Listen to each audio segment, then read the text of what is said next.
The following is a presentation of the St. Louis Chess Club. Players left it all on the board before the first rest day of the U.S. and U.S. Women's Championships in St. Louis. Wishing for a birthday win, Wesley So drew co-leader Fabiano Caruana, which wasn't enough to keep Ray Robson from passing them both for the first sole lead of the event. Early favorite Carissa Yip took down 8-time women's champion Irina Krush, joining leader Katerina Nemtsova in first place. The field is rested and ready to go. Round 5 of thrilling chess coming up next.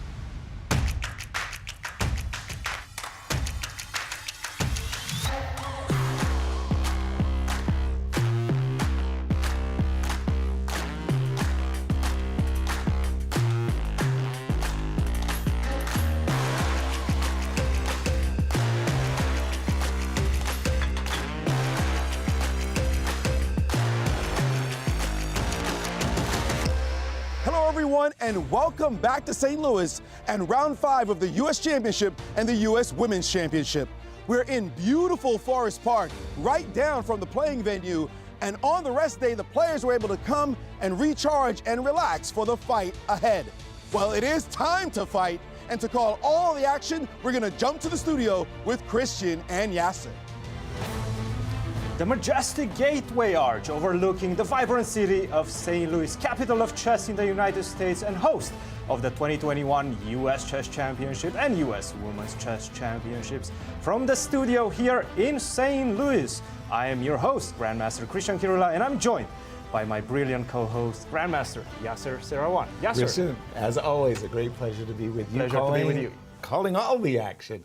Hello, everyone, and welcome to our live coverage of the 2021 U.S. Championships. A much-deserved and needed rest day have us all re-energized and recharged as we begin Game 5. Well, Ray Robson, who's been overshadowed by his wonderful rivals, finds himself all alone in first place. Let's take a look at the standings. Christian, let's start with the open section. We have, as you mentioned, Yasser, Ray Robson in sole leadership with 3 points. Fabiano Caruana, Wesley So, Lenier Dominguez, Sam Sevian, and Alex Lenderman are nipping at his heels.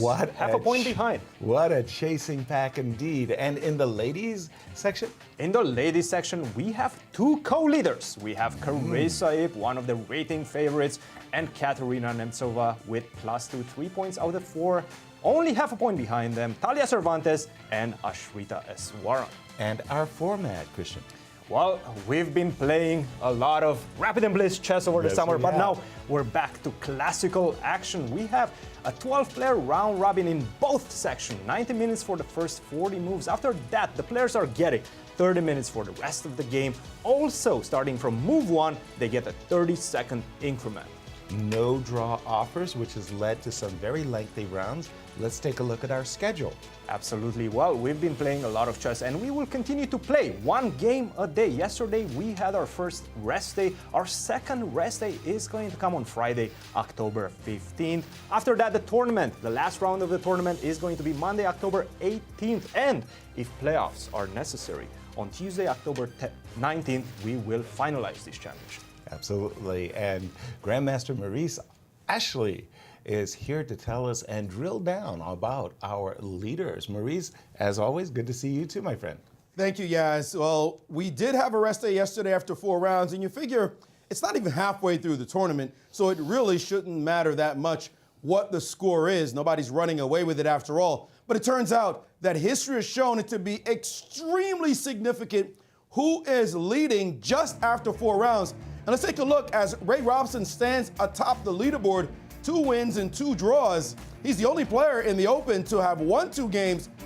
But history, look at this, says the leader after just 4 rounds has won every single one but one U.S. championship since 2009. You want to bet on a horse? Pick this guy right now. Just simply an incredible statistic, quite unexpected, but that's what the numbers say. And let's take a look at all the winners, someone who has won at least 1 game. Well, 8 players have done so. 5 of them are tied for 2nd, pretty good. 1 tied for 7th, another tied for 9th, and Daniel Naroditsky in 11th place. Why? Because he's lost 3 games. But he shouldn't feel as bad as the next guy because Jeffrey Zhang, one of the top players in the event, managed to lose 3 in a row. He was 2,700 before this tournament started. Not anymore. Jeffrey's going to have to look to right the ship, get back on track to show why it is he's one of the promising juniors in the world. And on the women's side, we have a few surprising names at the top. Tied for 3rd, women's GM Talia Cervantes, a win and 3 draws. Pretty good results so far, as is Ashrita Eswaran, who has also won 1 and drawn 3. Very good tournament, not looking like she's making any real errors whatsoever. So let's see if she can keep that up. Looking to get back to winning ways, however, is our early star in the event, Katerina Nemtsova. She won the first 2, but has drawn the next 2. Round 4 was a golden opportunity. She had a win on the board and missed it against former champ Nasi Pakidze. We'll see whether or not she can get back to those winning ways. But it's this young lady everybody has got their eye on, no question about it. International Master Carissa Yip, the number 2 seed in the tournament. She took down the number 1 seed, 8-time champ Irina Krush yesterday when Irina blundered, that is 2 days ago, when Irina blundered in 1 move. You don't see that happen every day. That was a gift to Carissa. She now stands tied for 1st. Can she keep the numbers rolling along as she looks to win her first championship? And this gentleman looking to win his first championship, Ray Robson in the Carolina Blue. That is indeed a big chance for him. This is it right here. He's got to keep the lead, guys. He does not want to see Wesley and Fabi and Dominguez show up on his doorstep. That will make the tournament extremely difficult to win. We'll see as the round's about to begin. Well, thank you for that, Maurice. After, making it such a nice, delicious dish, let's take a look at the pairing. Set the table for us, Christian. Absolutely. Also, look at Carissa Yip, our co-leader in the women's entering.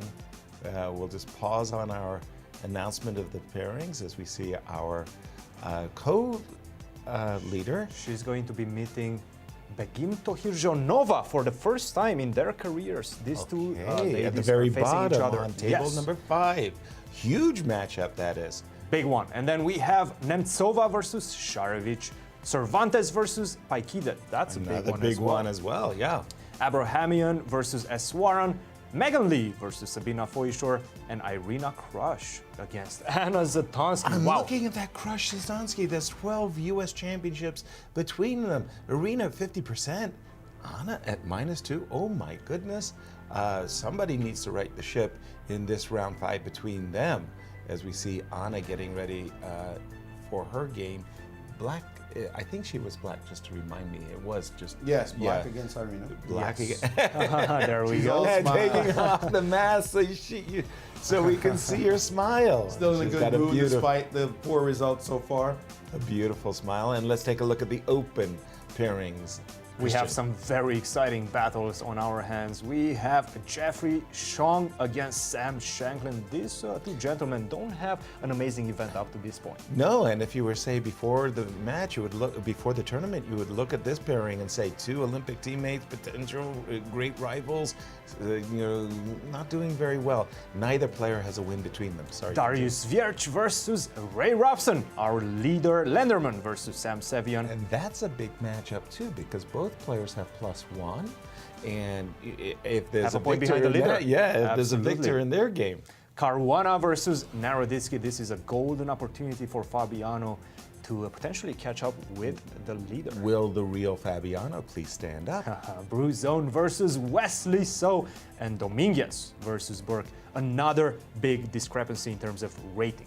Exactly, and for Lanier, much like Fabi, he's saying, well, this is a golden opportunity for me. I've got the white pieces, a much lower rated player. A win could get me a share first.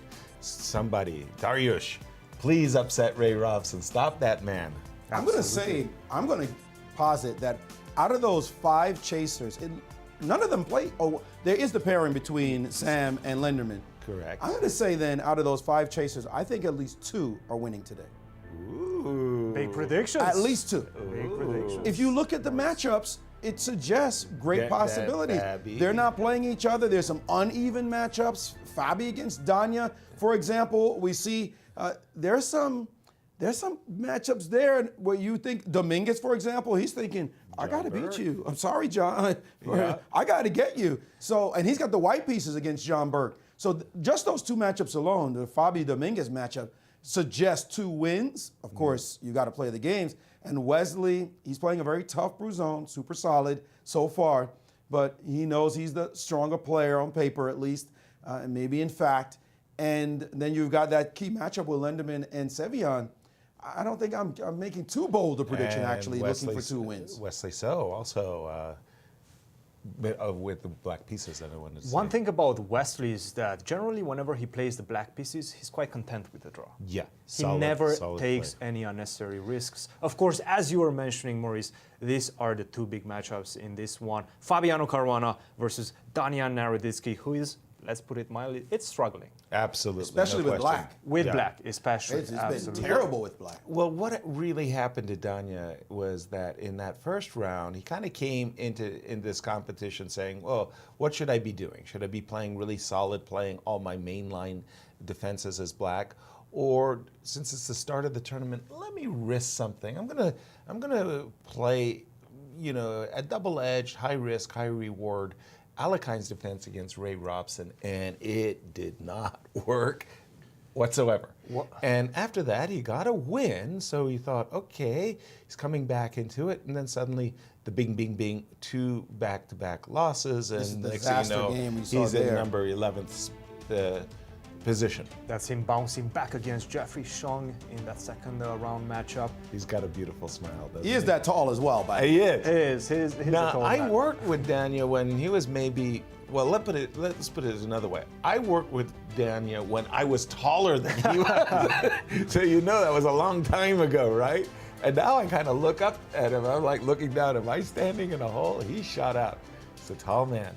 Look, one thing about Danya is that he is mostly a streamer. He Yes, he does. streams a lot nowadays. Lectures at the North Carolina, lectures, Charlotte. coaching as well, a lot of Exactly. commentary as well. Right. So he's not necessarily focused on playing professionally That's as true. his main career. Now, what that entitles is that his preparation is not as sharp, especially in the main lines. That's why I think we've been seeing him dodging those main lines. Ducking the So, discussion, yeah.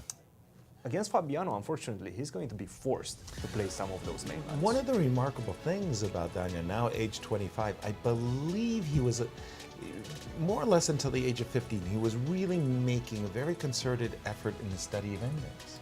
Absolutely. He really, really worked hard on his endings. In fact, so much so, by the age of 15, he thought himself such an authority, he wrote a book on the endings, a book I really enjoyed reading, by the way. So already he was an author at a very young age. When you're an author at that age, it almost kind of suggests that I'm moving away from being a player. I want to do other things like coaching, like streaming, like lecturing, and like writing. And for those of you who get the chess magazine from the United States Chess Federation, Chess Life, you'll appreciate that he's a wonderful columnist. No, absolutely. So there he is as this. Okay, he's So what do we have I think we there? have an early D7, D6. We have the Morphy defense, A6, Bishop A4, and then D7, D6. Now this suggests you might have a Janusz kind of variation with F7, F5. You might have some classical business with Bishop D7 and Knight E7.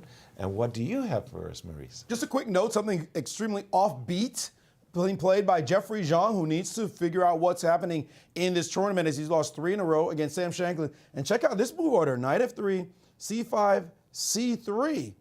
That's not something you see every day in tournament chess. Guys, I've never seen it. What about yourselves? Yes, C7, C2, C3 is a way of transposing or trying to transpose into a Slav defense exchange variation. Yeah, I've seen it, but it doesn't have the ambition that C2, C4, and or, by the way, Vladimir Kramnik did this against me. He tricked me very nicely. Vladimir noted for playing Knight F3. That's his strategic opening repertoire. So I kind of non-thinkingly went C7, C5. And he played E4. And he played E4. That was like an open Sicilian. It was like, wait a minute, you're not supposed to play an open Sicilian. You were not a Sicilian player at that point. No, I definitely was not. So he definitely Mostly E5. What were you playing? Caro-Kann? Yeah, Caro-Kann. French defense. But yeah, he tricked me nicely. By the way, a sighting that we really don't see that often is in the game of Lanier. We have the Marshall Gambit proper. Usually in these positions after castles, we're seeing the anti-Marshall Gambit with moves like A2, A4, and other variations. No, C2, C3, and D7, D5 is a variation introduced by the late great U.S. champion Frank Marshall as he unfurled it for the first time against the world champion Jose Raul Capablanca. And Capa actually defeated Marshall in that stem game. Marshall played the variation that he had prepared, which was knight f6, and the idea that Frank had in mind was to play bishop d6, knight g4 as quickly as he possibly can. And you can see with all of White's pieces stuck over here on the queen side, White's king is barefoot of defenders, and that was Marshall's play. Today we have what we call the modern Marshall with c7, c6. Basically, this move has taken over from Marshall's knight f6. And now d4 was the main line in general. And recently we've started seeing this move d3 a bit more timid. Nevertheless, it controls some important squares. Exactly. Also, you're not allowing black to get so much activity on the light squares as well. Potentially after bishop to f5, the exchange of the queens, which happens very often in this particular line. Exactly. There are so many, many great Marshall Gambit players. In particular, one who was really kind of a trailblazer was Dr. John Nunn. And I remember Dr. John Nunn playing the Marshall Gambit as black. And this was like the tabia position, bishop queen e3 or bishop to e3. Yeah, bishop to g4 and queen d3. And the variations went on and on and on for what seemed like forever. And I asked John, you know, what his real opinion was about the Marshall Gambit. And he says, you know, Yasser, it's just a draw. It's just a draw. It's just a forced draw. And it really stunned me the way he was very emphatic about that. And what Lanier did with the move d2, d3, a couple of things that come to mind. First of all, when you look at the structure, black structure, especially the pawn on c6, it would be highly, highly desirous to get the knight to f3. Once the knight gets to f3, you start thinking to yourself, where else can it go? Suddenly going to d4 makes a lot of sense, and that's one of the reasons why today's players don't like to occupy, and the other is what you just said. When you keep the pawn on d3, you do have a little bit more measure of light square controls, and I have seen exchange sacrifices. Yes. The knight coming to f3, but also the knight potentially coming to e4. Right. We're seeing very where often... it's supported. Exactly. We're seeing the attack on that h7, b1 diagonal by placing black, that is, the bishop on f5. Right. And then a knight coming to e4, that just stabilizes White's position. Exactly. Very, very often in the endgame, giving White the advantage. So d3, quite a novel approach. Nevertheless, it has been tested quite seriously at the top level. Exactly, exactly. And we're seeing bishop f5, queen f3 immediately. Yes. And I was looking at this variation with Daniel Stellwagen, and we were trying to, we worked very, very hard at trying to create advantages for White. That's a name I haven't heard in a while. I know, yeah, Stellwagen. from Holland. He retired nowadays. Yes, right? Yes, he became a chemist, and unfortunately, his job kind of took all of his time, took over his life. But we worked really hard on these variations, and I tell you, getting advantage, the Marshall Gambit is not kind to White 1e4 players, and that's why so many of the times you do see these Marshall anti-Marshall being popular. Queen h4, again, this is all very standard stuff, g2, g3, and of course you know what I wanted to do and what I worked with Daniel doing. Which was played, queen to h3 instantaneously, and now we have... I was taking this pawn, trying to prove advantage in this position. Usually not very successfully. Strangely enough, the two bishops are good. Two bishops are good compensation for the pawn minus, but Black's not winning those. He's not, whereas White is the one for choice. I think in general, Black is just going to try to exchange the dark square bishop for the knight and going into an opposite color bishop Exactly. endgame, which generally is considered to be equal. Now we see bishop to e3. Bishop e3, this has been also the more popular move. I think the well, so to speak, was running dry on the bishop takes d5 capture. So the new well, to bring some advantage has been bishop e3. And again, we see reasons why the d4 square might be left unoccupied. We'll keep an eye on this highly theoretical topical dispute and jump over to Maurice.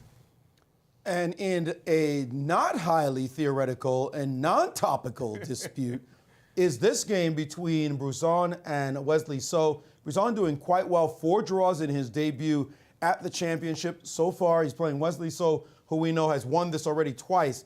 And we're in a Petrov defense, and after d6, there have been different moves played here. Even knight f3 is obviously the most popular. Even knight takes f7, a little wild sacrifice. The Cochrane Gambit, yeah. But knight to d3 is not a move you see every day. One of the rarer moves to play in this position. And after knight takes e4, you've got to get your pawn back.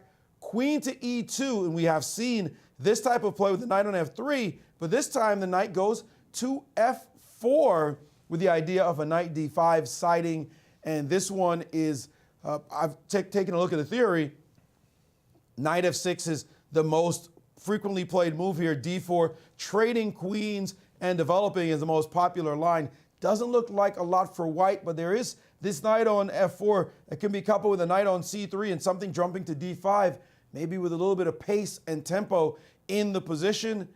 What has Bruzon cooked up? He's definitely looked at it, and he didn't want to go down the main lines with the illustrious and a very knowledgeable Wesley So. Can't believe this is something that's going to hurt Wesley's feelings, however. I don't think he's going to be that challenged by this choice, although he is stopping now to make sure he's not falling for any little bit of trickery from Bruzon. All right, we'll keep an eye on that. Let's just turn quickly to our tournament leader in the open section. Ray Robson is on the black side of a Joko piano, bishop c4, as well.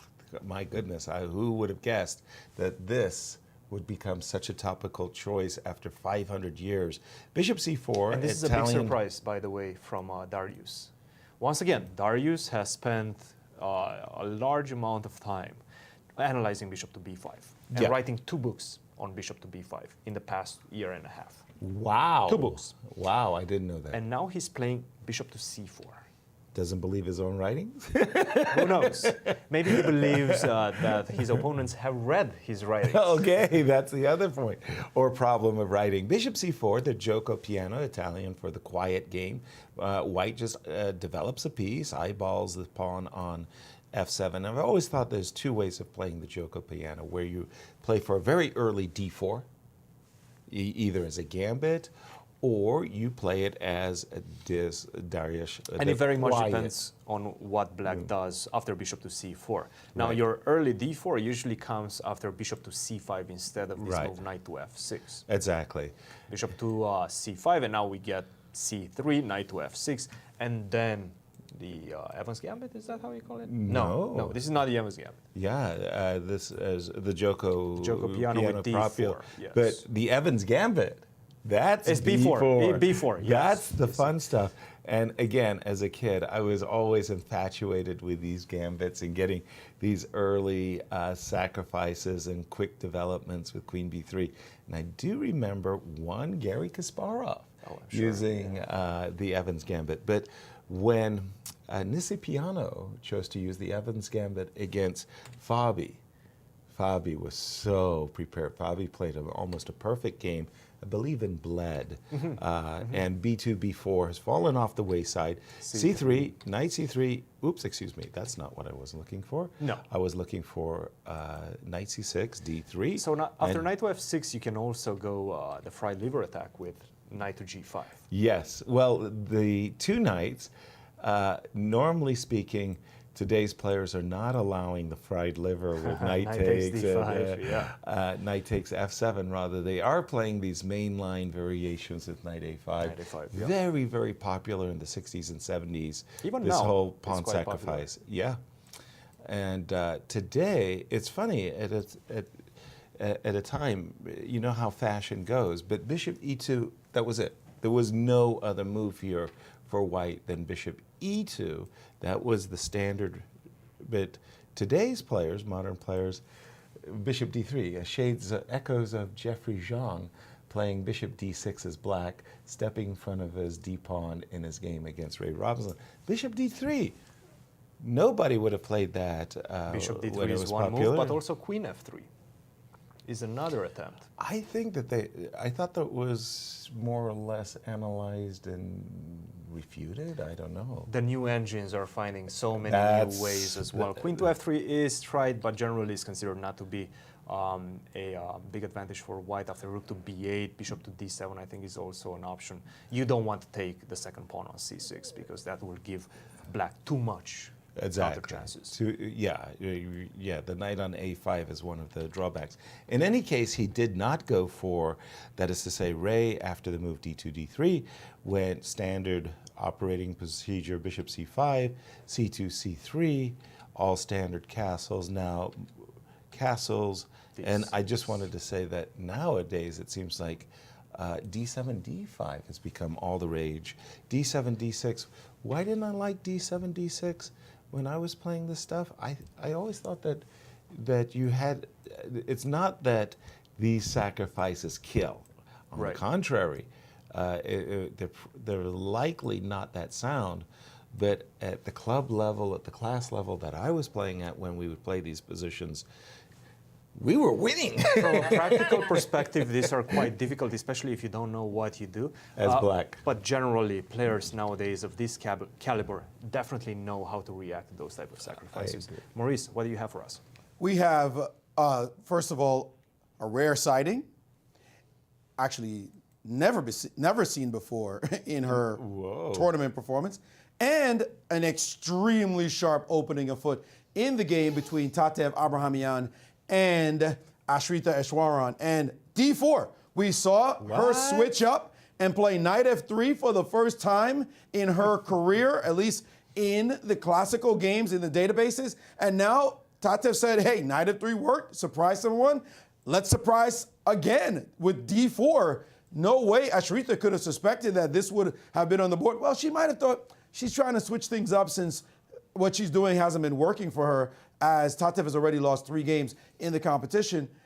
But she tried knight F3. She's going to try another. She's going to try D4, C4, maybe B3 next. Like, what's she going to do? You don't know what's in this mind of this lady now. So D4, knight F6. So Ashrita said, okay, let's see what you know about standard classical Nimzo Indian play. And queen C2, very solid queen move. B6. And now instead of A3, which would be nice and solid along the lines of Wesley playing against Fabi, for example, E4, the sharp move in the position, definitely very aggressive. You have to play this with preparation. Like, you don't just drop this move on the board and think you're going to relax. C5 playing sharply straight back at her with a move that aggresses the center. And now D5, the most natural move, blunting the effect of this bishop. You wonder what black has in mind? Instantly, queen E7. This is mainline territory, as now the threat comes, takes on D5 with your E-pawn hanging immediately. What to do now, as you realize, as far as Tatev is concerned, if you are prepared, then fine. If you're making quick moves, yes, indeed, you're all right. But if you have never seen this before and she just dropped queen E7 on you, you're going, could I pull everything back and play E4, the stuff I really know? Because I'm not sure about this position. I will drill down a bit deeper on the theory in this line after d5, queen e7, the most popular move here is knight to e2. Knight g to e2 in this position. And after e takes d5, e takes d5, castles. Bishop to d2 is one of the main lines here. d6, and now you have to be very careful because black has been setting traps already. Another one, if you simply castle in this position, black will play knight to g4, and suddenly you have to defend this pawn somehow. It's like, wait a minute, what's the comfortable way to do this? Bishop e1 can be met by queen g5 check. There's a bishop f5 sighting if you try to move your king out of the way. And queen d2 takes, and bishop a6. This is not what white came into the game looking for at all. This is not what's up. So the point here is after d6, you need to know that you should play f3 in this exact moment. But we're going down a main theoretical line that black clearly knows. Nobody plays c5 bearing, giving white this very strong triangle formation in the middle, and then play queen e7 this early. Nobody does that without knowing exactly where they are. I think Tatev has walked into a swamp full of alligators. I hope she's got protection because this is going to be some dangerous waters that she'll have to coast through. Very nice. And Maurice, I had some cobwebs just erased by the move that Wesley So came up with. And I remember now a game, I believe it was with Magnus and Fabiano. In the World Championship match, yeah, yes. where it was like knight c6. What a blunderful move that is. Like, that's a terrible move, right? It Because means of knight that you, to d5. Exactly. It means that you've overlooked my main threat. My main threat in the position is to play knight to d5, attacking the queen, but also attacking the pawn on c7. Now, the queen is tethered to the knight on e4, so this overloaded queen means Cannot you're move. lost. It's done. Except this was played by two of the world's best chess players in the world, and then it is like this crazy answer, knight d4, and it was like, what Does this actually work? what's going on? And that was an amazing game. Bruzon is clearly aware that that move was not And winning. he ducked the whole conversation. Instantly, not just with- duck. He instantly knew played what the to do, move C2. what he had planned, and he's playing all those moves out abreast. c3, knight to f6, and we have d4 on the board right now. So he's inviting this queen trade, basically trying to restrict the movement of black's knights, especially the knight on c6 with this formation, pawn formation c3 and d4. Right. Well, I always, as Marie says, when should you trade? When it's fabulous, fantastic, or maybe No, forced, fantastic, and maybe not so good. Careful with that next F. And I'm thinking if black does white the favor of playing queen takes e2, then I'll recapture with the bishop and I'll thank you for the tempo. Conversely, if white's forced to capture on e7, well, I'll recapture With with the my bishop. bishop and Get I'll be closer to grateful completion. Yes. for that opportunity. So the way I see it at the moment is there's a kind of a standoff of the queens, with neither player wanting to necessarily pull the trigger. The question, though, that black has to answer in the next few moves is that also white can sidestep this queen trade. So if you don't trade on e2 right now, white will be able to play the move bishop to e3, and you're not going to Potentially. get that chance Okay. anytime soon. So So let me be cruel. Let me you wanna be go more, G5? be very Aggressive, decisive. Aggressive, okay. There's something about this knight that kind of sticks So out let's and drop bothers me. back to d3.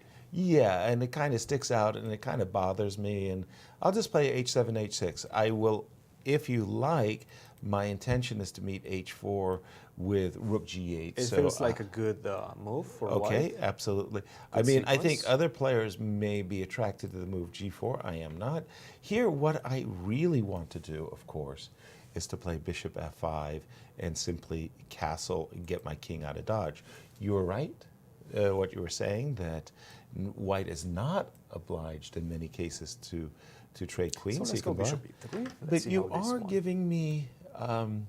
Knight to d5 and take my bishop, yes. Well, but can I combine it for a moment with the move bishop g4? I'd like to get you Queen to play to- f3. yes. Yeah, yes, so yes. that I could play knight. And now the bishop is a little bit loose, wobbly. So I'm not sure you want bishop e3, but I know what my next moves are. I'm going to play bishop f5 castles, and you've kind of run. You want to play bishop e3 and knight d2 and castles as well. If you play g4, I'm probably not going to combine that with my bishop e3 idea. If you play g5 and weaken up your pawn structure, I'm going to invite an endgame, and I'm going to try to take advantage of the fact that you overextended on the king side. That's my plan, of course. Okay. After knight to f4, but also, let's look at the playing holes right now side by side and see how they look. Well, so basically you have an east bay and a west bay. That's the west bay with the women's side. And then there, if you go all the way a little bit, you didn't see enough of the open, I want to say. And then you see there's some drinks for the players. But as you go over on the east bay, there's that open door that you see near the Ray Robson game, where the players can go to a confessional booth, they can look at the screens, rest, and take some snacks. There's, if you will, an eatery that the players, and there's bathrooms, of course, in both bays. Very spacious club. It's a gorgeous enough place. For 24 players at least. Exactly, exactly. Okay, Maurice, I see you're drilling down on some things, but just to finish this thought, what did you think about g5 at the end of the little discussion we were having? Again, the position with the bishop on e3, g5 looks tremendous. Right. But if you play g5 too early, I'm probably going to I'm go playing into it right this. now. Yes, g5, and now I would assume knight to d3, h6, h4. Rook g8. Force the rook to g8. It feels like you don't want to go g4 No, because I don't. h5 I think is going I to kind of like maintaining look quite the bad. pawn. g5, and now I take on e7. Take on e7. Take on e7, yes. Okay, and we just have this kind of, but with both kings castling along, I don't know, it's tough. I don't see an advantage for white. We'll see if Bruzon can make anything happen. Let's turn our attention to the ladies' game and our tournament leaders. But first, I want to jump back to Maurice, who's really been attracted by Tatarev's position. Yes, it's interesting, this challenge when you are a player and a new move, a new position comes in front of you. How do you process it and make a decision? And a lot of players will spend quite some time analyzing numerous possibilities. And some will play with intuition, say this can't be a bad move. I'll just play, keep the time on my clock. And we mentioned here that knight to e2, not knight ge2 because this knight cannot move, but knight to e2 can be played and is the most popular move. But bishop e2 is another popular move in the position, second to knight e2, dealing with the problem on this e line. And now take a look at this line. I want to challenge my commentators, my fellow commentators, after takes, to figure out the best move against queen to e4. That was the first move that attracted my eye. I was like, isn't queen e4 strong? Queen e4 looks very compelling. Of course, it's threatening the queen on c2 and the pawn on g2. And if you take, of course, knight takes, and that's a wonderful pin that black is exploiting. So what would you do as white here? Is queen d3? Queen d2. I would Queen go d2. I would go for queen d2. Very well played. Queen d2, Christian, is indeed the best move, instantly threatening knight takes. Give me the in pawn. some way. And Yasser says, I like pawns. Give me the pawn. And now, you've got a queen e3 check also. That's why I played queen to d2. Yeah. Right. And So bishop f3 related first. to d6. Wait, Yasser. Something related to d6 needs to be the right way. Because d6 threatens queen to e3, but also So bishop you to can f3. go queen e3 check. Is it no? King Because d8. then no. The queen will jump back to e4 in that case. Oh, so you've got to conclude bishop f3. You include bishop f3 first. that is correct. Okay. And then you drive the queen away. Queen is driven back. And now, Do we start with d6 or with queen to e3? That's the question. d6. D6 feels pretty natural. is the most natural move on the board. Let's Let's do it. go d6. Actually, it is not d6. No, give me the rook. Black I can wanted the continue rook. with knight c6 and then move the king out of the way with a rook e8 siding if you're That's not the problem. careful. So if you go queen to e3, let's go forward. No. There's a big material count, Maurice. So knight c6. Okay. Queen e3 check. King d8. Bishop takes c6. Now I'm threatening mate in 1. Right. So rook you to do, e8 has to be played. I take a rook. Which So I've rook? got the rook on a8, On of course. A8. and you more or less take my queen. I've got 2 rooks and a knight in hand. But what about knight to e4 right now, Yasser? Okay, I have knight e2. I have a big material. It does feel... I mean, it feels good. And Yeah, that bishop on a8 is not getting trapped. at the moment, no. All right, let's back up. That Let's looks like back up. That's 2 rooks. strong- 2 rooks But and after a knight for a queen. D6, Uh-oh. Did we miss something? Castles or some crazy move like that? He's probably going to go castle. Or Castle maybe seems insane. I know. If knight e4 works, I'll eat my hat. And fortunately for me, I don't have a hat. It might actually work. It might the computer actually said work. 94 is actually the best move. Oh, that would be Can we get a terrible. hat? Can we get a hat as a- No hats, no Yasser hats, Seirawan, please? no Q boutique swags, no baseball caps. That's a heck of a move. Oh, that's a heck of a move. That is Wow. crazy. But you said no, D6 is not the right move. Hold on. Bishop E4 is bishop C3, yes? Yes. Ooh. Yeah, no, that's too Do far. I have to take on c3? I think you can just simply take on e4. Ah, no. No, you cannot then I'll take Knight on takes E4. and you lose a piece. Yeah. No, Let me show so you. it is not D6. It is not D6. No, it is not because- D6. It is a simple knight GE2. It's not forcing at all. It's just this move. And you have given up a pawn, For a but your great- development is about to get Fantastic. really fantastic. Those threats we were talking about with Queen E3 are coming.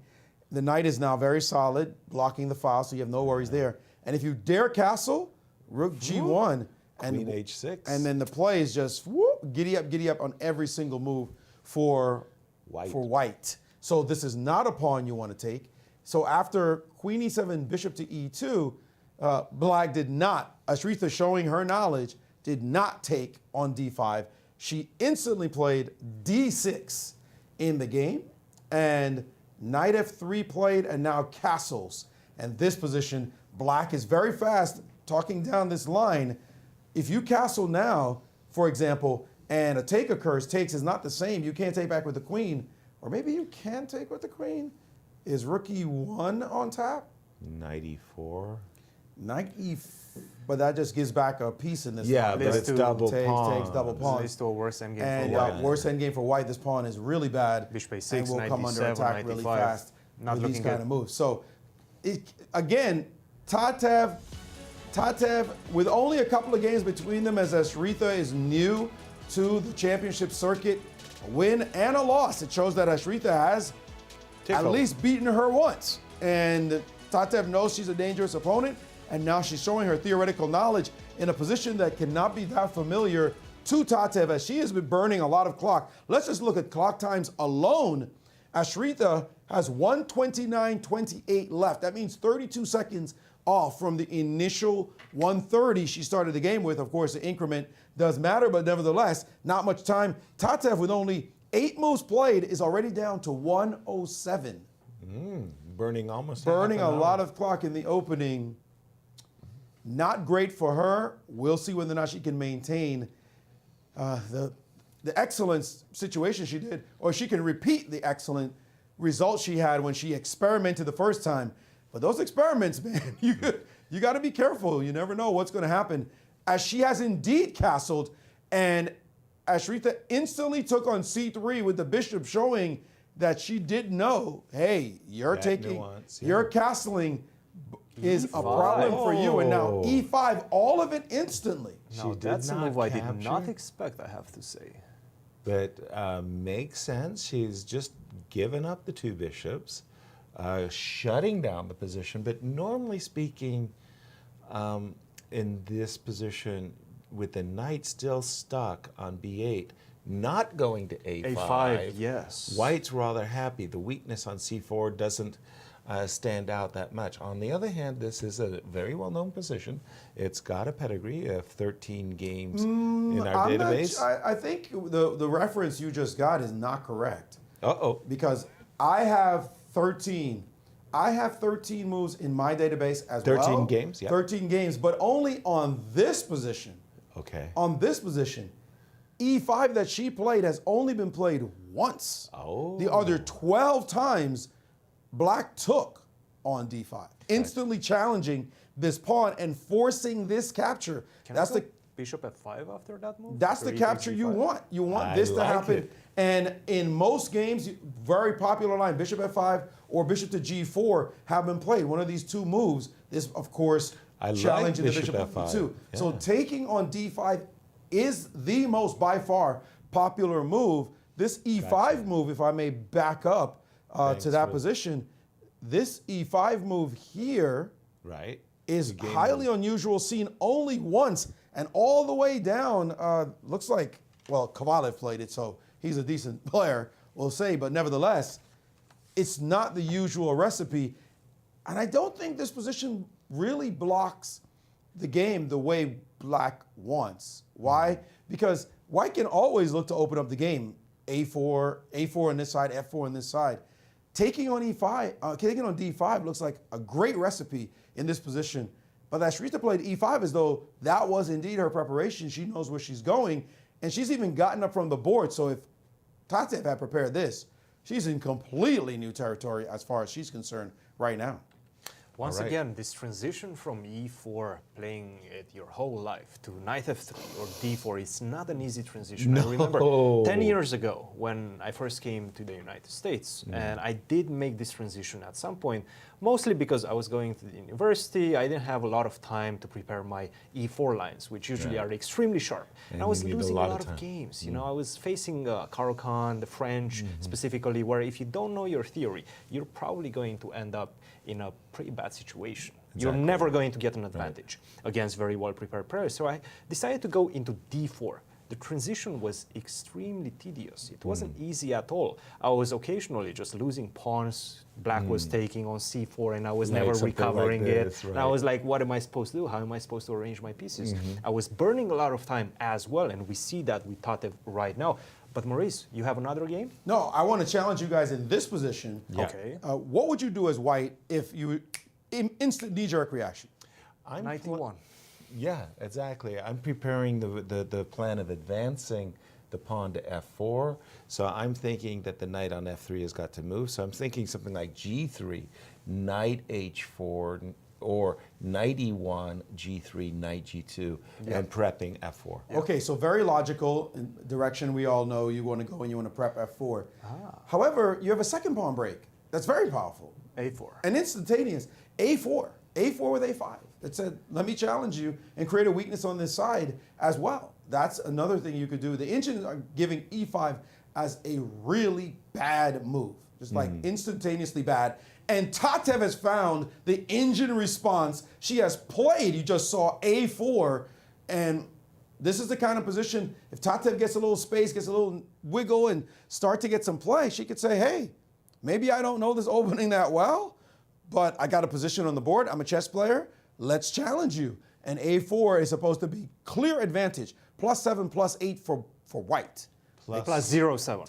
+0, yeah, 0.7. I was like, what? Not +7, like 7. Like, wow. That's almost a queen up. My chess but that understanding. indeed, A4 is a novelty alert indeed. A4, first time played. The other game did not see the move A4. Great move by Tatev. Principled move. You want to get a little weakness going? Just go for this. She's got the two bishops.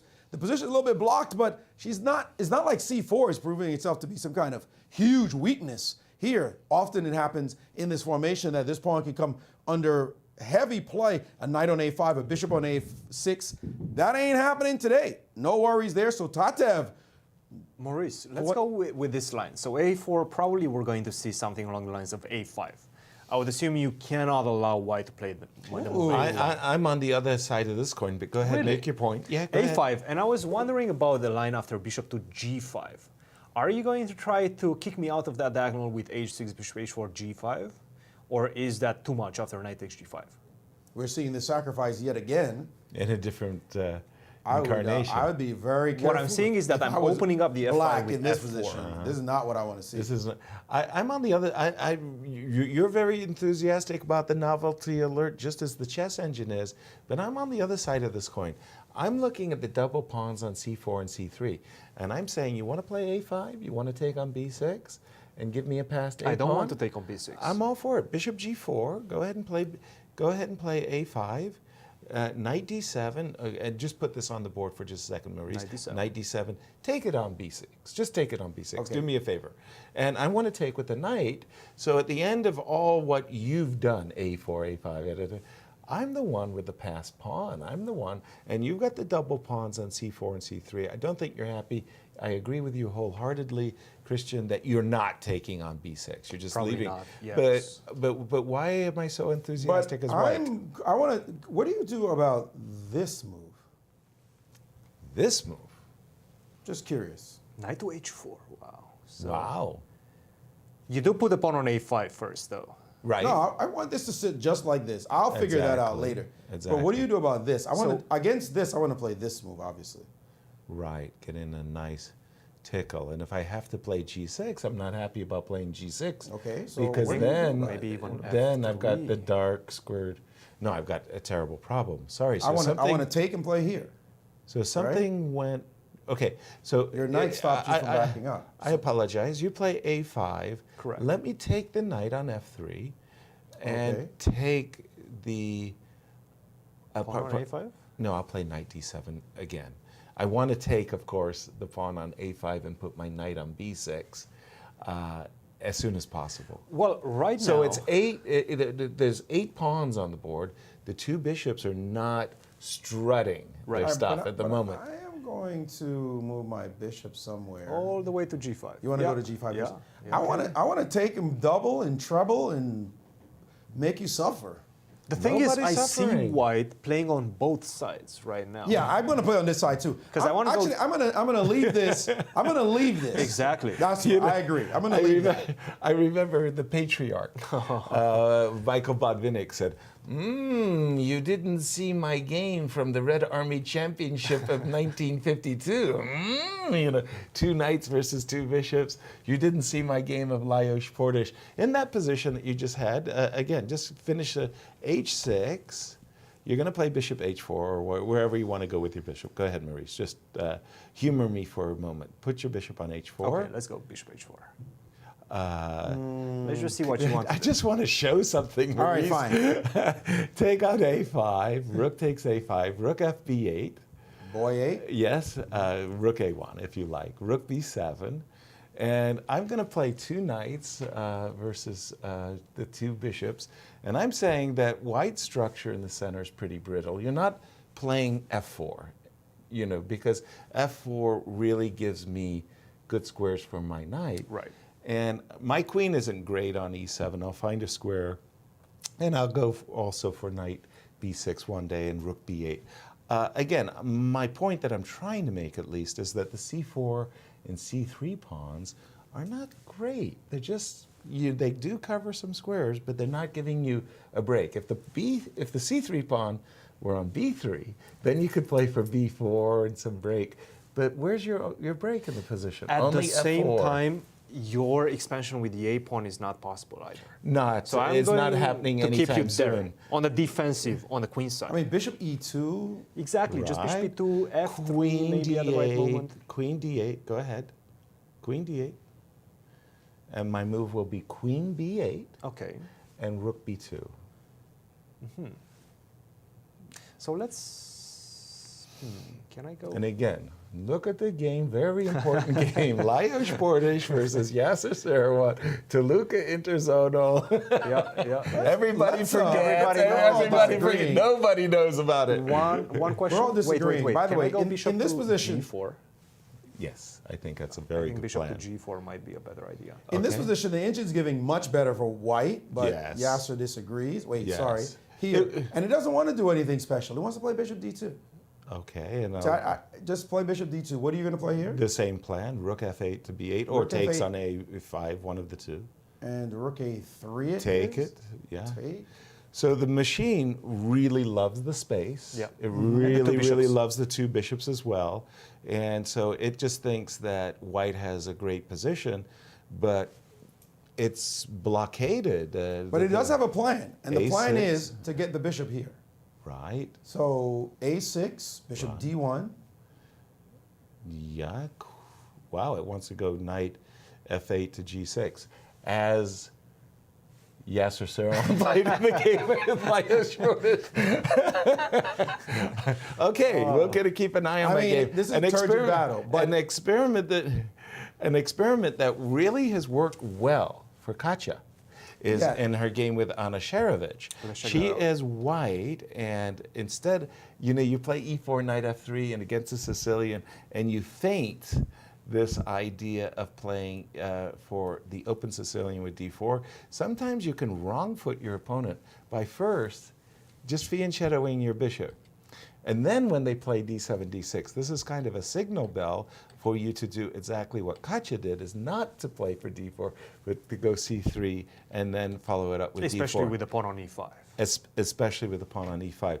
And I've always liked this central pawn duo. It's kind of funny. We're used to seeing the bishop on c2. You would say, oh, this came out of some Rui Lopez. Rui Lopez.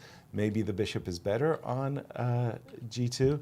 And at this moment, it just feels to me that White's central pawn duo is giving White a nicer position. I'll leave it at that. Sorry, Maurice. Let's Christian. go, Maurice. Let's go to Maurice first. just back to this game as big developments happening. She did not allow a5 to Desrita. She played a5 herself. Wow. Allowing this move, rook to b1. No move has been played as yet, but rook to b1 can be played. And if you defend directly, then we're back to this knight h4 with the idea of knight f5 idea.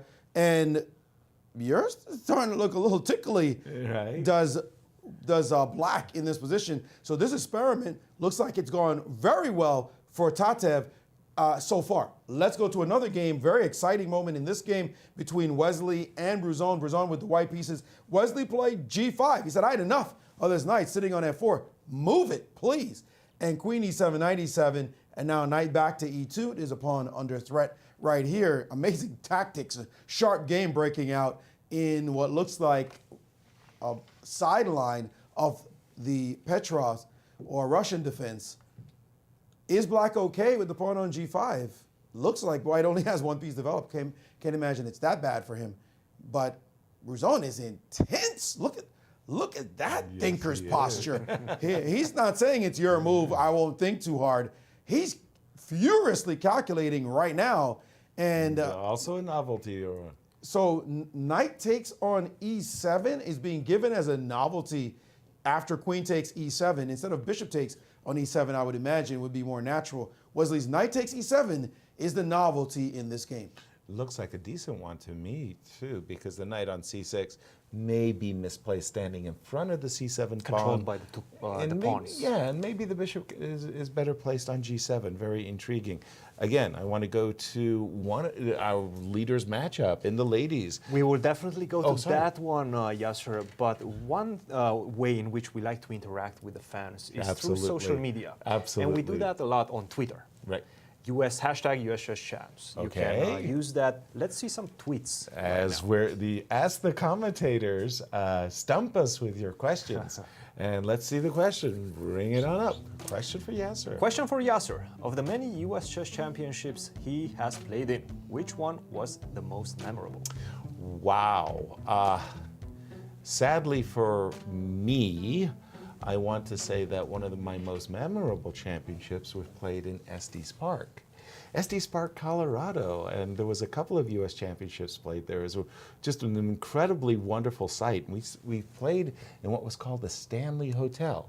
The man who made the Stanley Steamer. It was a car that broke track records, and when he was first breaking a speed record, he hit a bump. And as the story was told, he flew further than the Wright brothers did on their first attempt. So there was a Stanley Steamer in the lobby, and it was high in the Rocky Mountains. It was an absolutely gorgeous hotel. The players loved it. I had just come in from Denver, taken a ride up to Estes Park, and within 2 days, it was like a United Airlines flight crashed. And a lot of people died. Right. And it was like, I was on that United Airlines flight 2 days before. Wow. And all of the players were frozen in horror and grief. It was not not. And unfortunately, that's what made it memorable. I think the question was or something more nice than that. A nicer answer to the question was 1986, Estes Park, Colorado. I was there once again. I played in that tournament. I had just one of those really smooth tournaments where everything that could go right went right, and I won the tournament by a massive, massive score. Two Amazing. very memorable place, Estes Park, Colorado, and a big shout out to the wonderful people that made that tournament possible. And we see there, you won the title 4 times, Yasser. Four times, we're done. It was really, I was so happy when Hikaru passed me with 5 times, because it's so hard. I want to say that in my day, there were so many really, really, really strong American players that didn't make it into the U.S. Championships for one reason or another. They didn't qualify. And even when you look at a player like Danya Naroditsky, really a fabulous player, but he's here as a wild card. John Burke's here as a U.S. Junior Champion. It's hard to get in Such a strong to this event. And then it's to getting compete stronger and stronger every and year. to succeed. It was really, really, I was very, very grateful. Maurice, back over to you and that game of Katja, between Anna and Katja. Well, let's take a look at the top of the women's section. The leaders there, first of all, Katarina Nemtsova, who started off very quickly and now has been caught by Carissa Yip. This is the kind of position we all dream about having with the white pieces. Sign us up. We've got the center. We've totally developed. Everything is harmonious. We've got space.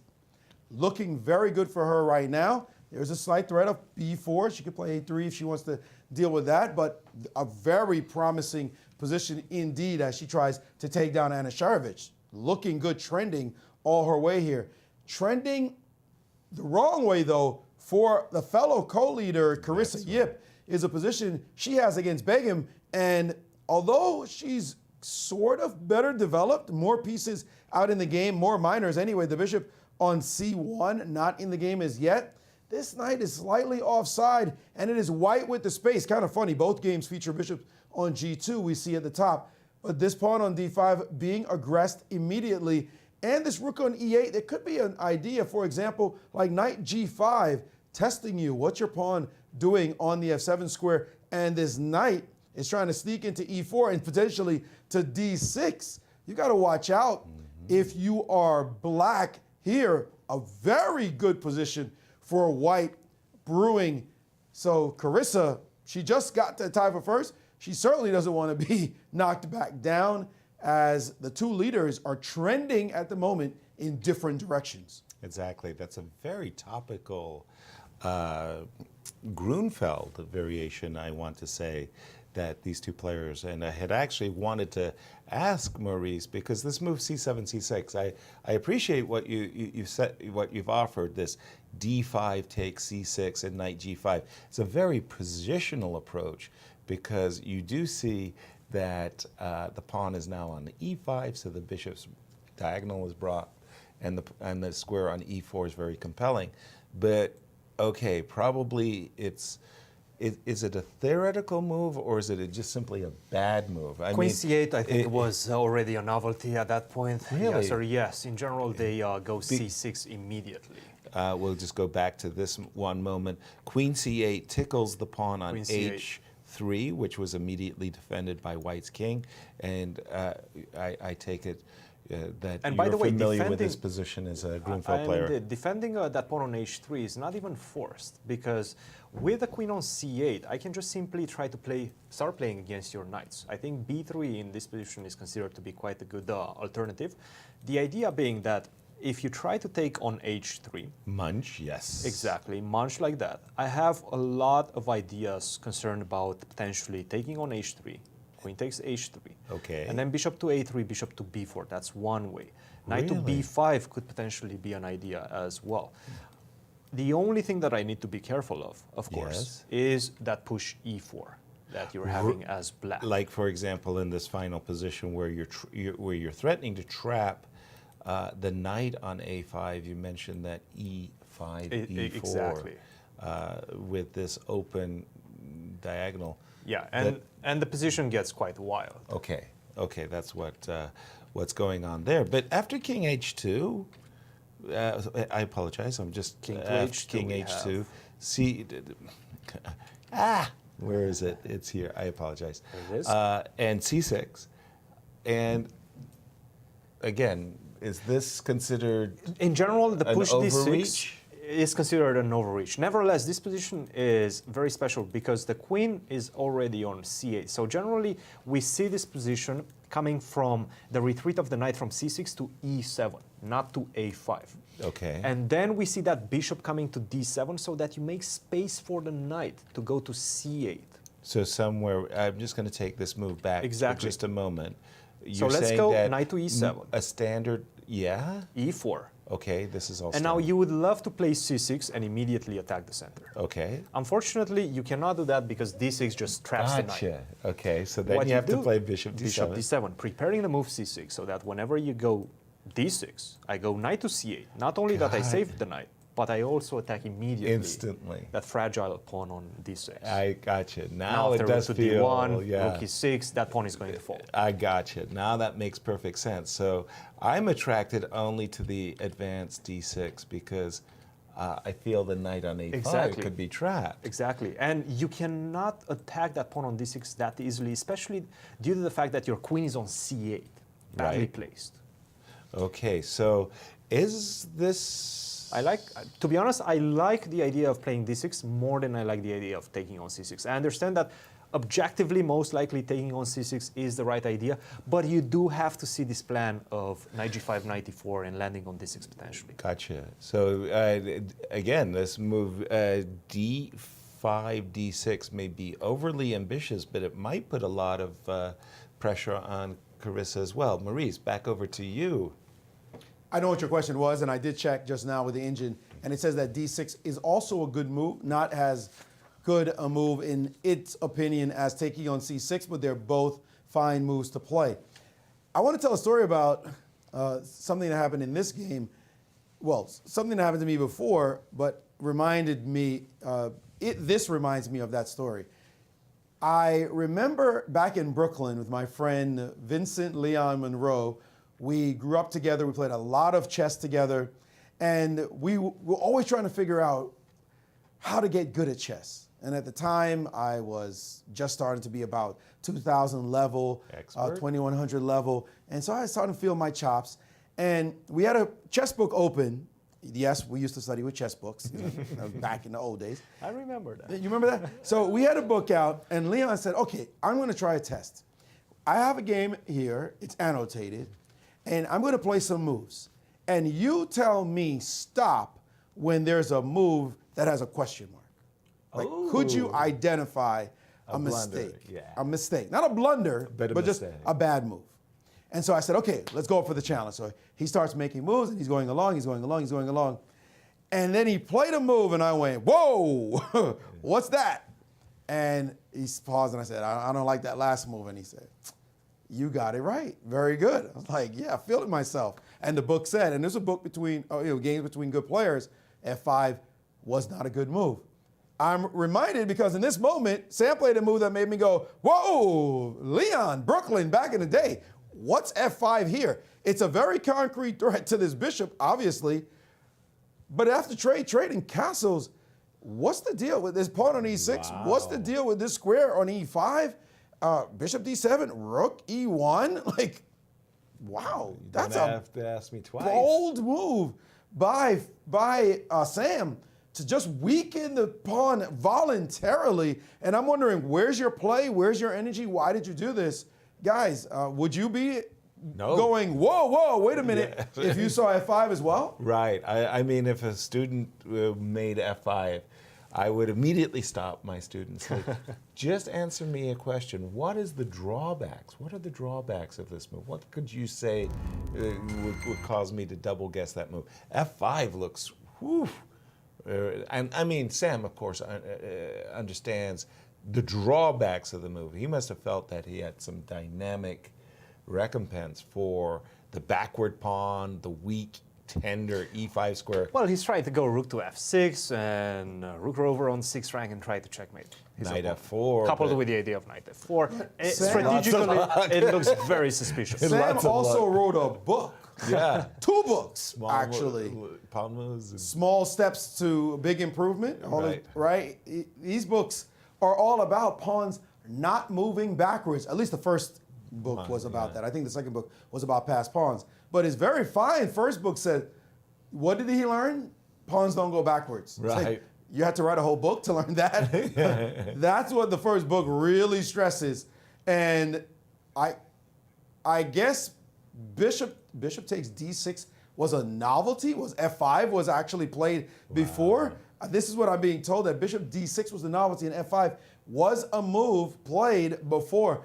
I'd like to take f7 back and put it back on f5, right. but here it is. This kind of play does not look great. Rook e8 was played, bishop to b5 by Jeffrey. Eyeballing the e5 square. Very clear idea. I want to take here, put something on e5, put the other thing back here, and go for it on that e5 square, make you suffer for the rest of the game. Your bishop will be bad defending this pawn forever. Kind of straightforward play on his part. There is a knight b4 little trick that I noticed in my head. Yeah, I was going to ask the same question. Is knight b4 not a move? I mean, that just as I was talking. I was right, thinking, right. What about knight b4? Hey, wait a minute. What's the deal here with knight b4? I have to take it. You'll take the bishop. Well, I guess Jeffrey is happy he's made the trade. I don't Let want me just to make everybody understand. This move can be made by takes. Did he actually play the move bishop to b5? Yes. Yes, But I think mean, so. Yeah, bishop and- b5 is on the board.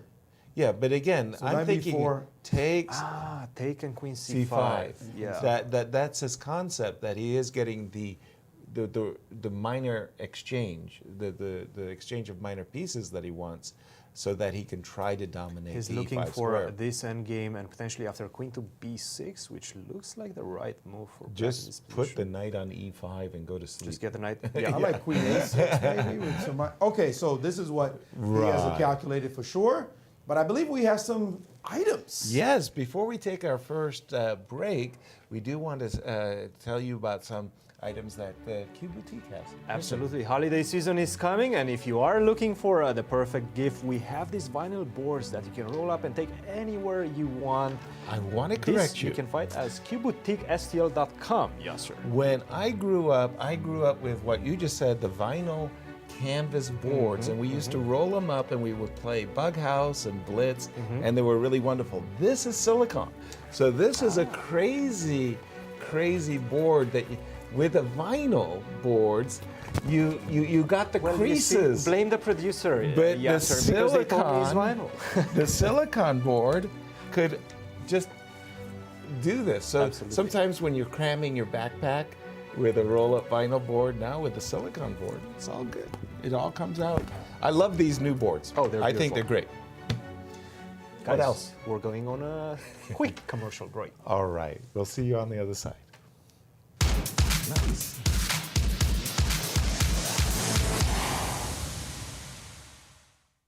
By now, you guys probably know there's a lot to see and do in St. Louis.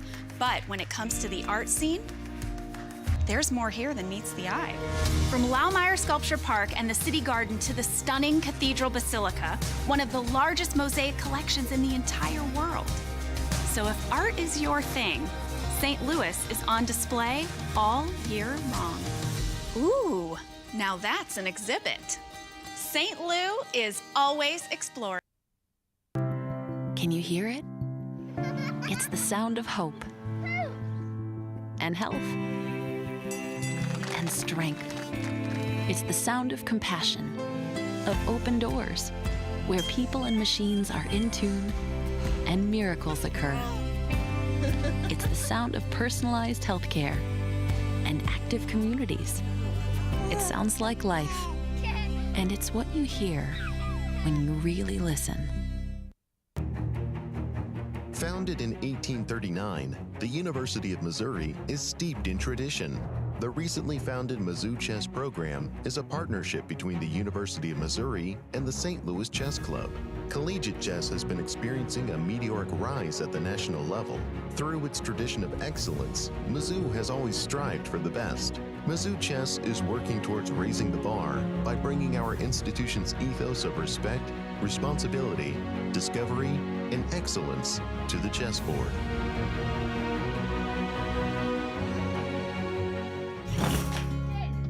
We're the Manners! Welcome to our show!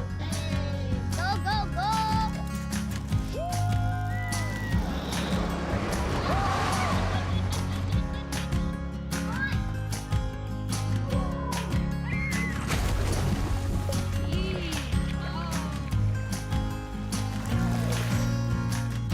That's our show! Now go play yours at visitmo.com!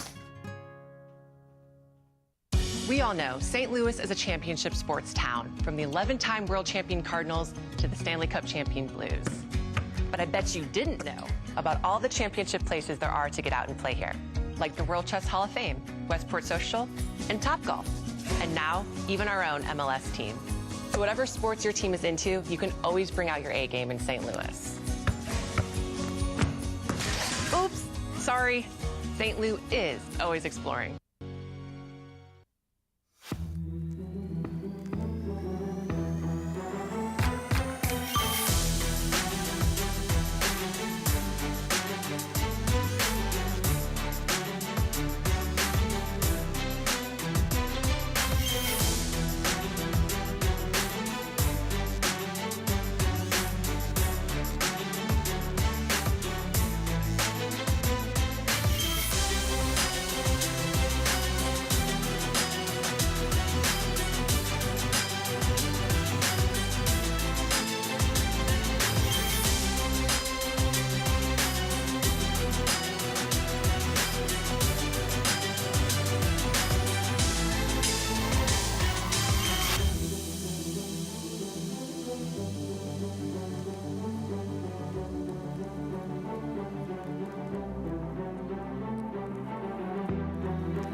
Welcome back, everybody, to the continuous coverage of round number 5 here at the U.S. Chess Championships. We've had some amazing games in previous rounds as well. Yasser, Exactly. we're going to jump straight into Brilliancies versus blunders. Exactly. The segment that we're enjoying showing you as we review some of the games from the previous round.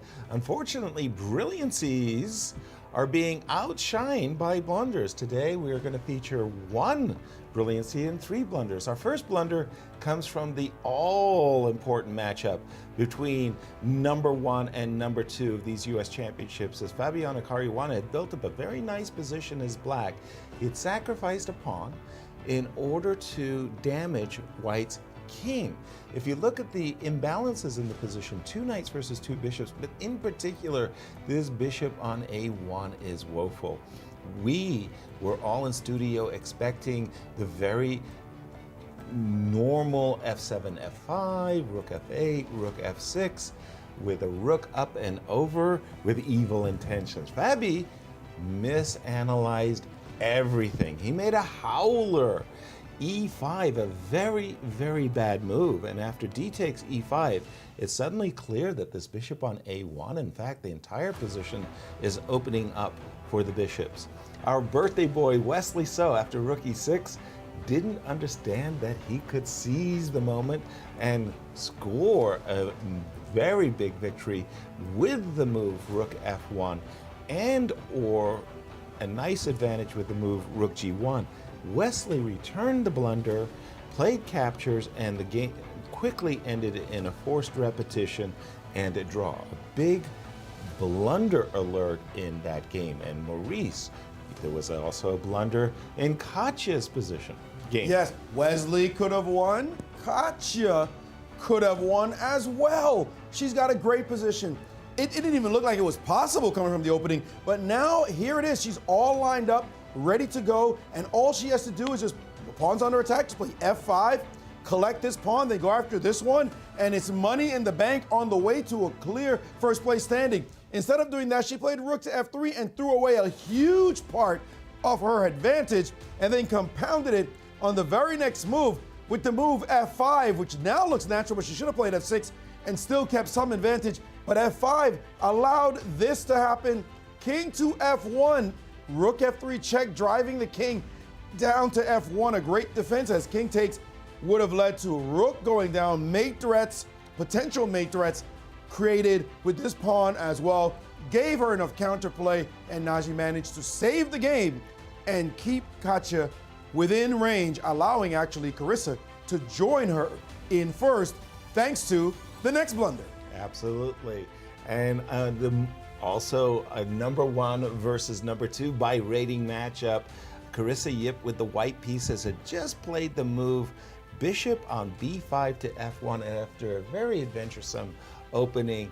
And Arena, who had kind of been on the back foot, had the moment to play rook to d8 with the idea of getting counterplay in case of rook b7 as well as knight e5, but more importantly the counterplay with the rook. We thought that she would have equalized with this move. Instead, she thought she had a great opportunity to readjust her pieces. She played knight b4, defending the pawn on b4, and when you look at it, it's a great idea. You want to attack the pawn on a2. The knight wants to swing itself back to this beautiful centralized square on d5. What's not to like? It's a wonderful, wonderful move, except for the pain of rook takes d8, rook takes d8. Notice that the knight on b4 is not protected, neither is the bishop on e4. Once Carissa played the move rook d4, ruh-roh, a piece is falling for basically nothing, a minor pawn on a2.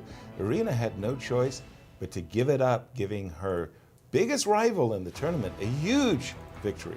A freebie there that some might say she really didn't deserve, but this one, absolutely Sabina deserved. After outplaying Tatev Abrahamian, she got to this position, wonderful dynamic position for all her pieces, but it was this next move that had us all in awe when she dropped the queen back to b1. Grandmasters love retreating moves that have punch and power, and this one did. As it said to this bishop, what do you plan to do from this square? Because now if you drop back, I can play c4 and then d5 and the pawns start rolling. Why was this important, by the way? If you try for this move, d5, immediately, it doesn't have the same punch as bishop takes pawn is possible. So you can't get that going. That's queen b1 was so sweet. It had forced this move c4, and now she said, okay, no problem, bishop d7, threatening to take, and after queen to a3, queen f5, and she's just pouncing all over Tatev. We would have liked to see after rook f8 defense, the move king to h1. That would have been sweet, because now you get to play d5 and not have to worry about queen c5 check, picking up the pawn. There's nothing to do here. It would have been over. Instead, she did go into an endgame where bishop takes e6. You can't blame her. She started pocketing material and was able to win a technical victory. Nevertheless, queen b1, folks, when you see retreating moves like that one, you go, all hail, all hail. Respect. Brilliant, brilliant move by Sabina Fleischer. That concludes Brilliancy versus Blunder, and we'll jump to our next taping, actually still part of Brilliancy versus Blunder, as we had Carissa have her own take on Irina's mistake. Take a listen. A win like this one, you see your opponent play a move like knight b4, you were geared up for a tremendous fight, and then suddenly this appears on the board. Your reaction to this kind of blunder? I mean, at first I thought like I hallucinated something. I was like, is rook d4 even really winning? So I had to take a few minutes to kind of double check everything. But I mean, it's a very pleasant thing when your opponent just kind of blunders and you don't have to fight it out for like another 2 hours. So you don't feel sorry for her or anything? You just, thanks for the point? Yeah, I mean, I've got a lot of homework to do, you know, so had to finish up quickly here. Okay. Ouch. Finish up quickly. I got homework. That comment stuck with me. I had to finish up quickly. You know, I gotta get my homework. You know, you would think she would say something diplomatic. Right. The eight-time champ. She's a great player. Bad. She made a little mistake. Yeah. It's not how I want to win. She's like, oh, I like winning like I'll that. take that point. That sounds great. That sounds great. Let me go do my math homework. Right. That was fabulous. Like, wow. Wow. Guys, a lot of the games are hitting up in the women's section. Absolutely. Yasser, where do you want to go? I'll take a stab at the Kaches game for just a moment. That's one of them. As after Tatev's game also is hitting up. Okay, good. After knight d5, we saw Anna capturing the pawn on a d4. Knight takes d4, knight takes d4, and right here, Katja's looking at what I think is a very good idea for her. I think white will have a sizable advantage by interposing the move knight takes e7 check. Queen takes, bishop takes. I love the two bishops in an open position. Maybe the computer says it's not that big advantage, but to my way of thinking, practical play, it's very nice for white. So at that point, let's go along with that little bit. variation. Okay, Yasser. please. Take on e7, take on c1 feels like the right move. Okay, Just so I take have away to that queen recapture from with that the queen. Yep. Yes. And now, does d5 work? d5. Yes. Oh boy. Okay, so The thing is, I'm just trying to you're asking me make this position a bit more concrete than what it is. if I played bishop takes f6. Then I think I will take with, let's say, with the queen. Not with the pawn, because then you'll have your king damage left. Well, if I take forever. with the queen, the question is, will I be a pawn down, or can I take on b2 at the end? I think But you're going to be a pawn queen down. to e7. Oh man, this doesn't look good. I think it's all about this guy, and also if you don't like that, I think you're going to end up being a pawn down whether you like it or not, even after So this. I'm going to go queen to c1, even at the end. Queen to even c1, at the king end. h2, and then queen to c8. So Okay, whether so you go queen to e7 or queen to You'll be able a5, to- the same thing. you'll be able to guard everybody, so to speak. How is that position? I think your it's terrible. d pawn really good, really Yeah, strong? I think it really is. Seriously, it's not a joke. I think Queen to that c8. that it's play on one A6. goal here. It is. Also, you have bishop to d5 coming up. Oh, definitely. That's on my dance card, that move bishop to d5 for sure. And if I try to go bishop to e6, that opens up the 7th rank, allows you to go bishop b7. True that. I'm also very anxious to just break the blockade there, if you will. Yeah. So something for Anna to be concerned about is, I know what you mean by the move D5. Another thing that you wanted to say is that if I played E5, I wanted to go to E4. Exactly. Yeah. And maybe on a good day you can route your knight to at least a decent square. Correct. And get on with the play. Not looking good. What is happening in Tatev's game? I'll go there, but I just love the view that Maurice is actually studying at the moment. He likes this bird's eye view, and he can see all the games at one time. Don't be jealous. Don't be jealous. What do you mean jealous? I'm hating. That's a nice look. Anyway, I'm fishing out a game. What caught your eye? Oh, well, if you're going to give me a game to talk about, I want to talk about Absolutely. this one right here. As we have this position. Wait, I want to go back one move. Talk about having a very nice position for white, pleasant enough. The Leningrad Dutch, as you mentioned, and this pawn is slightly weak. That would be white's main goal. That is, in fact, the main weakness in black's position, along with this pawn being on f5 instead of f7.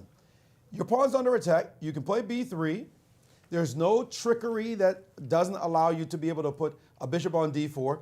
Knight e4, this is the kind of sacrifice that we always think is super suspicious kind of move. For one thing, most of us would just take this almost in a split second if given the chance, even giving away this exchange. Different ways to play, maybe takes, bishop h6 for starters, bishop takes pawn, say I got this strong bishop. Maybe not enough, we might argue, maybe not enough in this position, but nevertheless, I'm playing b3. I want to see you make that move, knight to e4, because I want to sacrifice, even maybe take on d6 after I take back. However, the move I would not want to play is this one. You couldn't make me play queen b3. No way in the world. Because b5 seems like it's coming at any moment. And what does she do? She played queen e7, very nice move, rook a d1, and now knight to g4, hitting the bishop, bishop f4, and now knight to e5, and so, okay, how do you defend this one? Now you look like, it just looks like you have to play bishop takes, a move I would never want to have to play. And after you give up the dark square bishop, this bishop is going to rule starters, and you still have trouble with your pawn on c4. You're defending for all eternity, trying to figure out how do I defend the stupid pawn that's threatened by a b5 threat, a queen f7 threat that will be coming at you. Black has stolen the initiative from white, and it is white who is on the back foot. As we see novelty alert, queen b3 was the novelty. Let's put that one in the dustbin. Not a great one. Not a great novelty. That is not a move she should have played. That is not a move. Queen b3 is a new move. No way in the world. b3, all my instincts were crying against queen b3. Like, no. I'm not defending with my queen and putting yourself under a pin. So this novelty looking right now like it's not working out for white in this game. Antalya has been doing well so far, but it looks like she's in trouble. As now she's looking for her first win. They would flip-flop, as now she has drawn all 4 games while Talia is at +1. Now she's thinking it's my turn. I'm not happy with Talia's play. I don't like the move queen b3, but at least in that position she has on the board, Maurice. Bishop e5, that's a bankrupt move. That's a terrible move. I hate to play it. I will play as white queen b4 in the position that you have on the board. Yes, you can take on c4. I'll take on d6. And I prefer black's position. But, I mean, that other line with bishop to e5, it's just so But the question is, do I have to nasty. take on c4? Okay, but at least with the move queen b4, I got the dual idea of taking on d6 and playing b3. I don't want to, I'm with Maurice. Did you say you're going to play b3? Yeah, I'm with Maurice. I'm going to do my best to avoid playing bishop takes e5. What if I'm just going to play quick? You want to do this? b3, yeah. Look at this hanging knight. I know. Isn't a5? Queen a3. And knight c4 yes. takes this problem. Not here. g5. Ooh. Wait, let's try g. I've come around to this one. What about this one? Yeah, I'm not happy. I'm definitely on the back foot, but I don't want to play bishop e5 and just give up the 2 bishops. So what is the concrete line after queen b4? It's all advantage. let's just take on black. c4. It does feel like taking on c4 has to be played. Right. This one Yes. has to be played. It feels like it because you're taking dark square bishop at least. And there's But an A2 potential. This one, There's this also one an is A2 potential. A5 is a threat, right? And I'm A5. opening up my bishops. No, gosh, yes. what I wanted to do was B3, but A5. A5. Then Yeah. I'm A5 afraid of is, A5. Yeah. Takes. Yeah, A5 No, I is think a she problem. just has to play a slow game. Take on d6, take on d6, queen takes d6, and then just avoid the queen trade, queen to f7. Well, go ahead. Play that move, Maurice. Bishop takes D6. Knight takes D6. Queen takes... Sorry, I was looking at rook takes D6. A5. Probably again. a5 again. A5 again, and no trickery along the lines. Okay, bishop takes D6, takes, queen takes. Yeah, I'm in favor of queen takes. Oh, you don't recapture on C3, No, of course. no. I take on Recapture e6, E6. B2, rook Nice. b1, and then I recapture Gotcha. my pawn. I was in this direction. Yeah. I was about to say I still like black's position a lot after the queen trade because there is queen trades and bishop C4. It's still, No, absolutely. it's It looks terrible for white. right, but you like queen F7, Queen f7 is keeping one the way. queens. But no, queen takes d6 is also risk-free, and let's It's compare the advantage. pieces at the end. Exactly. Your bishop on g2 Looks fantastic. completely locked Exactly. by my blocked. pawn chain, b7, Right. c6. Even my he- bishops are roaming the board. Exactly. Even here, is there something wrong with this move? Nothing. No, Nothing. absolutely nothing. No, this Nothing. position is beautiful. I for, mean, those I mean- bishops are killer. Yeah. Carissa, by the way, is on a 25-minute thing as we see Begum had just played this move E4. We were having a hard time guessing the moves in that game because we saw captures on C6 and we automatically recaptured with the knight. Carissa recaptured with the bishop and Begum played the move. Yasser, let me tell you why we are having a hard time to decipher their moves. Because none of these players are necessarily acclimated to d4 and specifically to the Grunfeld structures. Okay. Carissa is a King's Indian player. She usually goes for the King's Indian. Especially, this is because I was training a little bit before this game, so I know exactly what she was playing. Ooh, okay. King's Indian mostly, she played the Grunfeld, but mostly in blitz games over the internet. Okay. Not so much practical knowledge Right. that she has, and we see that with her latest move, bishop takes c6. That is just not simply a Grunfeld move. Right. Because what you have in this position is those two knights on b6 and a5, which are completely out of the game. Right. You need to bring them back. The way to bring them back is, of course, when white gave you the opportunity to take back with the knight from a5. That's well, the automatic move you that we had. immediately should have to take with the knight, heading up towards that d4 square, b4 as well. Of course, you're expecting white to potentially play the move e4 with a knight on c6. That's going to most of the times be met by knight to d4. Gotcha. And that's a beautiful square for the knight. Because the bishop is supporting kind of an X-ray, if you will. Precisely. X-ray control over the d4 score. But And after she bishop took immediately, c6, by the way, with a bishop after then- a minute and a half thing. and then this move came very, very quickly. I noticed that and I really began to warm up to Begum's move e3, e4. At first, that wasn't my first instinct. My first instinct actually was something like b3, which maybe Close the you can knights. blunder Yeah. a piece. But okay, e4 does control the it does control the d5 square, which keeps this knight kind of landlocked. This knight cannot jump to c4 because b3 goes back. And then this knight is offside. We do have one more move, queen e6. That was a very long think by Carissa before she 20-something produced moves, 20-something minutes. And I'm not a big fan of black's position because of what you were just saying, the two knights And on I can b6 just and immediately a5. take advantage of that by playing the move b3. I love that move very, very much, and I like Begum's position very much. How do you untangle these knights? Where are you putting Start them? to think, I got to move this bishop. Why is my bishop on the square that the knight wants to be? And I start to look how do I untangle? By the way, I was really intrigued by the game of Tatev for a second. Let me just bring up that game. Because it was kind of funny. Both players went for the knight maneuver, the knight fianchetto is what I call it. More or less, we got to this position after the move a4, a5, rook b1, rook a6. And now, with the whole queen side locked up, all eyes, all attention turns to white playing the break f2, f4, and or black playing the break f7, f5. In both cases, they need preparation. Precisely. How do you prepare it? Well, let's take a look at how the players did. Tatev started with g3, and black went knight e8. Knight h4, bishop h3, rook g1, g6. Bishop h6, knight g7, bishop here. By the way, big moment here. I would, as black, would have probably been tempted to trade bishops. Tell us why. Yeah, sir. First of all,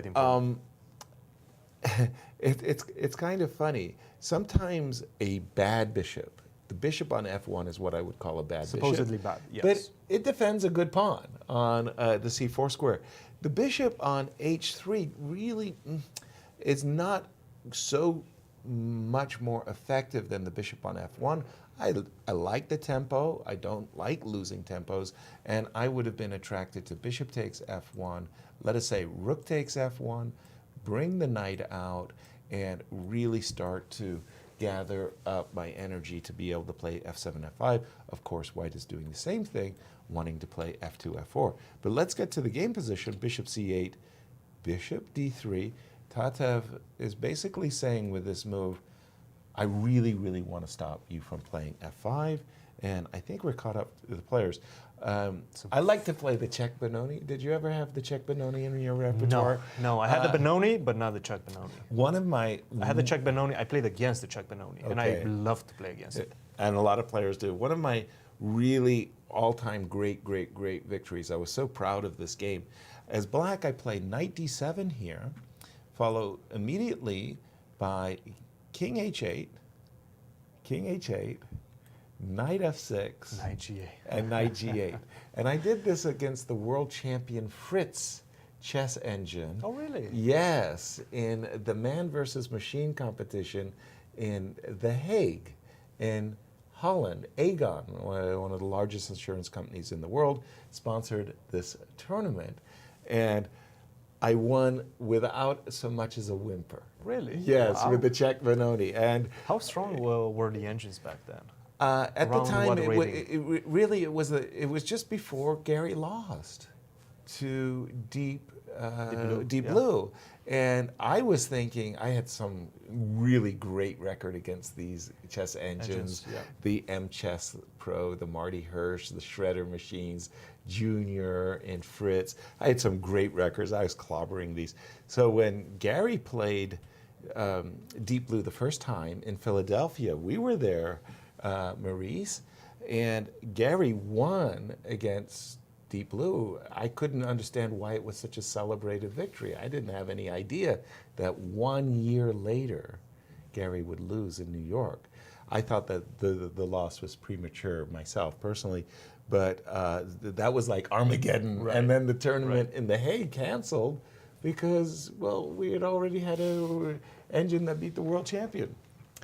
Back over to you, Maurice, and Jeffrey Zhang's move, bishop b5. Yeah, they call that the brain's last stand. The brain's cover last in Newsweek. Okay. Indeed, and Gary's brain didn't stand up too much after that. Well, then the engines, it was a fight for a while still. Gary played 2 matches against the engines, Deep Fritz, Deep Junior, drew those matches, showed that the brain still had a fighting chance.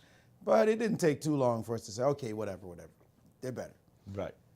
Positionally, we understand here what Jeffrey is trying to do. He's trying to dominate this e5 square. He played bishop e5, knight b8. He said, no, I'm not interested in trading off your dark square bishop. Sam said, okay, I'll play knight c6. All right, let's make a tacit offer of a draw. And Sam said, okay, I mean, after all, I don't have much to do. I got a couple of weaknesses. I know you're playing terribly in the tournament, at least scoring terribly so far. So draw, we can repeat moves. That's a good way. And Jeffrey said, I don't care how badly I've done so far. Let's play chess. Give this young man definitely some kudos for his heart, as a lot of people might have just tried to whimper out of this tournament with draws, but not Jeffrey. Fighter indeed. A6, bishop back to f1, knight c6, b4. Let's keep it going as b5 can come and challenge one of the defenders of this e5 square. So Jeffrey showing his fighting spirit indeed and continuing the game with fire. That's the heart of a champ. Now, is it the brain of a champ?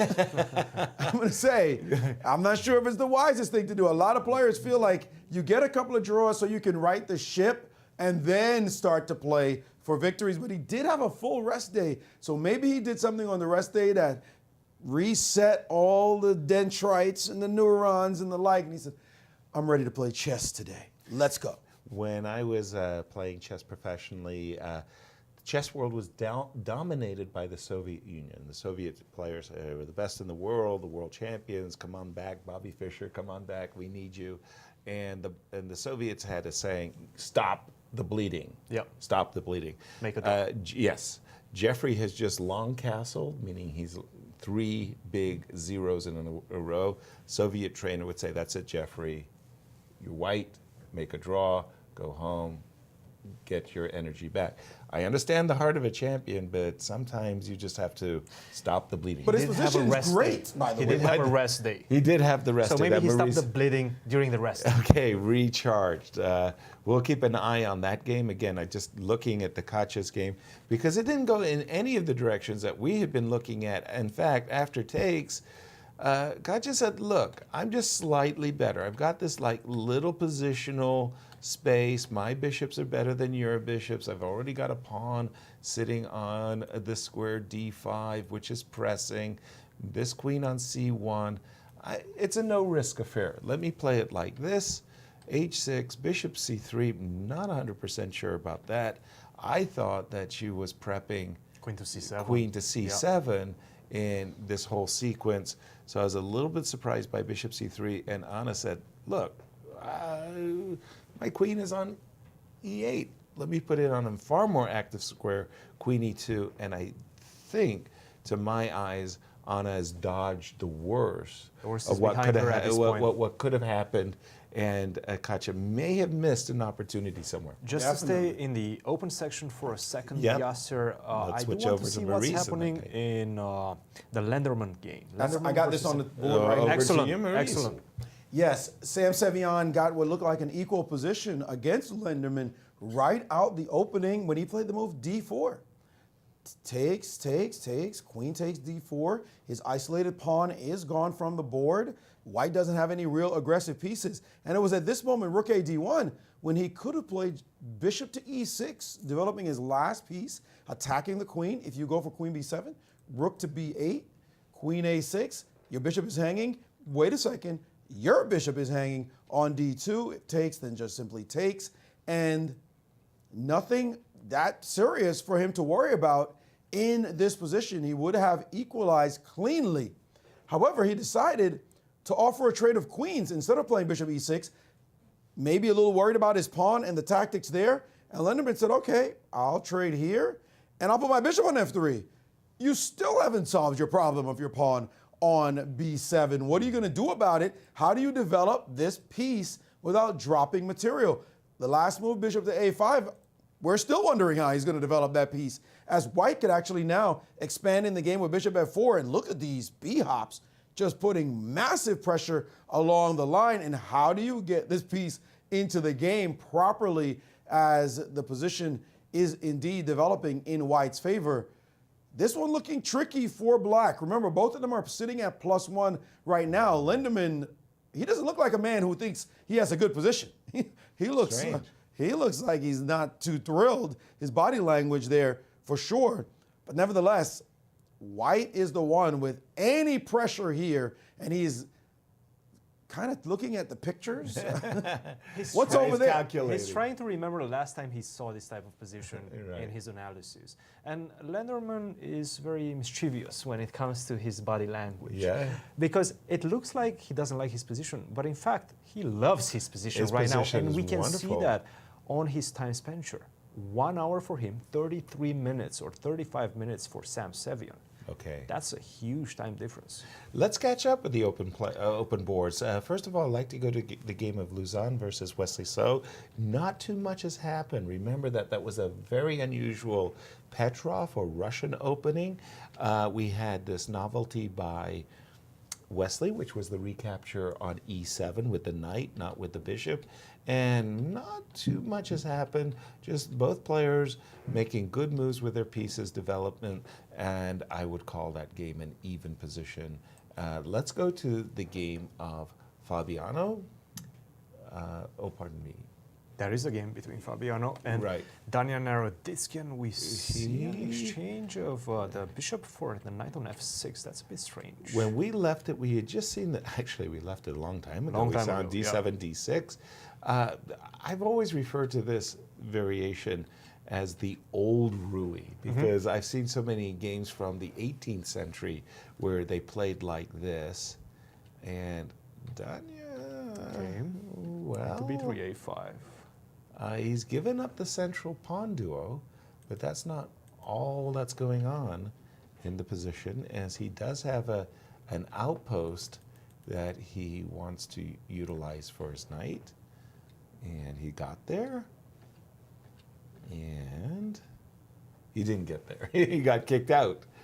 Knight b1. Heading to d5. Well, a real strategic scrap affair going on here as Fabi is angling for knight d5. Maurice, back over to you. Well, some wild things are going on in the game with the Women's Championship. Let's start with this one here between Irina Krush and Anna Zatonski. 12 championships between them. In this position, it's clear d4 is the weakness, and White is trying to make sure you get plant a piece on this square. d5, not so hard to defend as everybody looks like guarding the isolated pawn, but it is about the d4 square, so she played the move knight b d4. Hey, I've occupied the square, no big deal. What did Zatonski play? A move none of us here, including the president and CEO of the Pawn Grubbers Club, Yasser Seirawan, would dare play. She did it. Queen takes on b2. What kind of greed is this? As that allowed bishop takes on f6, and now you dare not keep your structure altogether with this move, as now your queen has absolutely no way back home after rook to b1. You might say, oh, I'll just take on this square and now I'll get a lot of food for it. No, you won't. You get nothing for this queen. And they're calling it a novelty alert. Queen b6 earlier was a novelty. This one back here, but what we're caring about right now is this position, because if the bishop takes f6, she took back with the pawn. Was that b2 pawn worth causing this kind of damage to your king side, your pawn structure? Everything looks ugly over here. It's clear that White has compensation for this pawn. No question about it. Maybe more than compensation. These two have played each other so much, they probably can't stand it. 11 wins for Irina, 9 losses and 7 draws. Very close affair, as they were tag teaming championships for a while before Irina put together a ridiculous number. I think she won 3 or 4 in a row to separate herself from Anna. But they know they've done battles. They respect each other tremendously, as many, many things have happened between those two veterans. This one, I'll say, not the kind of position you want to play with the black pieces. What a risk she took taking on b2. That's one game. I'd like to also bring up the Sabina Feuser game. Take a look here, as after the move b4, Sabina's knight was not trapped. She could have put it on the c4 square, traded that piece off. What did she do? She took on d5. She said, let's go. If you take here, I'll grab another pawn. Your knight moves somewhere. Looks like g5 is possible, though d5 might show up on the board, and your knight is sort of trapped. I'm not sure you want to go here. This move looks really tricky. At that point. No, d5 is Boris Spassky's move. Boris Spassky made these knight sacrifices. Just wins a piece, right? Yeah, so that's not a move you want to play, but maybe dropping back. And now that looks like, wait a minute, my d6 pawn. So maybe I have to continue with the move d5. An enterprising sacrifice afoot right now by Sabina Feuser. Said, you can have my piece. I get 2 pawns for it.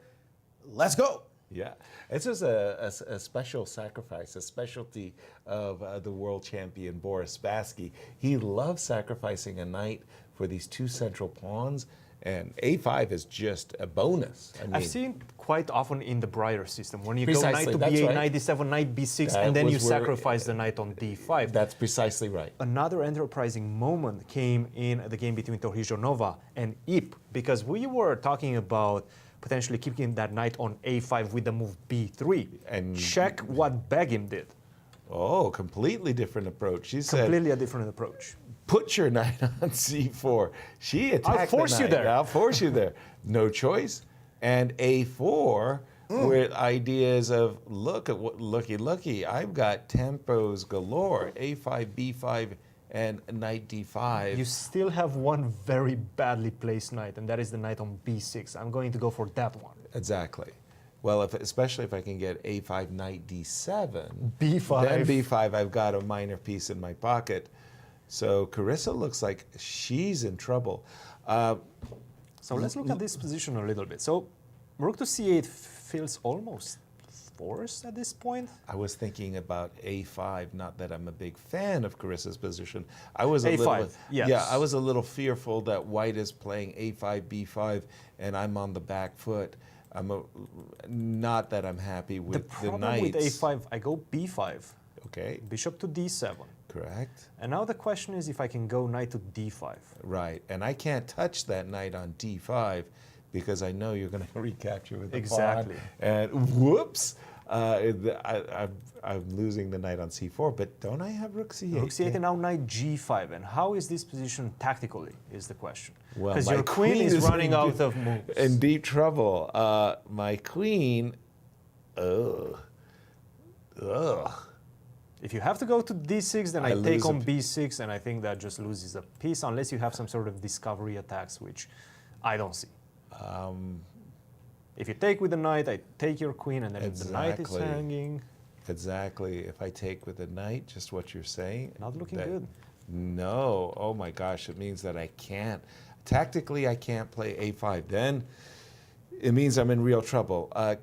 I'm reaching for my A pawn. Let's and go A6, with yes. a little nervousness, I'll try A6. But I'm going to try I've the gotta same thing. Keep, A5. oh, first, and you A5 drive me first. to some vulnerable square. And now knight D5 again.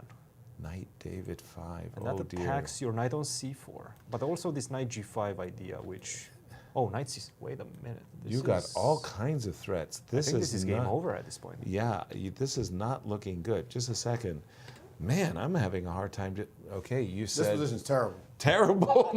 no wonder I'm having a hard time. Deep here. It's trouble in this like, oh my gosh, threats galore. And that knight G5. Turns out it's not just that the minor pieces are having a traffic problem. They're stepping on each other, but this knight G5 is well. also Yeah. on tap. You've got the game that I wanted to say. Ray Robson doesn't get enough love because he gets overshadowed. He's the in leader. clear first. He's the leader. Everybody, and you've got Darush versus Ray. And what do you got, Maurice, for us? At the moment, Ray's a pawn down. down a pawn. He does have great compensation in terms of maybe, potential anyway, in terms of maybe winning the pawn back on this square with rook to b8 and hitting this pawn. White does have some buttons exposed, and the knight on f1 is not necessarily the most impressive piece in the world. So Ray's looking for tactics to prove that he is certainly okay in this position, but White doesn't feel like he's going to lose the game. Like that's not the kind of position it is. White's thinking, do I have a way to somehow cement the advantage? And you see there, Huge Ray's game at for our 3 standings.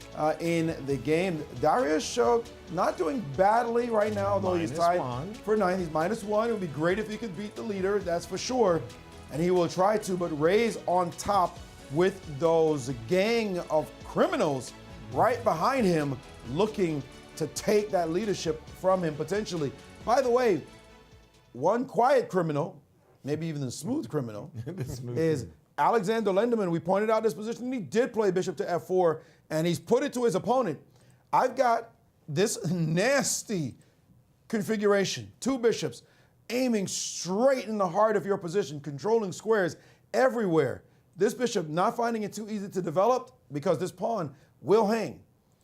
Oh, by the way, I've got an hour on the clock. Whoa. With 18 moves. You're under 30 minutes. Whoa. we all would take white right about now. The situation is bad for Sam, as he's trying to find some bailout endgame maybe that is not so bad to play, but this looks bad. I mean, those bishops, everybody is perfect in white's game. Just the rook at f1 would like to get in the game at some point, but black just can't figure out how to get the bishop off of c8. And now he's taken on c3. Bishop takes c3. Given white the isolated pawn on c3, but conceding the dark squared bishop. That is clear. He decided to give up his dark squared bishop, which he just moved, by the way. He just played bishop to a5, but there was a bishop on d2, so that capture wouldn't have been great. He's giving that up. Let's see what his next move is. I assume it must be instantaneous. You don't make a trade like bishop c3 unless you are sure of your next move, because it's such an important trade. It's not like you can ever get your bishop back. It's got to be bishop g4. It's got to be bishop g4, hoping to maybe get some kind of ending that is not Bishop so G4, bad. Just take on b7. b7, take on d1, take on a8, take bishop e2, rook to e1, bishop to c4. It's a long and he's sequence. going for it. It's a long sequence, and Sam is hoping at the end of this very lengthy sequence he doesn't lose material, because after bishop e2, rook e1, bishop c4, his idea is to snap off the a2 pawn. Let's look at that. I was about to say, Yes, it's so fascinating. I have to bring it up on my board just when I was going to. Here we have it. So this is the very consequent moment when Sam captured on c3, and he calculated the variation that we're about to see very deeply.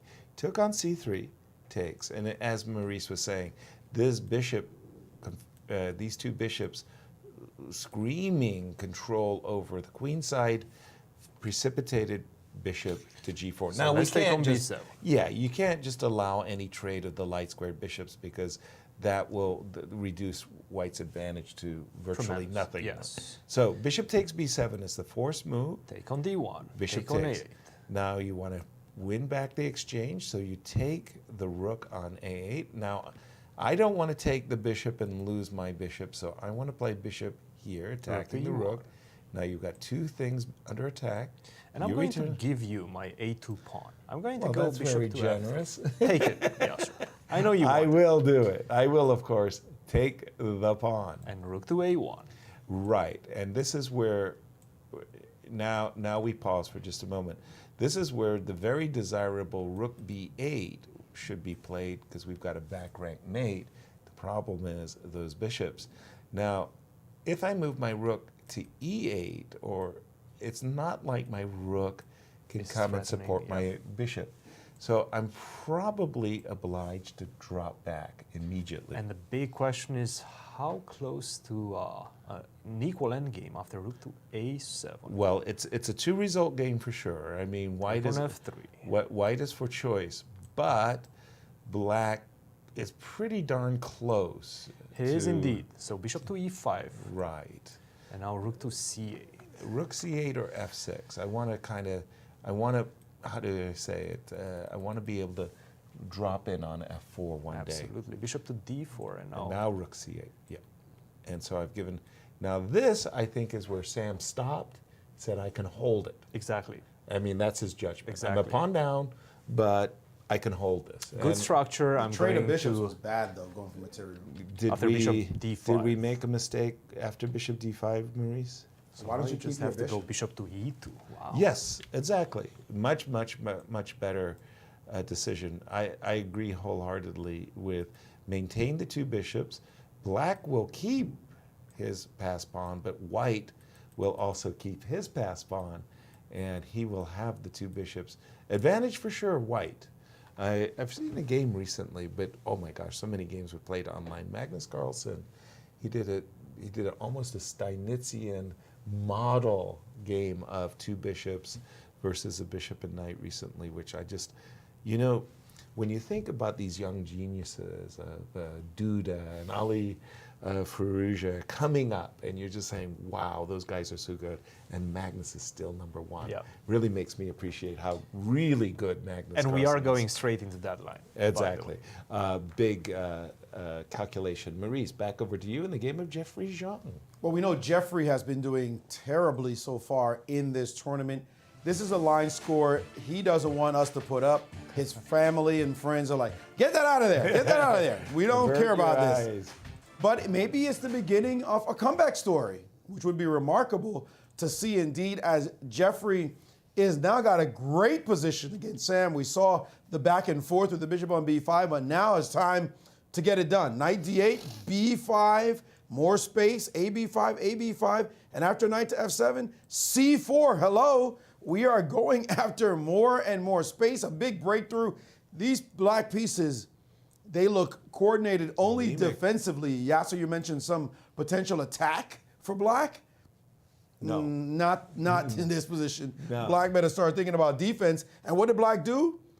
E5, saying, okay, I got to do something to get out of here. C5, and after queen f6, give me this guy. Don't let him get to e4. No way in the world. Now knight f takes on e5. So you've created a weakness on the d5 square. It is passed, but who are you fooling? I mean, we love a white's game in this position all day, every day, as you've got a weakness here, some weak squares as well, and these two pawns, one of them trying to turn into a passer eventually. This is great for Jeffrey, no doubts about that. Can he get it done though? Because when you're playing poorly, there are different ways you lose. You blunder. You have an equal position. You make some bad move. You suffer some kind of nasty position, bad from the opening, and you lose. And there's the worst of them all. You were winning, then you lose. Oh, man. That's the worst one. So let's see if his form can straighten itself out and him not wobble, and he get it done the way we know this young superstar can do. When you mentioned the words, Maurice, quiet assassin, I thought he was talking about Lanier Dominguez. In a very, very quiet way, Lanier picks up points, draws. You kind of don't notice his game, and then suddenly he's on the podium. Well, let's remember his last game against Sam Shanklin, who is struggling as well, and we see that from his body posture. We saw that image of Jeffrey postured up. Sam, a little bit more timid, you know? Let's just jump into the game of Lanier. He's up against the U.S. Junior Champion, John Berg. As we opened the show, and we said, okay, this chasing pack of wolves. Well, I mean, Lanier sitting there saying, I'm Lanier Dominguez. I'm one of the most highest rated players in the field. You're one of the lowest, if not the lowest rated player in the field. I'm targeting you today. Exactly. It's this Marshall Gambit, very theoretical duel. The players continued like this was all their prep, and they got to this ending, and this is where the quiet assassin has just posted up his rook. He's just played the move rook a7, and he says, yes, this is a very, very severe threat. I do want to play the move knight takes f7. You tried to make a move like c5. No, I'm not respecting that decision. I will play knight takes f7 nonetheless. And this is the position where John Burke has kind of gone into a deep tank. So he has two options. Why can't he protect it? Rook to d7 or bishop to g6. Right. Now, I would definitely go for rook d7 just to get rid of that rook on the 7th. You see that rook on the 7th that you just I hate it. You say, no, I'm not going to deal with this anymore. Okay, so if I take, and then I say, okay, I still insist. I want a rook. Another one. Okay, let's go h6. h6. I'm not respecting your threat. I'm very dismissive. Oh, okay. How dare you pretend to tickle Bishop Ortiz? to e8. Okay. That was a very consequent move. Actually, maybe I don't want that. I was thinking rook to d8, but bishop takes d5 didn't seem like the right approach. Right. Okay. There are some There's issues. a pull there, yes. Yeah, but after bishop e8, stop. We just stop. We don't have to go too much further. But after knight e4, you just kind of get a sense of the position. You make a comparison. White's 2 bishops, black's 2 bishops. Knights are more or less offsetting, but the rooks, the comparative power of the rook favors white all day. White has to be preferred. Also, that bishop on e8, unfortunately, I would love to bring my rook, as you were mentioning, activate the rook Right. via e8. I cannot do that anymore. Your And that bishop stepping on the e8 wrong is square. kind of stuck. I do Yeah, have to go exactly. something along the lines of f6, bishop to f7, but that weakens the king at the same time. Let's show that line. f6, bishop takes f6. Uh-oh. That's a nasty that work? one. Yes.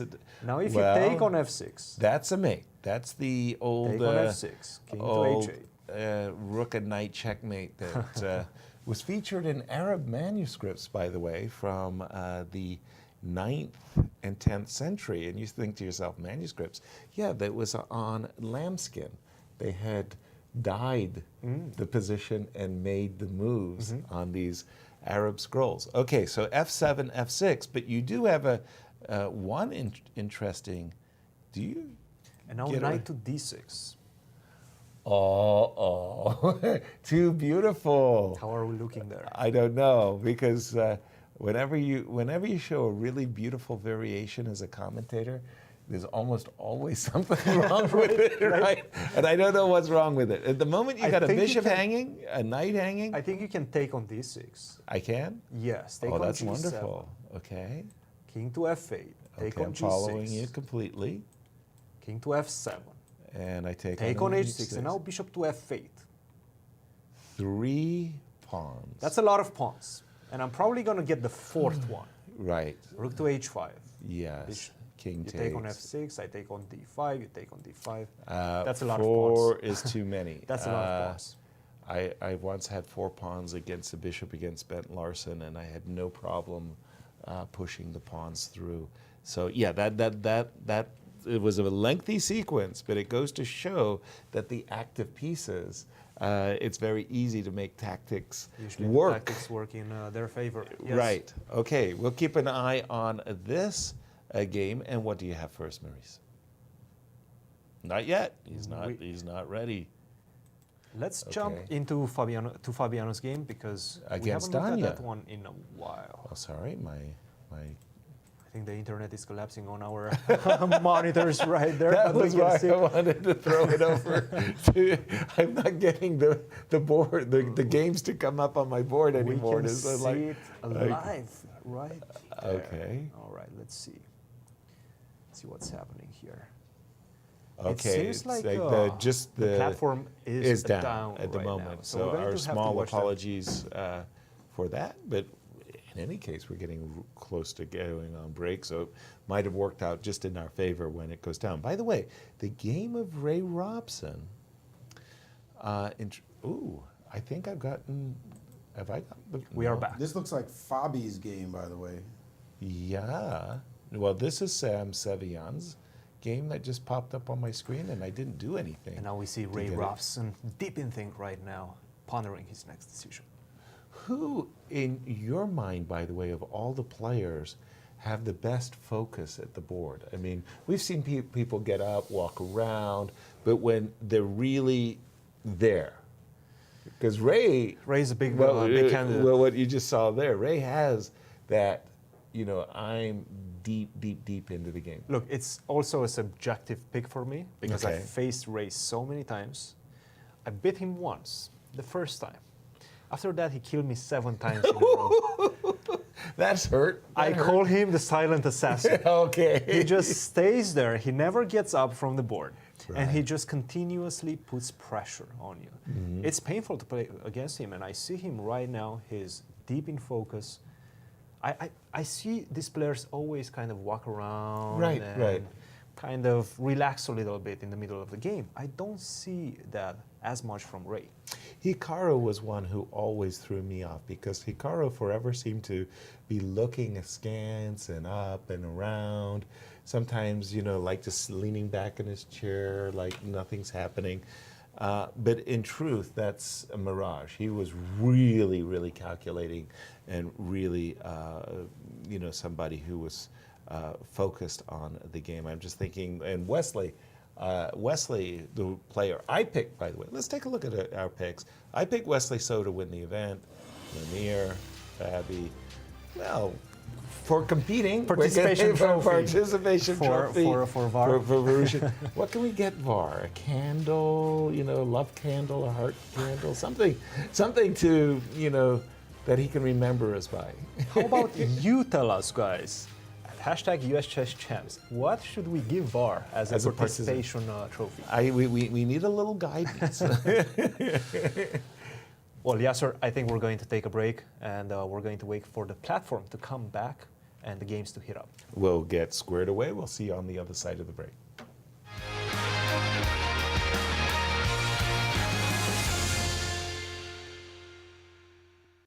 If you have kids, you already know St. Louis has a ton of fun stuff for families to do, like the Magic House or the Science Center. And if you really want to be a stellar parent, come see all the new stuff there is to discover at St. Louis Union Station. With a new mirror maze, light shows, and the 20-story high St. Louis wheel, it's enough to make any parent feel like a star. St. Louis is always exploring.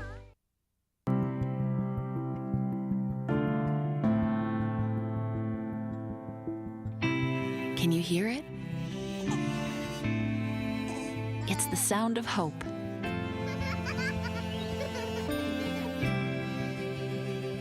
And health. And strength. It's the sound of compassion. Of open doors. Where people and machines are in tune and miracles occur. It's the sound of personalized healthcare and active communities. It sounds like life, and it's what you hear when you really listen. Listening to you, caring for you. We are Ascension. A St. Louis Public Radio journalist's most precious possession isn't a notepad, camera, microphone, or recording device.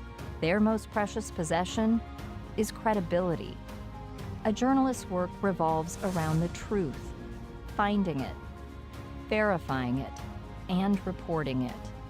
Great journalists work hard to find the facts and put those facts into context, examining all the arguments and including differing opinions, amplifying fascinating voices from our community, telling captivating stories, offering facts that may have been omitted. We work every day to earn your trust. For news, turn to St. Louis Public Radio. When you visit St. Louis, you'll probably want to watch the Cardinals or the Blues. What about after the game? Heading back to the hotel would be a major error. Instead, boogie through the city and discover the music that gave the blues their name. At the National Blues Museum, Broadway Oyster Bar, or even the legendary Blueberry Hill.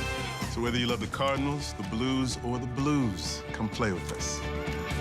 Hey, you guys know I can't play this, right?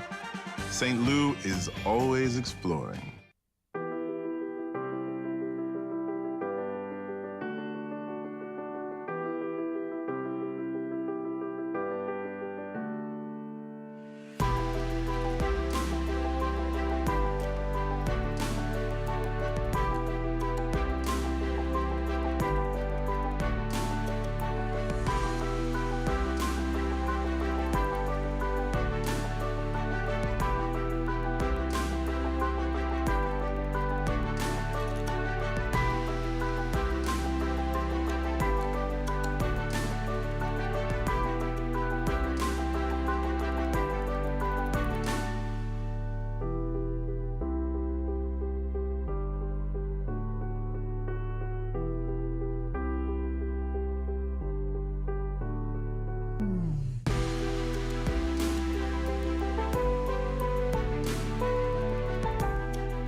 Welcome back, everybody, to our coverage of round number 5 of the 2021 U.S. Chess Championship and U.S. Women's Chess Championship.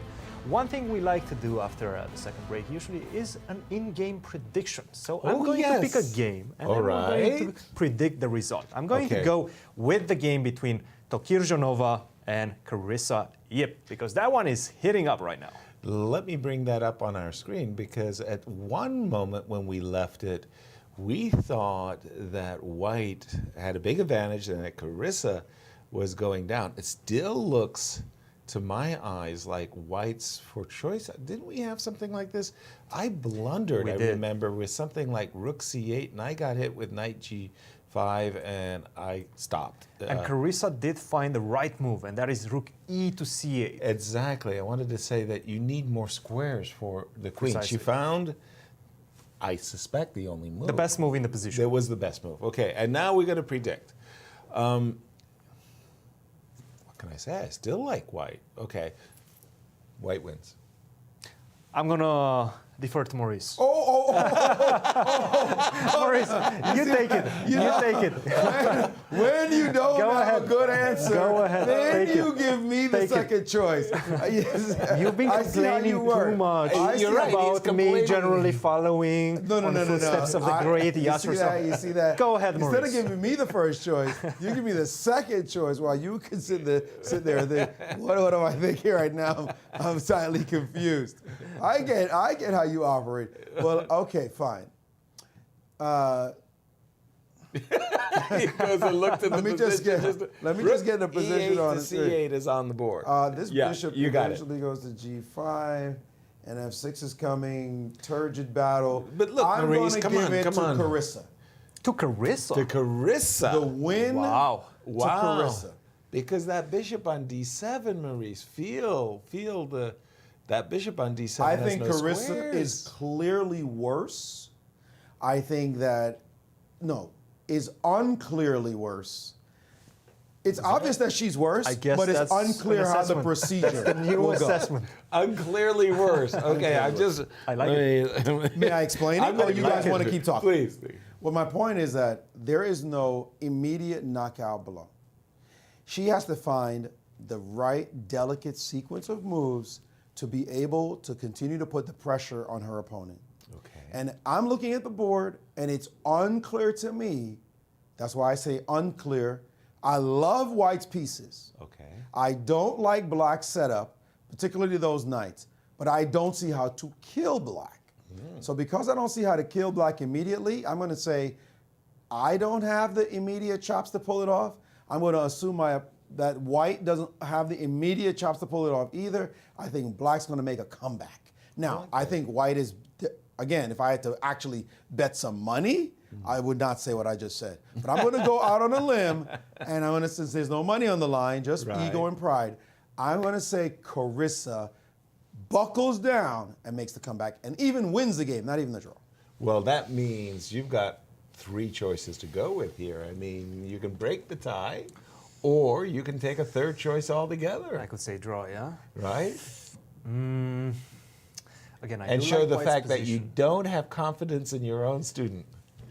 We know exactly what Christian's going to say. Having put it Christian like that. is already a given. I know what Christian's going to say. I'm going to see if he follows it. Having put you in a corner that you've got to support. All right. So I'm going to go with Begim is going to continue with the tremendous pressure that she's putting on her opponent. And but the result, therefore, at the critical moment, she's going to make a slight inaccuracy, allow Carissa to get back into the game, and make a draw.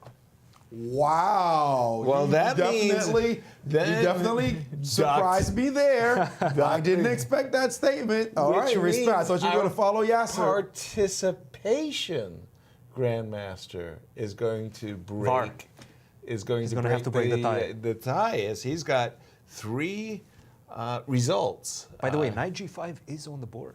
Yeah, Queen E8 also instantly played. Well, there's no other place to put the queen. Now, what I was thinking and why I liked especially Begum's position. VAR has an opinion. Let him finish. VAR, showing understanding, has joined the old veteran, Yasser, and he's picking Begum. Okay, now we know it.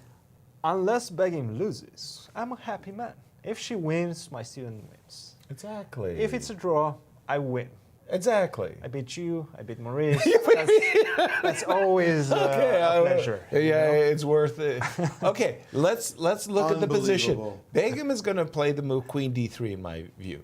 And why is she going to play Queen D3? Well, she's eyeballing this bishop, which has a potential of being a target on D7.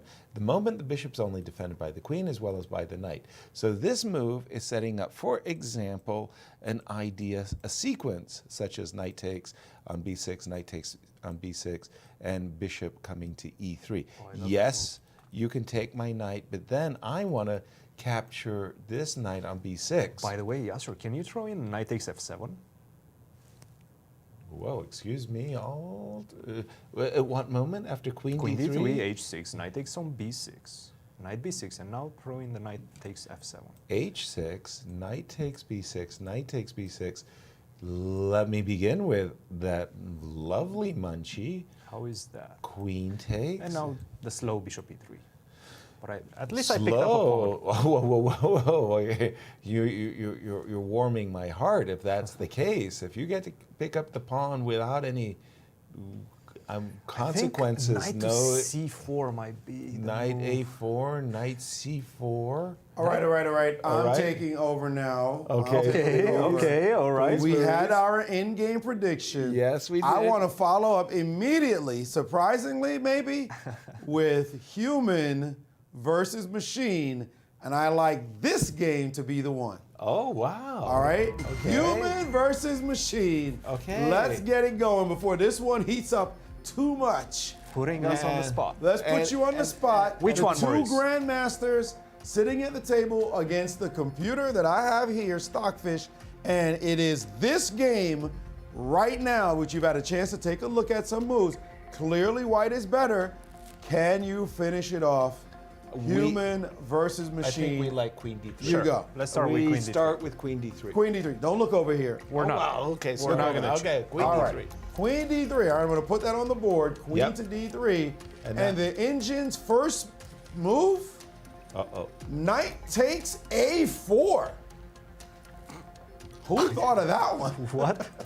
Knight takes A4. I don't like what the engine's suggesting right away, but wow. Let's go. We'll take that. Well, just a second, because we got rook takes A4, obviously is our move, but we also got knight E7 checks. Knight E7. Because he has to take the knight. We'll take the bishop. He has to take our queen. Take the queen. Now we're hitting B7, F7, but then he has knight C5. Yeah, it's... Maybe we're not so happy. Okay, no, we're taking knight the... C5. Knight, We're taking let's the take knight. that knight. All right, rook takes, bishop takes on B5.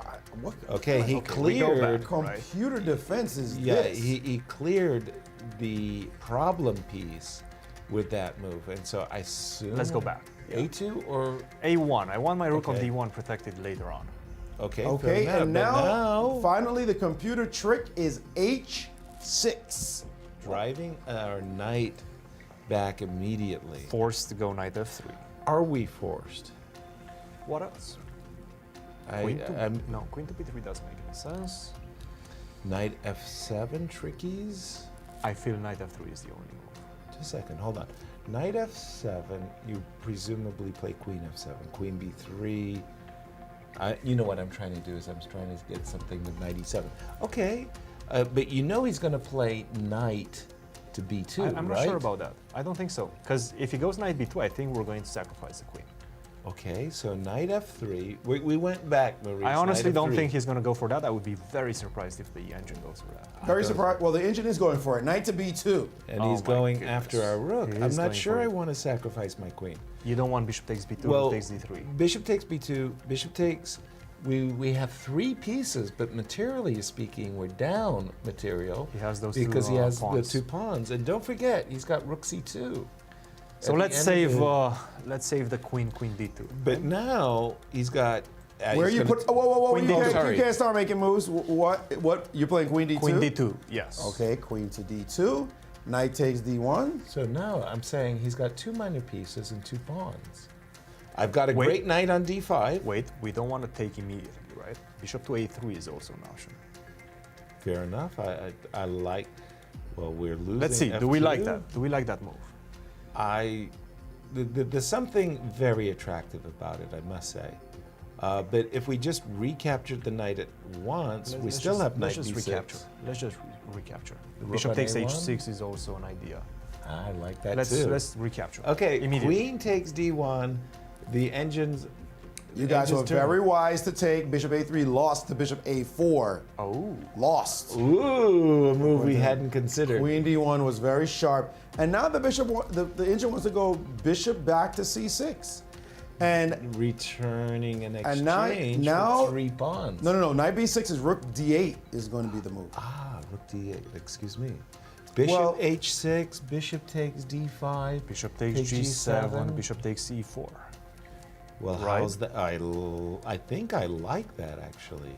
So bishop takes h6. Let's go with that. And now he can't take It's on the board. Bishop h6. Yes. Bishop takes d5. Bishop takes g7. Bishop takes g7. Bishop takes e4. Now we can take on e5. He'll take on f3. We take on f3 with a bishop. He'll take on e5. We'll take on a8, and it's just a draw. b7. b7, and it's just a draw. I'm not sure because he has rook d1, rook d8. With the tempo against our queen. We might be lost there. So we have to go either bishop f6 or bishop h6. And how many moves do we have left, Maurice? No. Well, how many pawns does he have for the minor At the piece? moment, 3. you have played. Where did we start? We started with knight, queen e8. We have 2. No, he has 3 pawns. You have a couple more moves. No, we're a couple more moves away from making an assessment. I will let you know that the engine thinks it's only plus 0.5 right now. Oh no. That it has come all the way back from basically a lost position. Wow. And you guys are giving it all kinds of chances to fight back. So you did not play the most accurate moves going forward. So the machine has made a comeback with this hustle move, knight takes a4. Does it mean that we should start our sequence with knight b6? I think it's too late, Yasser. Why? He's giving us another chance? Well, we're giving ourselves another chance because we did miss knight a4. That's true. That's true. So knight a4. So it was all good. You were doing great. By the way, you knight takes doing b6 was played. Knight b6 was played. Look, we're gonna stop there. I can point out the move when h6 was played. It was back. That was the moment. Really? Yes. When you played right h6, here. we had an option. Yeah, you could have actually played bishop to f1, a fantastic. I wasn't. Fantastic. What? Stopping this and going for this line. Yeah, okay. That would have been a superstar, fantastic engine move for sure. It wasn't, As you got all the in my pressure radar. and the checks and the every was Bishop was still F1. bishop f1 was a No. I know. Nobody plays that move. Boss chair. Magnus Carlsen doesn't play You don't that have to do the boss chair. We got the computer. That's a cheat. It was right there. cheat. All right, so you guys were not bad, but it turns out that she played knight takes b6, knight takes b6, queen to d3, rook d8, and queen e3 is on the board, allowing a knight to go back to c4. So we have a sharp position. Not bad right now what she's done. This is a good position according to the engine as well. So this is going well. White, yes. Okay. By the way, sorry, we're going to give that to the computer did win. The machine won that round of human versus machine. Because I call it a draw, Yasser. Well, no, we turned a much superior position into a slight edge. So that's not how we're you going to do give it. that to the machine. But quick question. What was our predictions again? I just want to make sure that VAR is on the winning team. I know it was So 3. VAR. It was 3. We had 3 results. Once beg him to win. We have it right on the screen. Okay, thank you. There we have it. I have a draw. You and VAR beg him. Both. Excellent. And Maurice You and VAR took Carissa. the easy route. Clearly. The easy route. Listen to this man. And Christian was wisely tepid. That's He's wisely sitting on the tepid. fence. I was the only one who just said, Boldly. roll the dice. Boldly. CeeLo! I admit that one is probably one of my worst predictions I've ever made, but I'm just going for it. After all, who won the last prediction? I don't I remember. I don't remember. Yes, We all forget. We all forget. I remember exactly who won the last one. So I'm giving you guys a chance to, puff your chest out and feel good. Queen E3. Well, she's I mean, playing I well. don't think there's much choice. I think that threat Knight of to queen C4, takes. right? Yes, exactly. I think capturing the knight, there's no choice in the position. By the way, how are we H6. doing on time? I think this is crucial right now. This is could move be 24? She's worse on the clock is Tokosh-Jonova. 22 minutes against 31 minutes. So 31. it's still close. Carissa is a very fast player. Yes. She almost never gets in time trouble. Exactly. So the And simple that- fact that she's keeping close, I like that for white. Well, I always, I mean, for me, Speed Demon was Viswanathan Anand, and I always like fast. it when junior players come out of nowhere and they're just like, they know what they're doing. They just blitz, blitz, blitz, blitz, blitz. So I like the fact that Carissa is a fast player. But okay, let's go. Why are we so happy in this position? Because the knight Oh, I'm not does saying we're so happy. jump to c4. Where is Begum's continuation? I mean, we want to play a beautiful, if illegal move, bishop to d5, for example. So what exactly, an illegal, if beautiful move, rook c1? What So is our let's goal? go queen to b3 instead of queen e2 because I want to target that knight. But Maurice, what do you have for us? Yeah, okay. Yes, queen to this one, of b3. course, is extremely critical. But we don't want to pass some events that are actually taking place right now that we need to note. And one of them is the game between Irina Krush and Anna Zatonsky. And this one is absolutely going all in Irina's favor right now. Okay. She's just dancing and prancing and thinking, man, this would be a great game to come back after a terrible loss. Blunder, yeah. Blunder against Carissa to win now would just be fantastic. And let's take a look as stealing this pawn on b2, none of us, including Yasser, who loves pawns, munches pawns, would play a move like this one. But she's allowed this queen to b1. Let me get the pawn back with clear positional advantage. Knight takes d4, knight takes d4, and rook to c7. Yes, give me the pawn back. Yes, thanks for the trade. Yes, give me bishop d3. Why did you do this to your pawn structure? And now your pawn's hanging, what? Bishop c5? Give me that one too. That's an extra pawn for white after having sacrificed the b2 pawn. She's now Earlier. up a pawn. Perfect structure. King g7 played. This is looking so good right now for the champ as she tries to make a comeback slowly but surely as she's looking for her 9th title. She needs to win one to feel confident about herself. This could be the one that gets her back on the road. Wonderful. Excuse me. Yes, please. Let's go to that position. Because Okay. I see tactics, Yasser. Okay, well, you've got issues. We're here to answer as the audience can ask us questions. I think we should be able to I see tactics. ask ourselves as well. Yes, please. Queen g6. Yes. Let's go for it. Queen g6. Tactics and simplification. Yes. I think this is key. Queen g6. So that was, I think, every chess player who's ever had a coach understands that whenever your head material, trade off. Everything. So Knight takes e6. You spotted a royal fork. Queen g6 check. You took. Now the one issue I have with your solution, which looks for the moment really good, is that you did undouble the pawns. But I'm right? taking another pawn. Ah. I don't see how you defend that. Ah, well, in that case, you're talking my language. Just a second. You're hitting the pawn on d5, and you want knight e6 as well. So if you go rook d8, try to defend that, I'm going to go knight e6. Precisely. And that finishes the game on the spot. Exactly. Why wouldn't you play because- rook d1? No, because this finishes the game. Rook Because Oh, I c6. see what you there's mean. Sorry, my bad. a pin on Yes. the c file. Nicely done. And you can only defend it with d4, but once again, Knight knight e6. e6 just wins the game. How many pawns did you say you're up to? I'm going to be up 2 pawns. That's winning. That's brilliant sacrifice. A lot of Queen, pawns. she did not play it. She did not find it. Queen g6 is an absolutely brilliant sacrifice. I hate giving Christian credit for good moves. Thank you. But, Thank you, Maurice. You know, so when I give the credit, it's because it's It really wow. is deserved. That is- Unfortunately deserved. Unfortunately, It yes. is deserved. that would have been But special. how important would that victory be for our standings and for Anna Zatonsky That would be terrible. Irina would move up, getting herself closer to the tournament leaders, but that would put the kibosh, I think, the final nail for Anna. Ooh. What did she do instead of Queen She played G6? bishop f5. Not bad, but not great. Bishop f5, I mean, look, the position most excellent. likely is still winning, Right. even after bishop to f5. Right. But again, the trajectory is we're looking for simplifications. Exactly. We're looking for the easiest technical win possible. Exactly.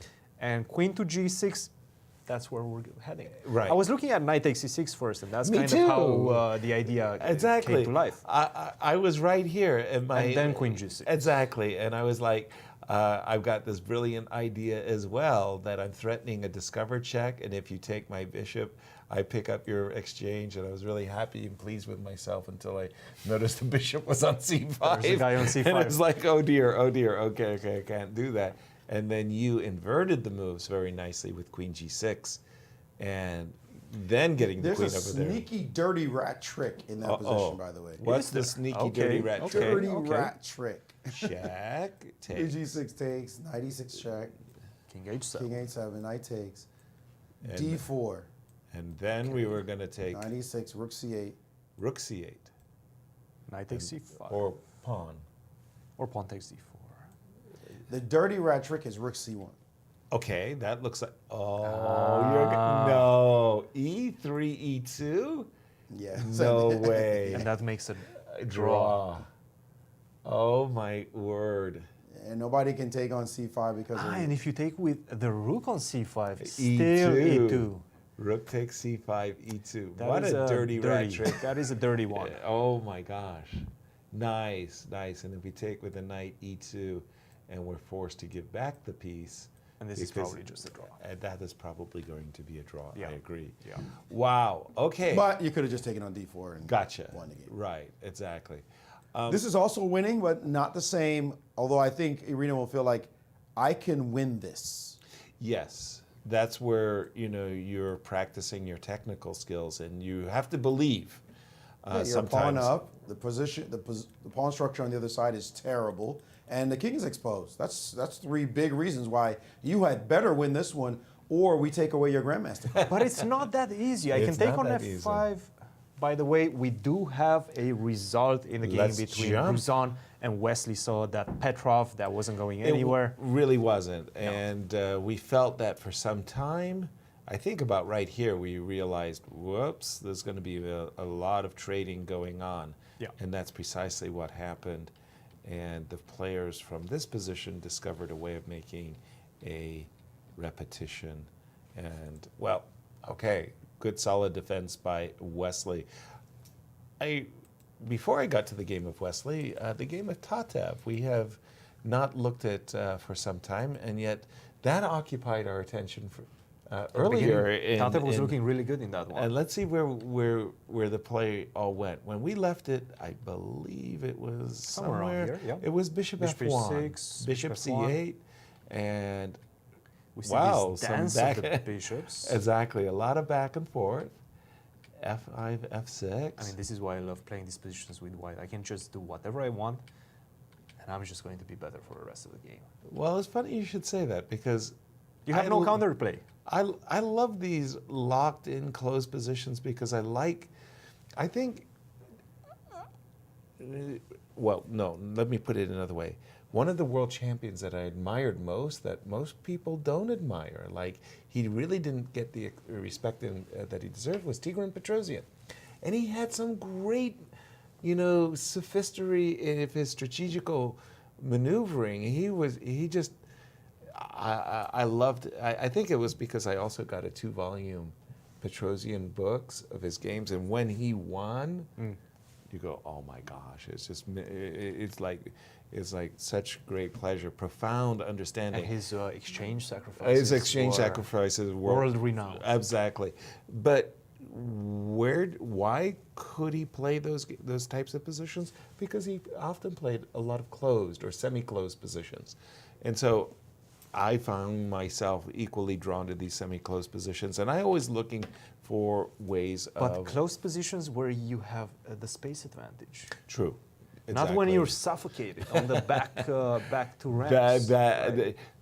By the way, notice that this dance of the bishops, the light square bishops that Shritha has been having trouble with. She put a bishop to c8, to c7, to g4, to h3. Yep. If they were off the board, she would be playing knight d7 and knight f8 and f5. She would know what she's doing. Yep. As it is, like this bishop is actually kind of becoming a target right now because I'm going to go knight to g3. I like what Tatev has done. Back over to you, Maurice. What's happening? Well, very important game for the standings, of course. Katya Nemtsova against Anna Shevchik, and she found a way to pressure a pawn on d6 and a pawn on a6. Why not steal a pawn? Looking good, take the pawn and win the game. Except her opponent said, I'm not just going to lay down like that and just give it to you. Let's play g5, get the game super sharp, and after takes and takes, she took the pawn on d6, and now g4 played in the game, chasing the bishop away, bishop to d1. That's move 39, by the way. Under 2 minutes is Katerina. The next move we suspect will happen is queen to e4 check. By the way, you don't see this disparity very often, and that is 1 minute and some seconds for Katerina. Over 59 minutes? Am I seeing this properly? 56. Make that 56 minutes now. Wow. 56 minutes to 1 to now 209.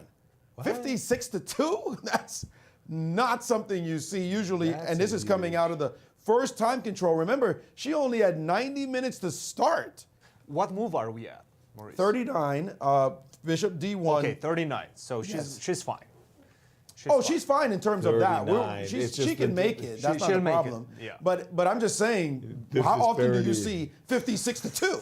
Like that's not very often. That's not something you see. Gap? No, that's very rare. That's crazy. But she could play queen d5 check and then take on d5, getting her pawn back for the moment. And she's going queen e4 check. There it is. She queen plays e4 so check on the board. She's playing principally with speed.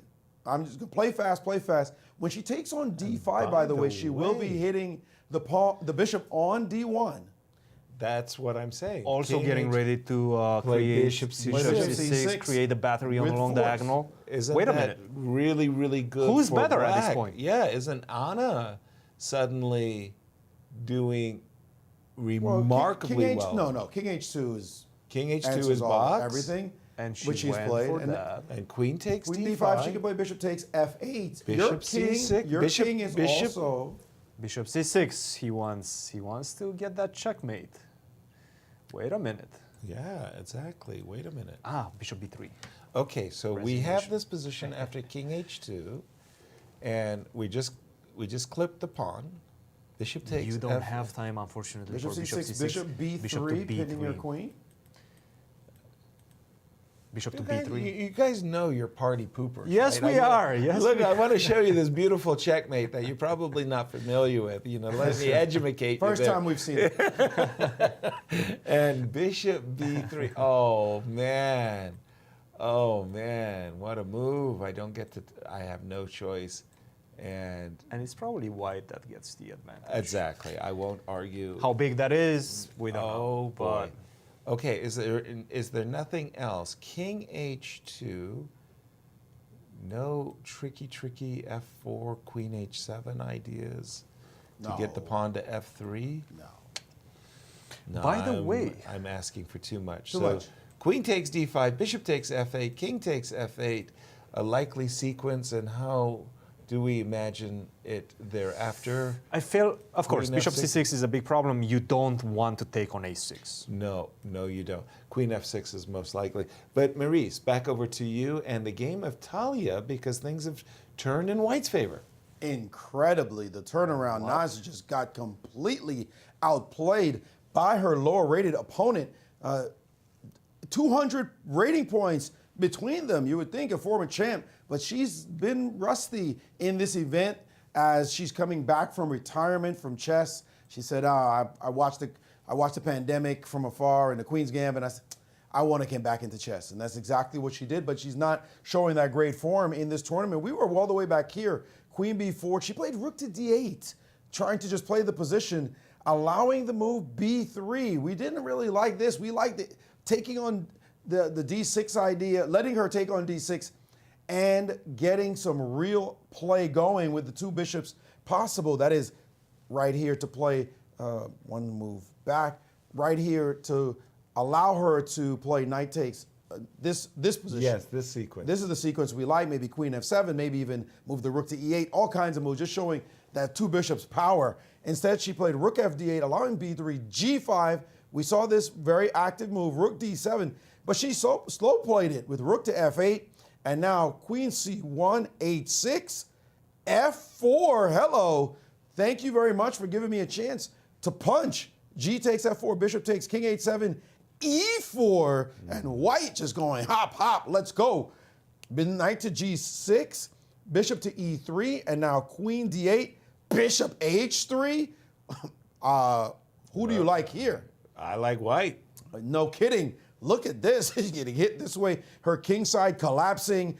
Bishop's trained at the weak pawn. It is black who has misplayed this position. No question about it. And she is being hunted down. Talia doing very well in this tournament. She's at +1, surprisingly so. Maybe she's even the lowest rated player in the entire competition. Talia? I think she's down there for sure. She's 2175 is the rating she comes in with. 2175. I think that's inaccurate. That has to be inaccurate. Something's really, really wrong Something's there. wrong there? Yeah, I think so. But I think Megan Lee is the lowest rated player. Right. But precisely. No, Talia is close to 2,300. I thought okay, so then I got a number mistake on my board right here. Nevertheless, she's not top half. No. All right, so if we could see a list of the players in this tournament to see who's doing surprisingly well. And we see Talia, right, the number I have here on my board is definitely wrong. She's at 23-16. I remember talking with Talia, and she said, it's definitely my ambition to make the Olympic team. I said, well, you got to get your rating up. She said, well, I'm pretty close with a 2,300. So she's the number 8 seed, actually, in this tournament, outrated by not so much as our board here, for some reason, has a mistake. Exactly. But Talia, the number 8 seed, she's currently tied for 3rd place. Right. A victory here will put her right up near the top. Yeah. I mean, she's already near the top. She could actually end up with a draw by... Look at the standings. A draw for Katya is in the offing. Right. Carissa might even lose. Talia would leapfrog Carissa in that case and tie Katerina and be tied for 1st. And Ashrita right now on the back foot against Tatev. So lots to play for. I just wanted to go back to our predicted game because I think that that's very important. Queen e3, knight c8. And here's a move that I find very, very difficult to understand. So, as I grew up as a player and I got into chess mastery and top player, one of the things I was always looking to do is activate my pieces to the maximum. I always wanted maximum activity of the piece. So I'm looking at this bishop on c1, and I'm going to myself, well, what's my most active move? No question, in my mind, bishop a3. So I wouldn't even look any further. I wouldn't even consider. It doesn't cross my mind, bishop b2. Begin played the move bishop b2, and I was thinking about it knight for to some time. c8. That's a very passive move. And psychologically, it's a great move for Begin because knight to c4, which seemed very natural, was killing the bishop on c1. Exactly. Dominating it. Right. If I knew she was going to play knight c8, I would never have predicted that. Too late. No way in the Too world. late. You're what committed. Kind of move is You're knight c8? Shh. You're trying to win a championship and you play knight c8? You're committed. No, I am. Of course, I definitely committed. But I'm saying a move like knight c8 is just insane. But wouldn't you have played yourself bishop a3, or would you do? Absolutely no. Would you argue that bishop b2 is actually a decent move? Bishop a3 is the first thing I'm looking at. Exactly. Now, what I think her idea with bishop b2 is that clear. h6 seems to be the move that's coming. Dislocating that knight from g5, knight to f3, and now bishop to e6 would come unless you have two attackers on that pawn on e5. Okay. And this is what I think she looked at. Let's put bishop to a3. Is the argument you can make as to why she I think played? we're going to Is she gonna take that knight? No. No, she. I don't understand No. what she's doing right now. She went back to G7. I mean, what? she is- Bishop H6, she is just- H4, Bishop G. yeah, No, that she's makes no playing- sense. Okay, I think she thought that the bishop move to H6 was provoking the move F4. Perhaps Carissa only realized here that the desired F6 will be met by Queen B3 check, and Black's in big trouble. Yasser, please, can we Please. put F4 on the board instead of H4? Okay. Because I see that bishop on B2. I see there's no bishop On this controlling the diagonal. long diagonal for Right, black. exactly. I want to open that long diagonal and checkmate. I understand. This looks, all of it looks fantastic. Black's Actually, it pieces are does. so bad. I'm not even that- sure why she felt that provoking H4 was fine. good. Daisy. No, Black's Daisy. pieces are so bad. That knight on C8, you should be almost like hit on the hand. Precisely. You put your knight back to C8. Really? Like, no.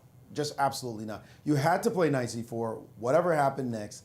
This position is fantastic for white, and we're arguing about who's maybe better, should she have, not maybe better, what I meant is, which one's maybe better, Bishop B2 or Bishop A3? Should she have played H4 or F4? Right. Guys, It's great. It's white great. is having a party in this Exactly. position. Rook And her A1. moves are easy to Oh, make. definitely. Just put your rook, activate your last piece in the position. Oh, of this course. is busted now. Right. Go rook C1. I can see. I resign. I say you guys won. No. You guys won. No. Don't give up. Don't give up. I Don't gave give up, won the Maurice. bet. I'm out of it. I Maurice. just toss me out of this one because Maurice. this one's terrible. Maybe Maurice. it'll be a fight between you guys now. The heart of a My champion guess is not to is give off. up. By the way, we see bishop to F1. What do we think about that move? I kind of like it. I like rook AC1 and rook C7. Well, much, you know, much if she's better. going to start playing moves Yeah, like yeah, this, no, he's coming back. You know, like, maybe okay. I might have to- He's back in the game. He's back in. He's back. I'm back in the I game. never You're right. left. I shouldn't have resigned. I'm back in the game. They're going to start playing moves like this. What kind How of can moves we are happening win in this against this game? guy? I know. mean, it's ridiculous. No. But guess what? I think Begum's got this great. Check this out. Does this win the game for her? Can she do this? Can she do this? Knight F7? That looks dominating. Isn't this like kind of somehow super deadly? Kind of. Ooh. So bishop E6. Just a second. Bishop E6. Take bishop E6, queen F. What do you I play was going to next? take on E6. Take on E6. And I was going to go check. I have to go to... Nowhere. I don't want to go to F6, but do I have to go to F6? No, well, that's... Okay, you do have to go Let's to go to F6. F6. Because you can't really go to D7. I've got rook check and bishop and queen F7 check. Right. So you can't go to the D file. But why? You can't go to the E But file. rook D1 after F6 looks Okay. murderous. Rook D1. Sorry, I'm just having a little bit, maybe too much fun, yeah. No, you're having just the right amount of fun. But this look. H6. H6. Whoa. Are we about to see the combination of knight F7? Well, we don't Maurice? have... No, knight F7, queen F7. We don't have... Oh, sorry. No. We don't have bishop G4 Oh, we and don't the have queen it. is still on E8. So she has to go back to F3, which she did. Okay, I apologize. And what are we going to see now? This is the worst part for me. See, I don't care about the combinations. I do. You know, you can kill them. Right. I care that you can't move your pieces because your knight is Right. sitting on C8. If you move your knight, like, first of all, your knight cannot go to B6. If you goes- goes to E7, what's its next square? Exactly. No square. It's just a bundle of nonsense pieces in white's camp. Plus the pawn on E5 is hanging. I'm not sure I even want to take it and cut you a break. So, and the next thing is, what are your next few moves? Yeah, I mean, bishop C4. Well, that's a question for Carissa. That's what I'm saying. That's exactly Not what for I'm us. saying. Not for us. That's what I don't. Because this is unbelievable. She put her knight on C8. That is just Verusian and unreal. I, You're looking good. we're looking great. You're looking good. Sorry, we've got some seriously important games going on in the open section where big results might be achieved. Now, this is the game of Fabi. That wasn't the game I wanted to go to. I was thinking of the game of Sam Sevian. That would be the Ray- second to last. Second to last. Oh, second to last. Sorry, That's that the was the one. Ray Robson game. You know, I remember I was having a training, and it was 2 bishops versus 2 knights. No, it was 2 bishops versus a single knight. And I was trying to hunt down this knight Checkmate. and stuff. Yep. And in this By the way, case, that's a technical draw, right? no, yeah. At the time that I was studying it, You thought it's a win, yeah? For no, 2 I bishops? didn't think it was a win. I think the whole world thought it That's was so a funny win. how those things change, right? Right? It was the computer that cleared the cobwebs and said, hey, no, this is a table-based win. This looks to me like, well, it not only is it a 2-result game, I think it's just 1. It's a winning absolutely. position. Yeah, absolutely. 2 bishops passed. Look, pawn, it's not going to be easy. Sevian. It's a technical discussion right now, Right. and Lenderman has to answer that. Nevertheless, Lenderman, he has 29 minutes, so he has absolutely no problems in terms of time. Okay. He's going to put a lot of pressure on time as well as on the position. Right. The material is limited. He needs to pay close attention to that. Nevertheless, I see any exchange in the position, in that position, except the light square bishop bishops for the knight. on c6. I don't want that, Right. right? But if I exchange the light square bishops for the bishop, I think that's still winning. Right. Nevertheless, we're not going to get there. It's Slowly, I'm impossible. going to push my pawns on the king side, displace that knight from e6. And after that happens, after your you don't king have a will stable outpost, majestically it should be an easy technical escort the pawn to coronation. The game, funnily enough, that I thought was going to be the predicted game was the game between Jeffrey and Sam Shanklin. Now, we've been liking Jeffrey for some time, but Jeffrey has also had a rough time. He's castled long. Sam also. Sam Shanklin also, but terrible time. Well, -1 versus minus 3. Yeah, a little bit better. Okay, who was going to wobble? Well, guess what? We've got a position that really looks promising. Jeffrey's last move, however, the B pawn was hanging. He could have played knight takes g5 and black structure Swiss cheese, but I suppose he was afraid of bishop takes b5. Right, knight takes g5, I take that pawn. Well, you chase me away from f5 first? Because From otherwise, G5. no, With I'm A6. threatening. You want... I'm threatening this if you take this. So I was thinking you were going to play king g7. Let's look at that. And I was going to play rook here. And now bishop takes b5. And you were going to take here. I would probably trade bishops. Maybe this isn't the winning ending. Swiss cheese indeed, but 1, 2, 3. Lots of pawn islands here. But I haven't yet won a pawn. It wasn't what... It looks close. Now the question is, even Jeffrey at that point, did. I think knight to e2, followed with knight d4 c3 or or knight d4. c3. It still worked. There's some Jeffrey work. said, no. Your pawns, you can keep them. They're all weak. I want to maintain this pawn on the board. And yeah, I think he made the right choice, even though I'm a structure man. Maurice, what do you have? We have the game with Fabiano Caruana against Daniel Naroditsky. Fabi has not been playing well in this tournament, and this game is also emblematic of that as well, as he has gotten nothing with the white pieces, and in fact, may be a little bit worse if he's not careful. Well, maybe it's overstating the case. Knight to c4 played, e takes d6, knight takes on d6, and we see this isolated pawn right here. He played knight e5, queen f5, and g4. A very committal move, chasing this queen off of this square as the pin was on his knight and he did not want to tolerate it any longer. But just take a look after queen to e6, knight c3, rook a c8. And now let's take a look at the pawn formation. Black does have a weak pawn on c6. That's clear. But if we look across the board, it is white with 3 pawn islands, and this pawn on d4 is isolated, and this king is exposed as well. It's not so easy to take advantage of anything in black's game. And this bishop on g7 is sitting there saying, I'm aiming straight at what I need to. All of black's pieces look quite well engaged in this position. And Fabi played rook e2 and queen b3, offering a trade of queens, saying, I like the endgame idea. Let's go for it. Knight might end up on c4. There are potential pins. And it's just not looking comfortable for Fabi. On top of which, with 10 moves to go, he only has 5 minutes and 24 seconds on the clock. Wow. Now only 5:16. Time ticking down. He's got to make 10 moves in this not very easy position as Danya sits with 25:53, almost 26 minutes against the world number 2 player. Danya has been doing terribly in the event, lost 3 games so far, but in this game, With 1 win. and with 1 win, but still in this game against his illustrious opponent, the world number 2, he's giving him all that he can manage. And Fabi now under 5 minutes with 10 moves to go. He simply has not seemed like one of the greatest players of our generation. Absolutely, and if I'm White exactly in this position, I'm looking for a escape.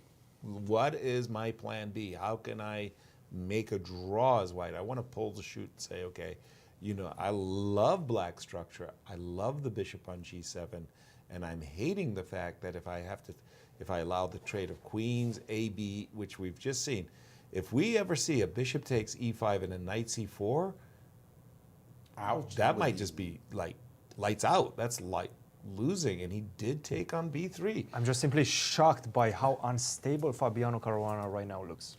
Not very good. But Maurice, how's our leader doing? Well, big results about to take place. Well, certainly here we see a repetition taking place in the game with Robson and Naroditsky, or at least possibly. It doesn't matter if they repeat or not. Darush and Ray Robson. It doesn't matter if he repeats or not. This one is in the books. This is going to be a draw. There will be no blunders, as they are just repeating now. Are we seeing the swinging rook that Ray usually goes for? No, that's Darush. Darush has got the white pieces. Ray Robson is the swinging king. Is the swinging king. And he's showing, I intend to play king H7, and that will be a draw. He will maintain his first place position. But however, take a look at a chaser. We've mentioned one of the chasers, and that is Alexander Lendeman. He was quiet, super quiet. But now he's getting louder and louder as he's got an extra pawn, the 2 bishops, plenty of time on his clock, 27 minutes to his opponent's 5. He's got everything you could want to just slowly but surely win this endgame. And if he does win, then he's tied for first in this very important game. I like what he said in an interview. I like the Alex Lenderman that won the U.S. Open, not the Alex Lenderman who played in the World Open. Yeah. My favorite player is that guy, the guy who won the U.S. Open. And there we see him as he's looking at this very nice opportunity. Sam Sevian came into this game also with a handsome score of +1, undefeated. That will really shake up at the leaderboard. Again, this position of Fabiano, I just got to go back to it because Fabi's allowed the very exchanges that I would have been loath to have allowed, which is he traded queens, put this pawn on B3, and I'm thinking, my God, that's a massive pawn. And what I'm talking about is that in this exact position, after the move King G2, I'm thinking, I mean, wild horses couldn't stop me from taking and posting this knight on this gorgeous square C4 where it hits all the tenders in White's position. And if I'm Fabi, I'm like, how do I get out of here? He must have a plan because this looks Can we say awful? So let's go F4. Okay, and of course, since the pawn on D8. The pawn on F4, pardon me, the pawn on E5 needed protection, so you play F4. First move I consider is G5. You like Rook D8, and I don't blame you. I think both moves really are putting, well, just the pressure on White. The pressure on White at this point. Exactly, and if I am the greedy man, can I corral that pawn on B3 after Rook to D8?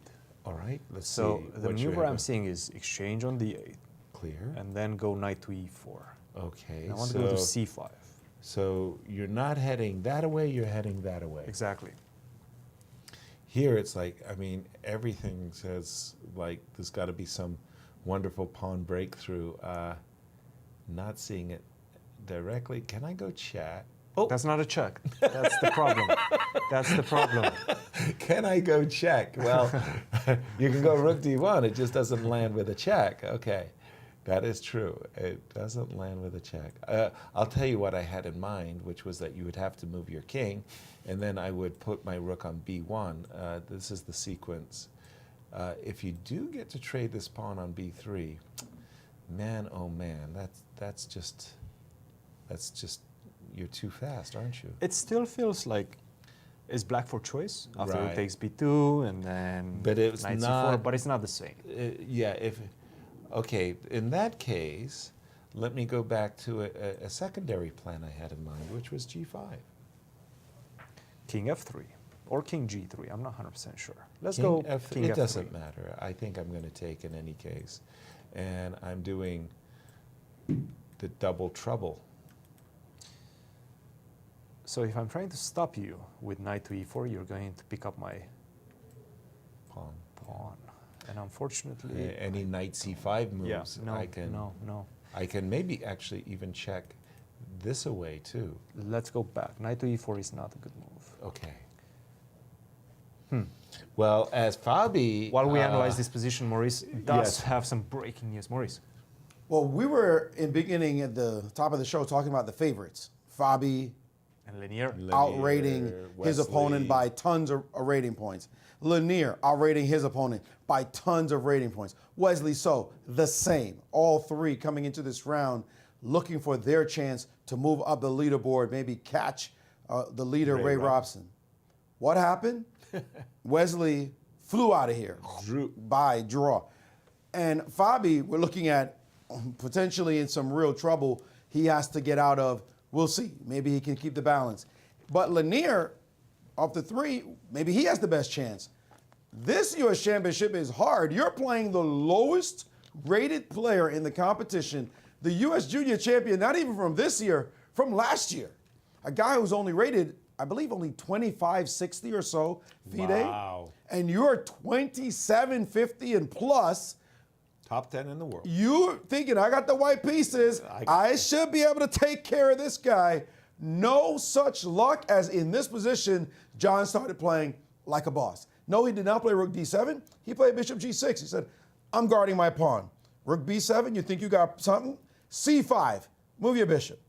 Rook takes b5, I got no problems with that, take here. Rook takes d5, he's now looking at the board, and he's got a shot, takes, of playing, takes, and takes. Who says, where's the win? How do you beat me? We've got pawns on both sides. I've got no weaknesses. There's no straight tactic to win my bishop. But that it I also can see. reminds me of the game of Arena Crush where there was a knight on b4 and a bishop on e4. If you go rook e8 in that position, Maurice, that you had, then those pieces along the fifth rank are suddenly rook c5. What's your next move?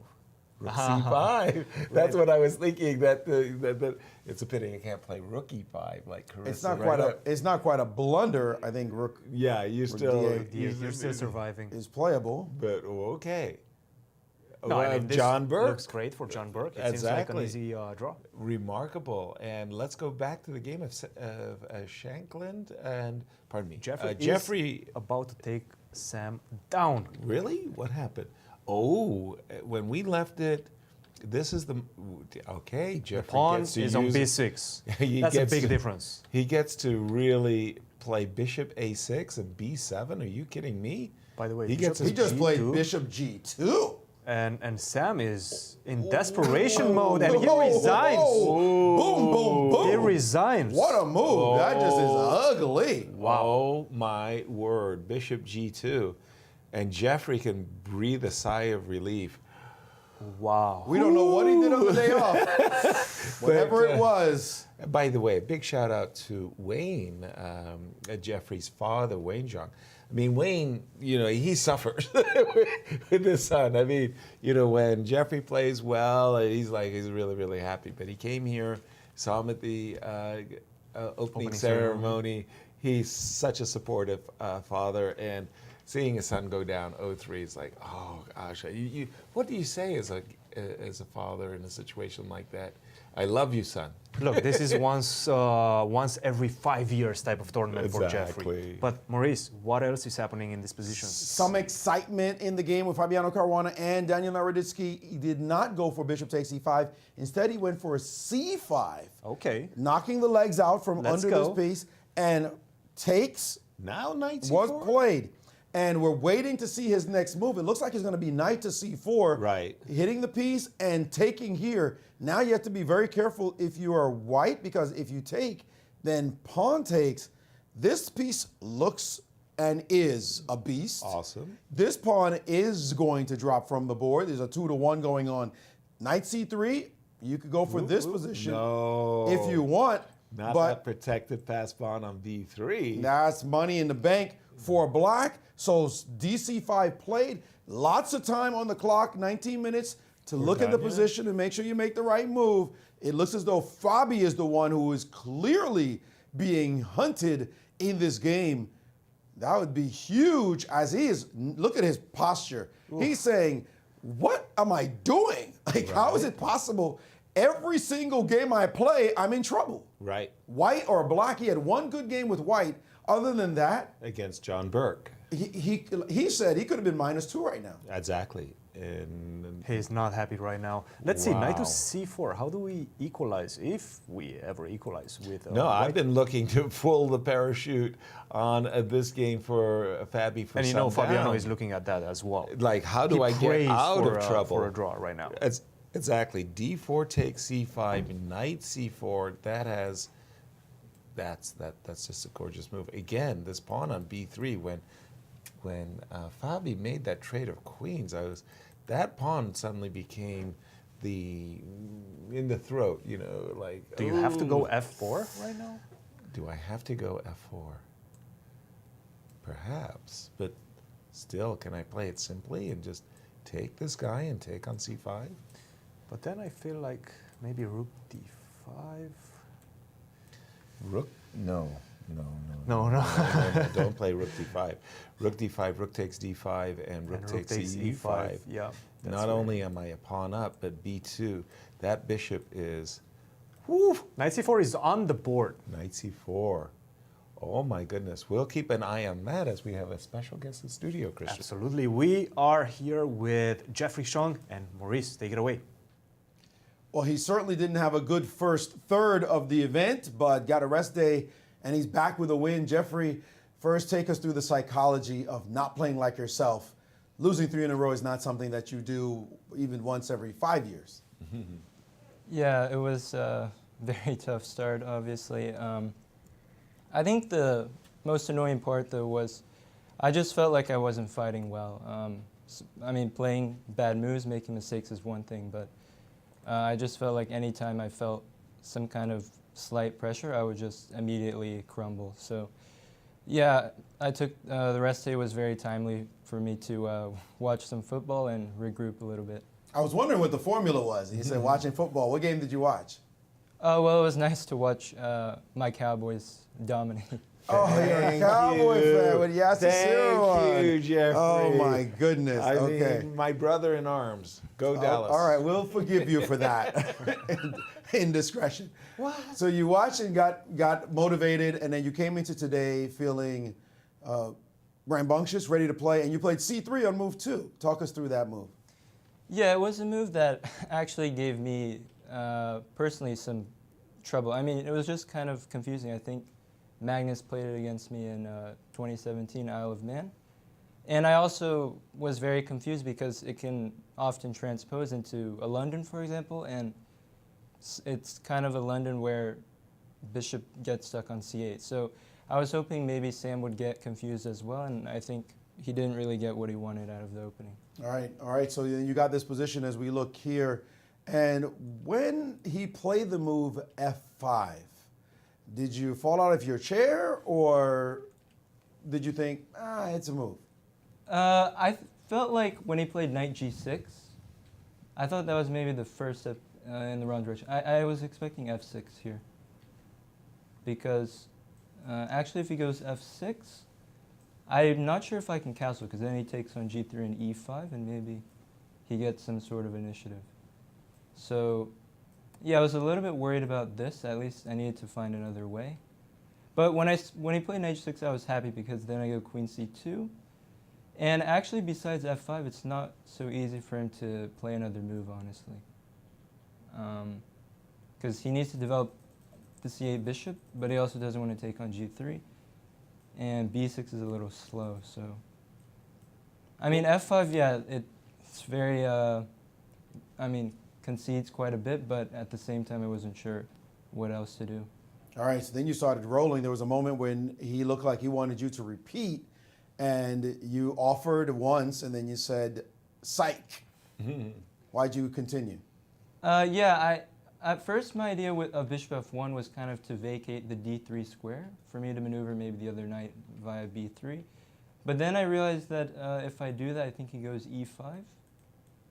And I wasn't sure how good that is for me, actually. So then I was happy to find this idea kind of to broke a6. So I can go. Sorry, Jeffrey. Yeah. So you originally you wanted after knight c6 to go knight to b3. Yeah. Yeah. But and then you were a little bit, well, how good is e5? Yeah, exactly. Right? Okay. So you decided instead to repeat the position and then come up with a4.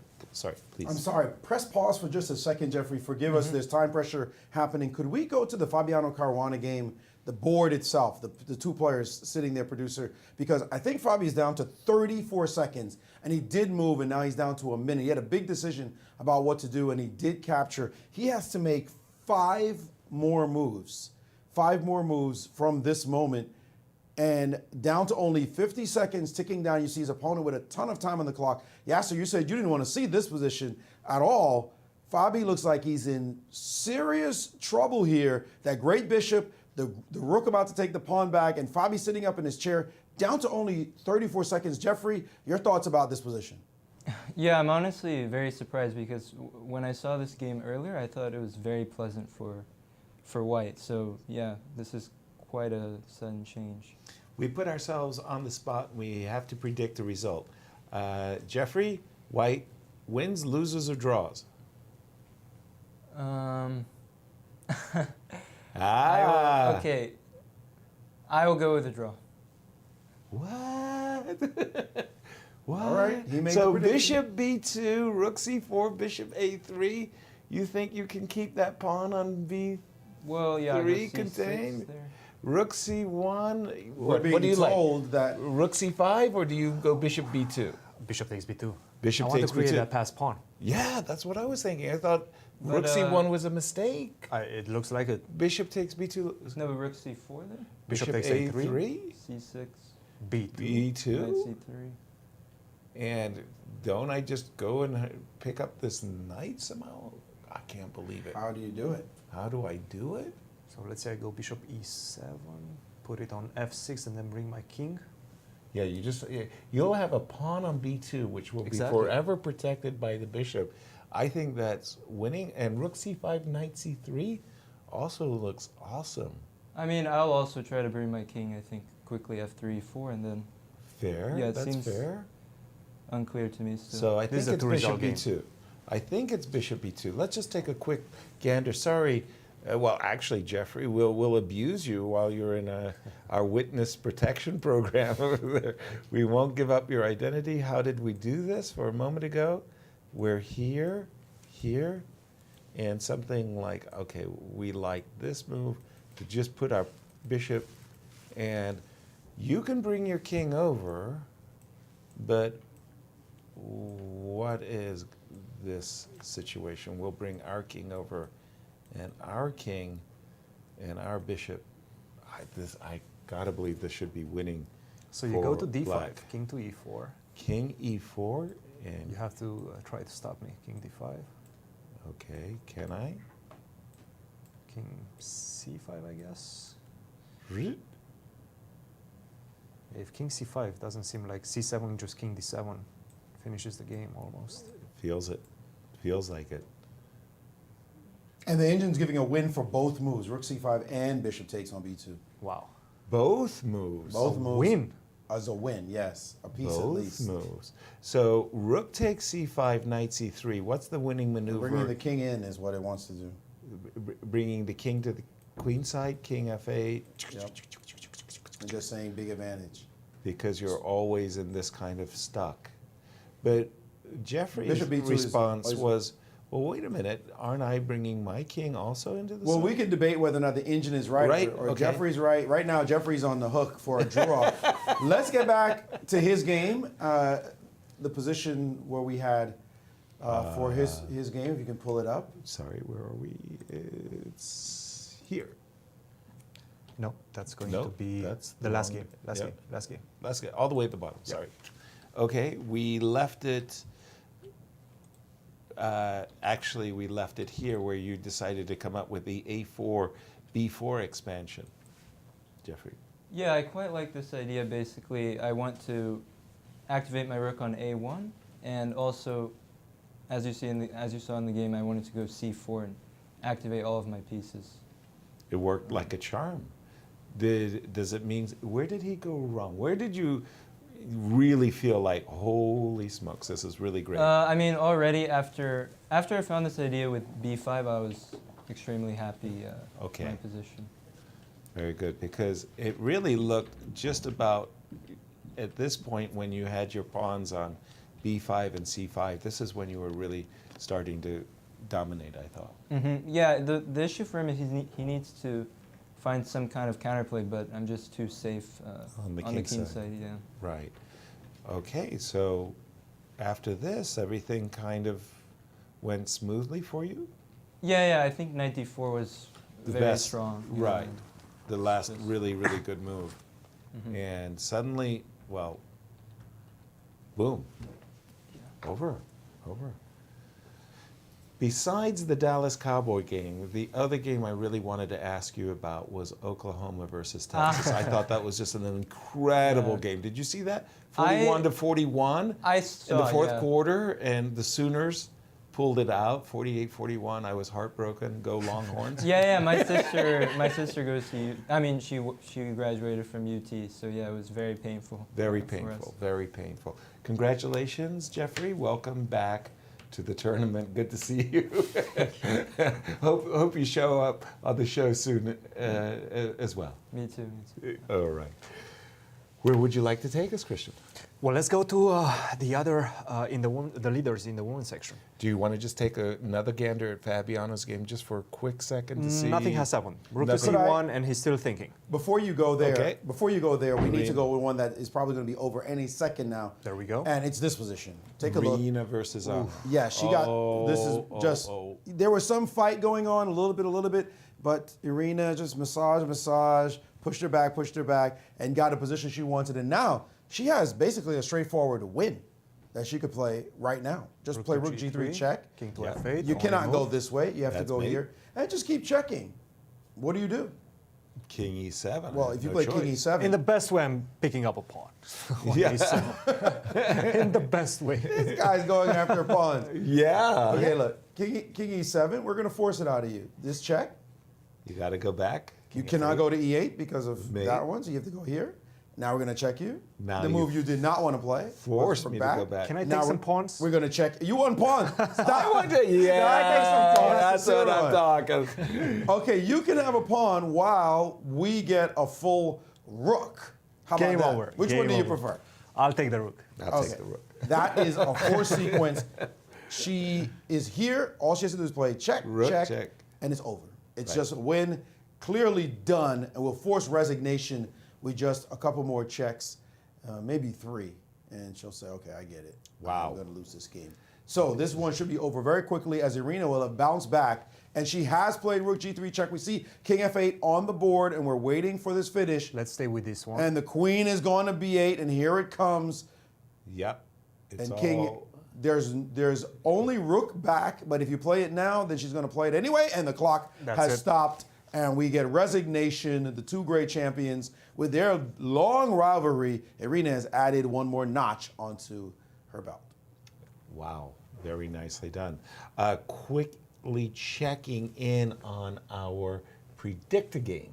Absolutely. Please. With Begum. Begum versus Carissa. Terrible. And when we left it, we kind of left it after this move, bishop f1, queen dropped back, bishop to c4, bishop to g4, bishop to d5. Why bishop to d5? I'm not sure. You are tickling the pawn. She wanted to coax the rook to d7. Wow. Well, she more or less, if you think the bishop is better on b3 than c4, she's so done a we good. see this trade of King rooks. King to g2. I like that move. Defending that knight on f3 is always a good idea. What? I like it. Why don't you play rook d8 and rook d1? You can do that as well. She put the bishop on that as b3 well. to protect the rook on d1 so she could activate her rook. She put king g2, knight e7. Okay, we take. The. Okay, well. Not I'm the not right direction. So sure. No, I'm a big fan of this. no. Let's go back for a second.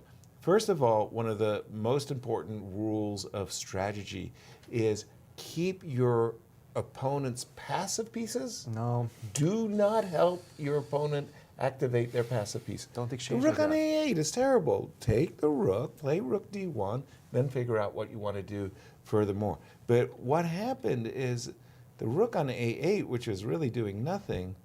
Bishop to c8. Okay, it's still, because what Maurice pointed out so long ago, she did get her knight to e7. Congrats. Where are you going? I want to play next? king h7, knight g8, knight f6. Yeah. I need a square for my Take knight. all it's the so moves. bad. Exactly. Can I get that rook in game? That rook Guys, could you guys play are rook c1 arguing. for the last White 10 is moves. Crushing here. Of course. White is crushing, but let me tell you something. What? Someone in this tournament who is playing like an absolute boss. You know, you always look for the person you're like, who's playing well? Yep. Like, who's playing really well? And right now, Sabina Foiser looks like the class of the tournament. Remember that maneuver she played with Queen B1? Queen B1, We consider it the Brilliancies. Look at the position she's constructed right now. I'm going to show you something so artistic. First of all, B4. We saw this. Takes on D5. She sacked a piece. Now she put that on the board. Now her opponent played a rook. Bishop to A4. She moved the rook. Bishop to G5. No problem. You can go ahead. Do whatever you like. Knight H2. Bishop back to G7. Now let's get an F5. Get it. Nice. Just pure play. F3. Now let's get an A5. We're going to go to the other side of the board. Rook A7. Now we're going to exploit the pin on the A line. Wait, aren't you playing over here? No, we're actually playing over here. Her opponent starts to panic, shutting down that side. The same rook retreats. This is high-class chess. You put your rook up. Okay, I made a threat, made you concede. Now I bring my rook back. King H1, queen to B6. Now I start dominating the dark squares. Knight F1, let's swing the rook around and bring the rook up and double rooks, no problem. And now the move F4, get that out of here and give me the pawn. Now taking, just completely outplaying her opponent. And now this pawn formation as she drops her bishop back is the one I want you to know. Get your knight out of there and D5. How many times do you see this pawn formation? I mean, I can't remember this pawn formation. This is like an inverted bowl. Can I get some cereal and some milk, please? down I'm bowl. like, what is that? It's like a hat. I mean, it's so beautiful. Rook B1, bishop back to F8. Now let's bring the bishop to the long diagonal. Oop, look at what she's doing to her opponent's pieces. This is a master class happening here, playing great chess. This is what you want to see in the championship. Somebody just showing the artistry of chess, the strength. She doesn't look like a 2300 player right now. If you told me she was a GM playing with the black piece, I say, yeah, she's showing lessons. I want to see this game. I want to study it. I don't know if it's been super accurate, all her moves, but guys, she has impressed me tremendously. Another very One impressive game that is about to being finish. outplayed is the game of Nagy against Talia. Talia came in, and when we left it, we thought we really liked Talia's position. Because he has turned it all around. Complete switcheroo on this one. Queen H5. What just happened? Queen This is H5. resignation time, guys. Exactly. Unbelievable. This is Checkmate. resignation time. Checkmate is coming on H2 She here. missed that move. She missed Queen H5. Well, I think she's blundered it to get before because this is already gone. I mean, Queen H5. Well, she took on D5. That was the key moment when she opened up the E file, right? Well, when we left it, we just kind of left it here. And we just thought, wow, right here, Talia was for choice. Talia was doing very, very nice things right here. And She played bishop from H3. here, No, it's not from here. It's the next move. It's right here. Back up one. Right here. Why don't you play C5? and just exploit. I mean, you got a straight pin. You got pins from every galore angle you could imagine. Why don't you play c5? Yeah, that looks like a really, really good move. 1 minute and 30 seconds for Talia, and I think we're going to see. I mean, this is over now. She just literally just gave her opponent everything she could have dreamt of, and now she's going down. Exactly, and it was this move also, rook e2 and queen h5. Winning maneuver. Let's stay with this one. For just a second. For just a couple more seconds. Until she makes her next move, because there's the only thing that doesn't lose on the spot is rook to f2. But then I'm just going to pick up that rook, bishop takes f2, and then you're going to be forced to read it. Exactly, because of queen f3 check also. Yeah, knight takes f2, queen to f3, and that's you're gone. getting checkmated. Exactly. I was thinking of g4, queen takes g4, threatening mate on g2. If I drop the bishop back to block the mate, queen e4 check is going to be mate on the next turn as well. Looks like resignations We're seeing a order. Move. G4, I think, was played. But queen takes d5. Game over. Queen takes g. Checkmate in 2 moves. Yes, pardon me. That's much, much stronger. And there we have it. Queen takes d5 and a resignation. We have an 8-time champion in studio. A very happy victor with Maurice, that is Grandmaster Irina Krush. Irina, yesterday, 2 days ago, was the kind of day that you say, how did I possibly make such a move? 2 days later, you get to take down one of your big rivals in a very good game. First of all, what did you do right after the game, round 4 game, where you blundered a piece against Carissa? Yeah, that's a good question, Maurice. You want me to reveal all my secrets? Yeah? Not all of them, just what happened after What do you that do game? when you play such an embarrassing game? You know, it just left you so empty. You know, of course I was, I mean, I thought my position actually was acceptable at that point. I mean, okay, later on I saw the computer still preferred white in this endgame, but like my personal feeling was like the worst was behind me. And when I had played that move bishop e4 and she played bishop f1, and I got a little careless, and just completely, as soon as I made my move, I was like, oh, there's just double attack, the rook is moving back. So it's quite a pity when you lose a game like that, because it just feels like such a sudden end. Like the game could have been going on, and like nothing terrible was happening when you blunder the piece. So of course I was not, feeling good about that. I was pretty dejected. It was, so what did I do? Well, I think I did a few good things over the last couple of days. I went to church on Saturday and on Sunday, and that was the one good thing about losing to Carissa so quickly, is that I got to make the church service on Saturday evening. Okay. And your perspective shifted over those 2 services? Yeah, of course. I mean, you start to feel better, and I had some support from some people online, and I realized it's like, okay, it was only 4 rounds. I mean, of course, 2 out of 4 is not a great score, but you can still, there's so many rounds that you can still work to catch up, and so it's just a new tournament starting. I felt better also. I think I got more used to playing with the mask on. I wasn't walking around in the patio for all of the game like I'd been doing before, because I realized, it's like, well, I'm not really thinking on my opponent's move, because I'm just out trying to get some fresh air outside. But now I kind of got used to it, and I stayed at the board today, and yeah, today's game was pretty clean. Were you surprised when she plays queen takes on b2? Yes, I was surprised, Maurice. I would not have taken that pawn. I would have been so scared with those doubled pawns in front of my king. So I really wasn't expecting her to do that. I mean, I don't know if it's like losing, but it's just very like uncomfortable position to play. Right. Even the president of the Pawn Grubbers Club, Yasser Seirawan, said, no, that's not a pawn. Even he would take, allowing this position, and you just got an overwhelming position very quickly.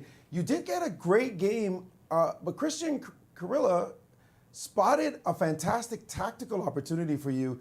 We'd like to point out right here, you had a move that may have sealed the deal even quicker. Okay. Oh, 96?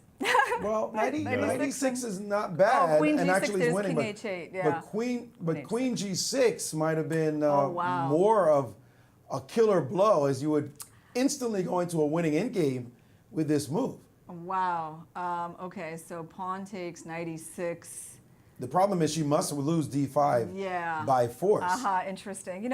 I have to say queen sacrifices, even when there's simple ones like this, they're so hard to think of in the first place. I've often found that it's like the hardest move to even notice. That's very cute. What I was looking at here is I was looking at this move knight b3, and I thought at first this was quite a decent move. And the idea is I'm not letting her take on d4. Then I was like, maybe she'll just sack on e3. You know, bishop takes e3, f takes e3, queen e5. Now she's threatening f5, trapping my bishop.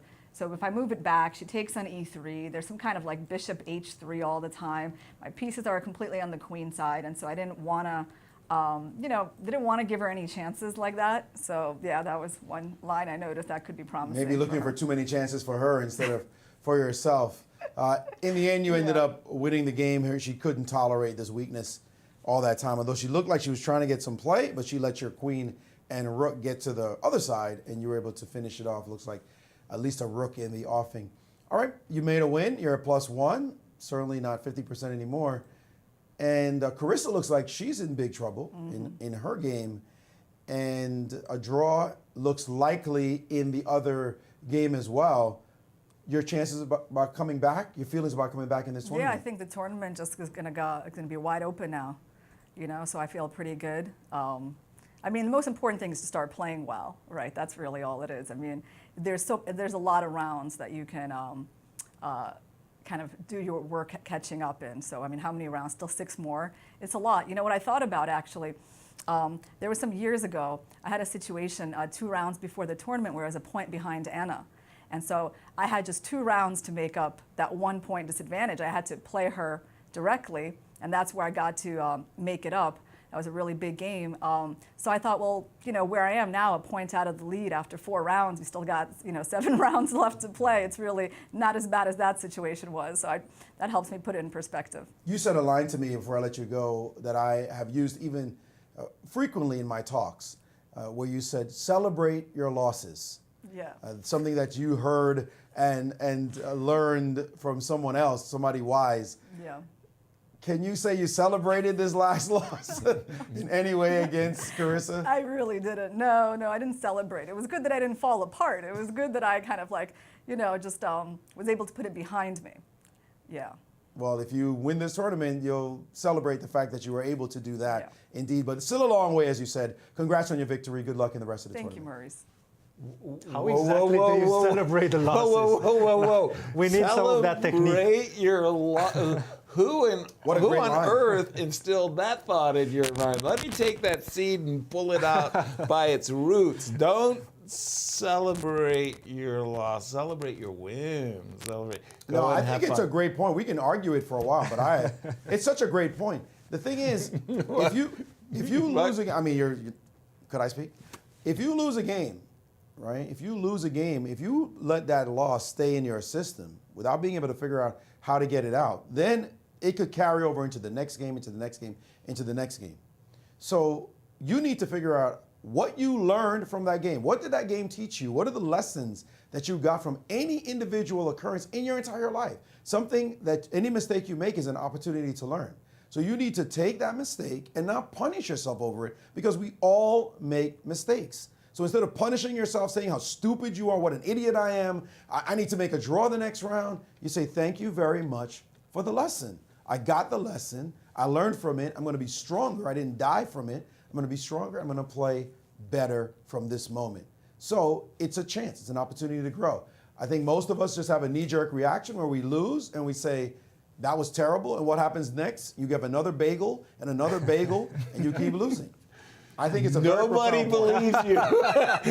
Thank you, Maurice. Okay. Let's go back to the game.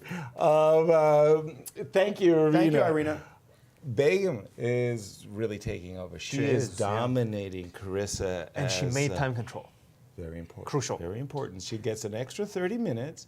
But, okay, I'm not saying that she's played perfectly, but what she has done is put her pieces on really, really good squares. And Carissa, unfortunately, Carissa's pieces, there's nothing for her to do in the position. There's no way for her to get an active position. And look at what has happened. The rook on f8, the knight on e7, terribly placed on this diagonal. Queen on e8, that's not a way to treat a lady. White's bishops, the knight, the queen. The only problem from White's point of view is she really wants to play queen d6, queen c7, queen a7, queen b6, anything. The bishop on c5 is in the way. Bishop b6. Now we have to see bishop d7, because otherwise rook d8 is on tap. And then I would assume just take the pawn on a5. Pick up that guy. Pick up a material. Compensation and material. Or play queen to d3 or queen to d2 or anything in the position. It looks it's dominating. really, it's dominating really good. But we do have in the studio with us a very happy victor. Nazi Paikizes with Maurice. Maurice. Yes, we saw one multiple-time champ win her game, and another who's won 2 titles won her game as well. Nazi, congratulations. Got to say, though, at some point in this game, especially when she played Bishop H3, we were starting to think you might be in some trouble. What a big turnaround for you. Thank you. I just want to say I'm so happy I won. It's been such a long time since I won a classical game. I could feel that somewhere after Bishop H3 I was probably worse, but position is so messy, and I wanted that kind of position today. That's why I prepared the Dutch. I've never played it before. Ooh. So I was probably worse for a move or two, but I feel like I ended up outplaying her. Right, at this moment we thought C5 would have been problematic for you, just to create some dangerous chances. But as you said, when she didn't take the bull by the horn, she started playing a couple of slower moves, and suddenly you were able to right the ship. Yes, so position's too complicated. We both need to make very accurate moves, and she was pretty low on time as well, so I was not really afraid. A very important quality to have, certainly. And then all of a sudden, it was mate. Like, how did that happen? I calculated this line from afar, actually. I was so happy it actually happened on the board. Yeah, after I play queen g4 and bishop d4, her king has no moves. The bishop cannot move, knight cannot move. So I just figured I need to move my rooks from f file to e file so I can get closer to her king. So I don't know if she had... c takes d5 was definitely a losing move after I played rook e7. But I'm not sure she had a way to equalize again, because I like my position here a lot. Maybe if she can force some exchanges. I was looking at queen d1 right away. Maybe that's the best move. But of course, I'm still better. Right, going for it there. Mm-hmm. You drew 4 games before getting here. How did you feel about those 4 draws? How you're doing in the tournament before this round? And draw is always a fine result, and I didn't really... Always? Not always. Okay, There's good point. some draws. No. True. But I never really had a big advantage in any of the games. So draw was okay. In first 4 games, my preparation just never worked out. I couldn't guess my opponent's openings. Now you're at +1. You've joined Irina at +1 as well. The leaders aren't making any separation. Time to make a run? Yeah, with the 2 rest days, it feels like we have 3 different tournaments. The first half already ended, and now we're in the second half, probably the most important one. So I'm just, taking 1 game at a day. All right. Well, thanks for joining us. Congratulations on your win. Thank you. Naji, I just got to ask you that you went through this hiatus, but you didn't play for a few years. Do you, when you return, so to speak, into tournament chess and you're thrown into, the competition, are you feeling rusty, or is everything just coming back and it just feels good to be back? How do you feel about that? Surprisingly, I don't feel that rusty, even though I didn't play even online, really. Just before this tournament, I played the online Olympiad, and that was it. Right. I feel like I was hoping it was like riding a bicycle, and it feels that way. Right. Okay. Well, welcome back. It's good to have you. Good to see you. Thank you, Yasser. Absolutely. Quick check-in on the game of Fabiano. Absolutely. He's got that exact ending that we were discussing. I thought it was over, because the pawn on b2 is actually far more dangerous than this pawn on c6. In fact, we can see that Danya has just a made very... time control. King to f3 was, yeah. Danya is going to make a beeline directly towards that pawn. You got to go for it. And not even necessarily capturing it, although you know I'm going to capture it.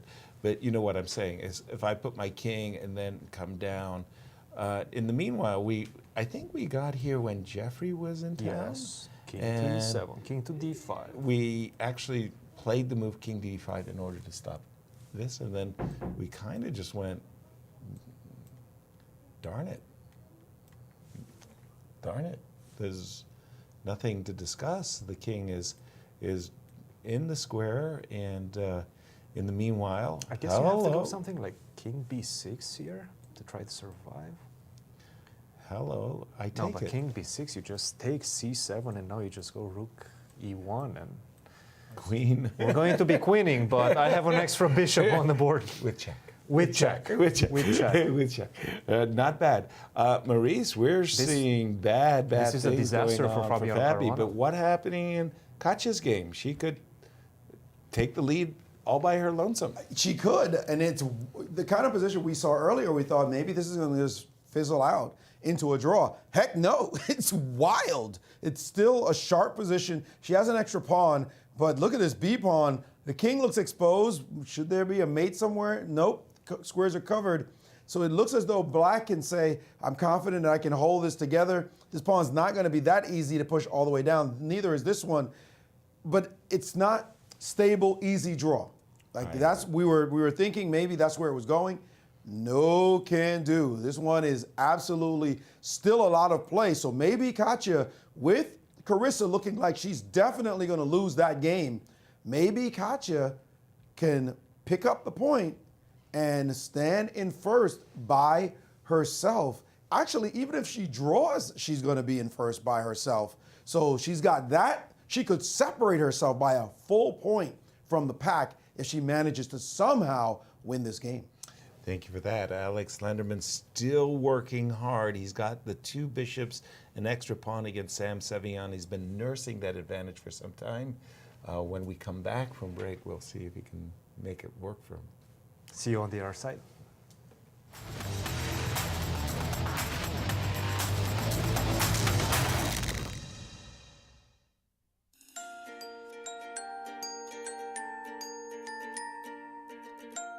Welcome to the chess capital of the United States.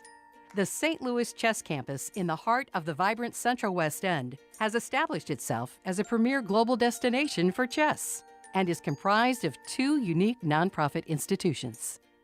The Chess Club and Scholastic Center of St. Louis is recognized as the top chess facility in the world and plays host to all major tournaments, including the U.S. Chess Championships and the Sinkfield Cup, one of the strongest chess tournaments globally. Tournaments are broadcast online to more than 150 countries, led by an expert commentary team of grandmasters. The Chess Club is an educational organization committed to promoting the game of chess, with a specific focus on bringing the benefits of chess to children throughout the St. Louis area. Research shows children who play chess exhibit improved analytical skills and increased confidence. The Chess Club is highly engaged with the local community, bringing scholastic chess programs to more than 100 schools, providing hundreds of classes each week. Directly across the street from the Chess Club is the World Chess Hall of Fame. This one-of-a-kind cultural institution invites visitors to experience chess in imaginative ways and is home to the U.S. and World Chess Halls of Fame. Cutting-edge exhibitions feature rare, historic chess artifacts paired with world-class art. Innovative programming explores the intersection of chess, art, and culture. Visitors can enjoy interactive programs designed around the exhibitions and monthly music in the galleries. The World Chess Hall of Fame is nothing you expect and everything you love. 3 different galleries and a premier gift shop highlight the culture, history, and creativity behind the game. Come visit, play chess, leave enriched. To learn more about the St. Louis Chess Campus, visit stlchesscampus.org.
Welcome back, everybody, to our continuous coverage of round number 5 here at the U.S. Women's Chess Championships and U.S. Chess Championships. We've had a lot of blood spilled today, Yasser. Let's go around the horn and see what's happening. One of the most unappetizing positions I've ever seen, and at least in a long time. Carissa Yip is a pawn down, but it's worse than that. All of her pieces are just simply on very, very, very passive squares, and domination, I want to say, by white in this game. E5 is hanging, and once this queen lands either on b6 or c5, oh, it's just over. Avert your eyes. Speaking of other games where we're seeing very, very dominant positions, take a look at this game of Sabina's. She's a pawn, only a pawn up, but this position's absolutely, absolutely dreadful for her opponent, and Sabina is cruising to easy victory. Huge positional advantage for those two players. This is a difficult endgame to call at the moment. Katja is a pawn up, but because of the really reduced material and the fact that they're doubled, I want to edge towards a draw. This feels like an easy draw. Well, I don't know about easy, but I want to edge into a draw. Another game that's, well, complex. How do I put it? At the moment, it feels like a draw. This was the game of Tata. We had seen, we had kept an eye on this earlier as the round unfolded.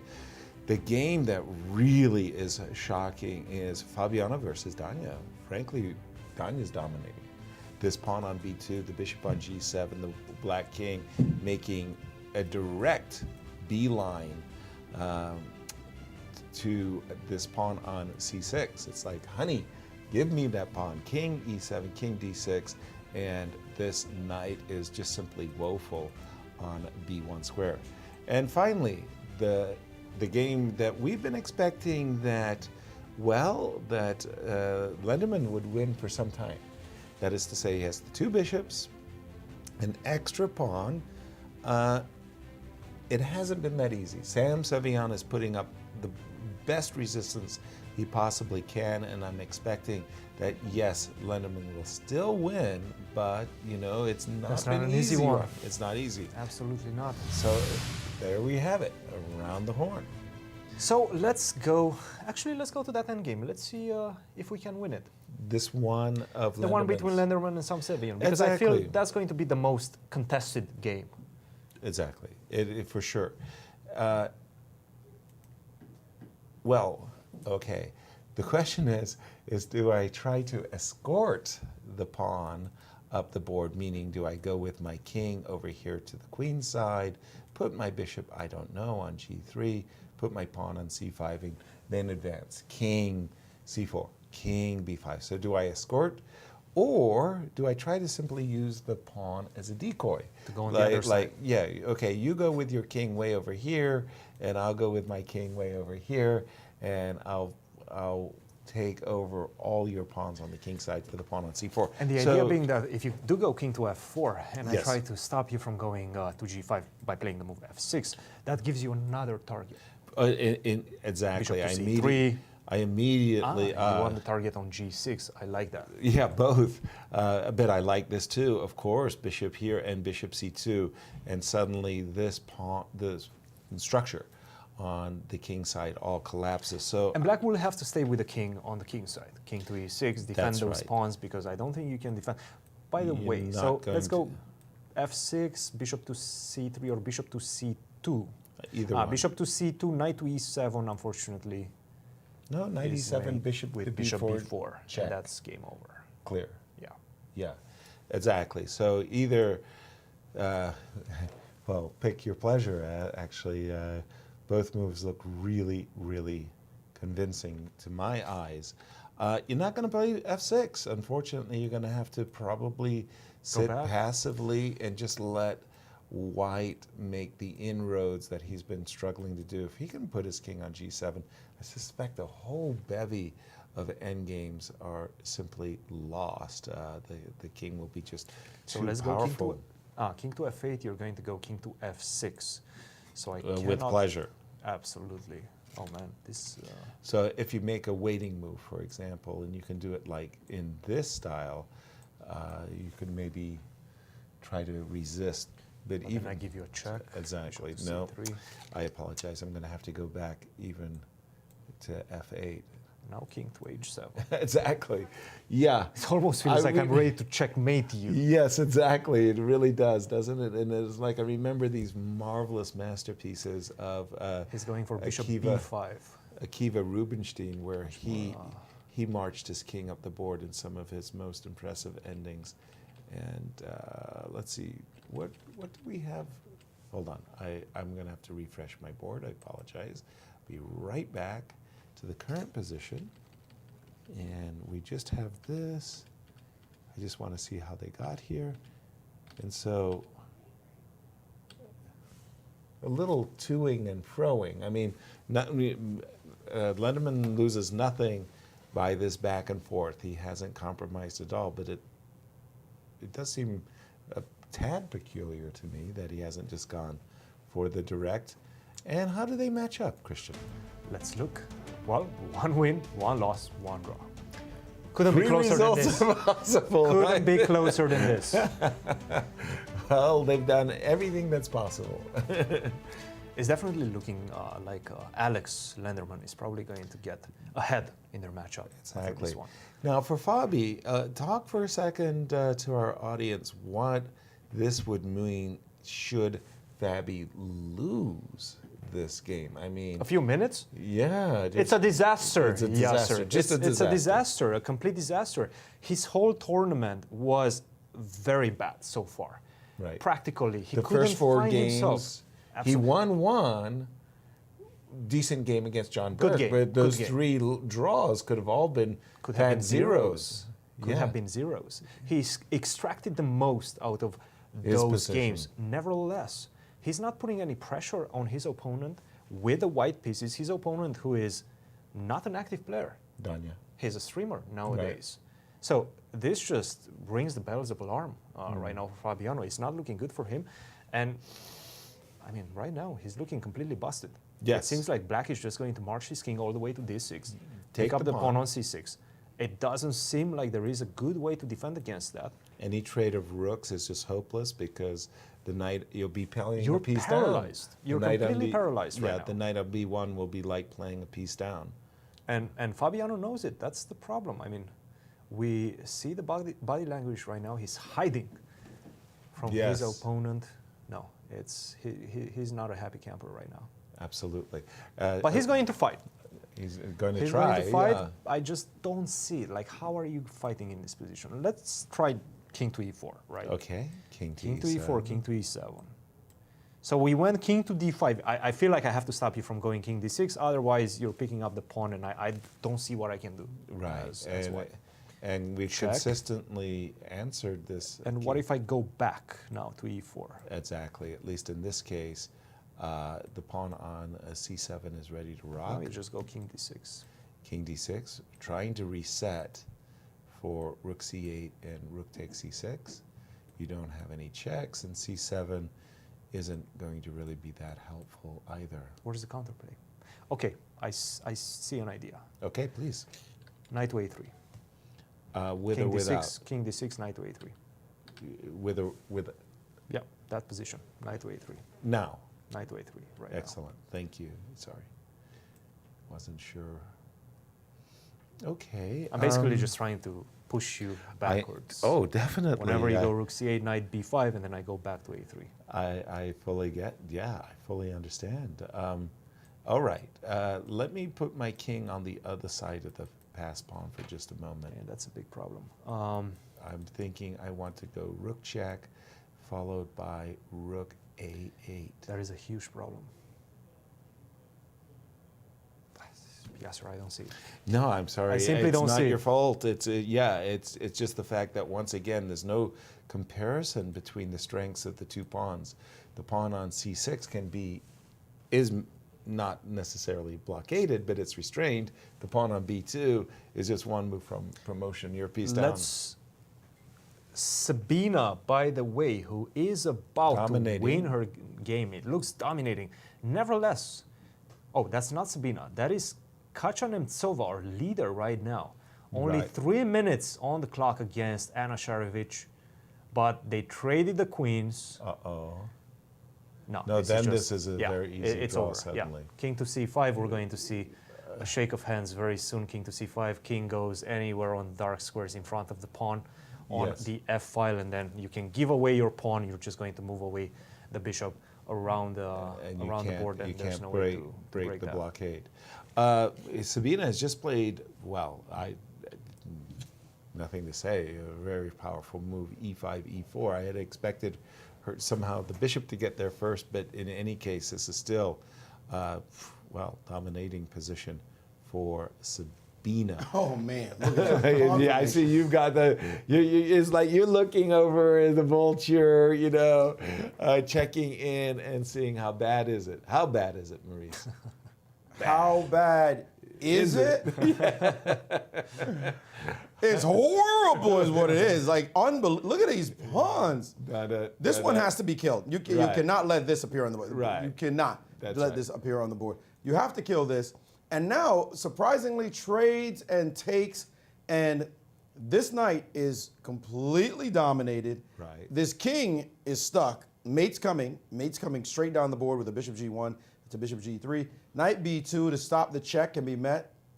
Ouch. Just keep going. We're going to check you. That's what's going to happen. We're going to check you. You're going to queen somehow? No, you're not. As I said, this will be mate. You can take the rook now if you like, or wait, or just let it end sooner, please. End it sooner, please. Just stop. Now, this position is totally crushing after e4. A great game by Sabina. Remember, she lost 2 in a row in this tournament. Right. She drew, she lost. Now a win. Then she came back with a win. With a beautiful win, and now another dominant win afoot coming here. That's how you do the comebacks. I like to see them show that they can come back. You see, Irina lost the game. What happened? A horrible blunder. She could have said, "Ugh, this is terrible. I'm stupid." No, she got the ship right. She made a win. Sabina loses 2 in a row, comes back with 2 wins. Maybe Fabi needs a loss. That's maybe what has to happen to him. To wake him up. To wake up and be like, whoa, it happened. He's been skirting the edge for so long. He needs something to smack him. And this would be a great win for Danya, given that he's lost 3 games himself. Bouncing back, and Fabi deep in the tank as he's finally played the move h4.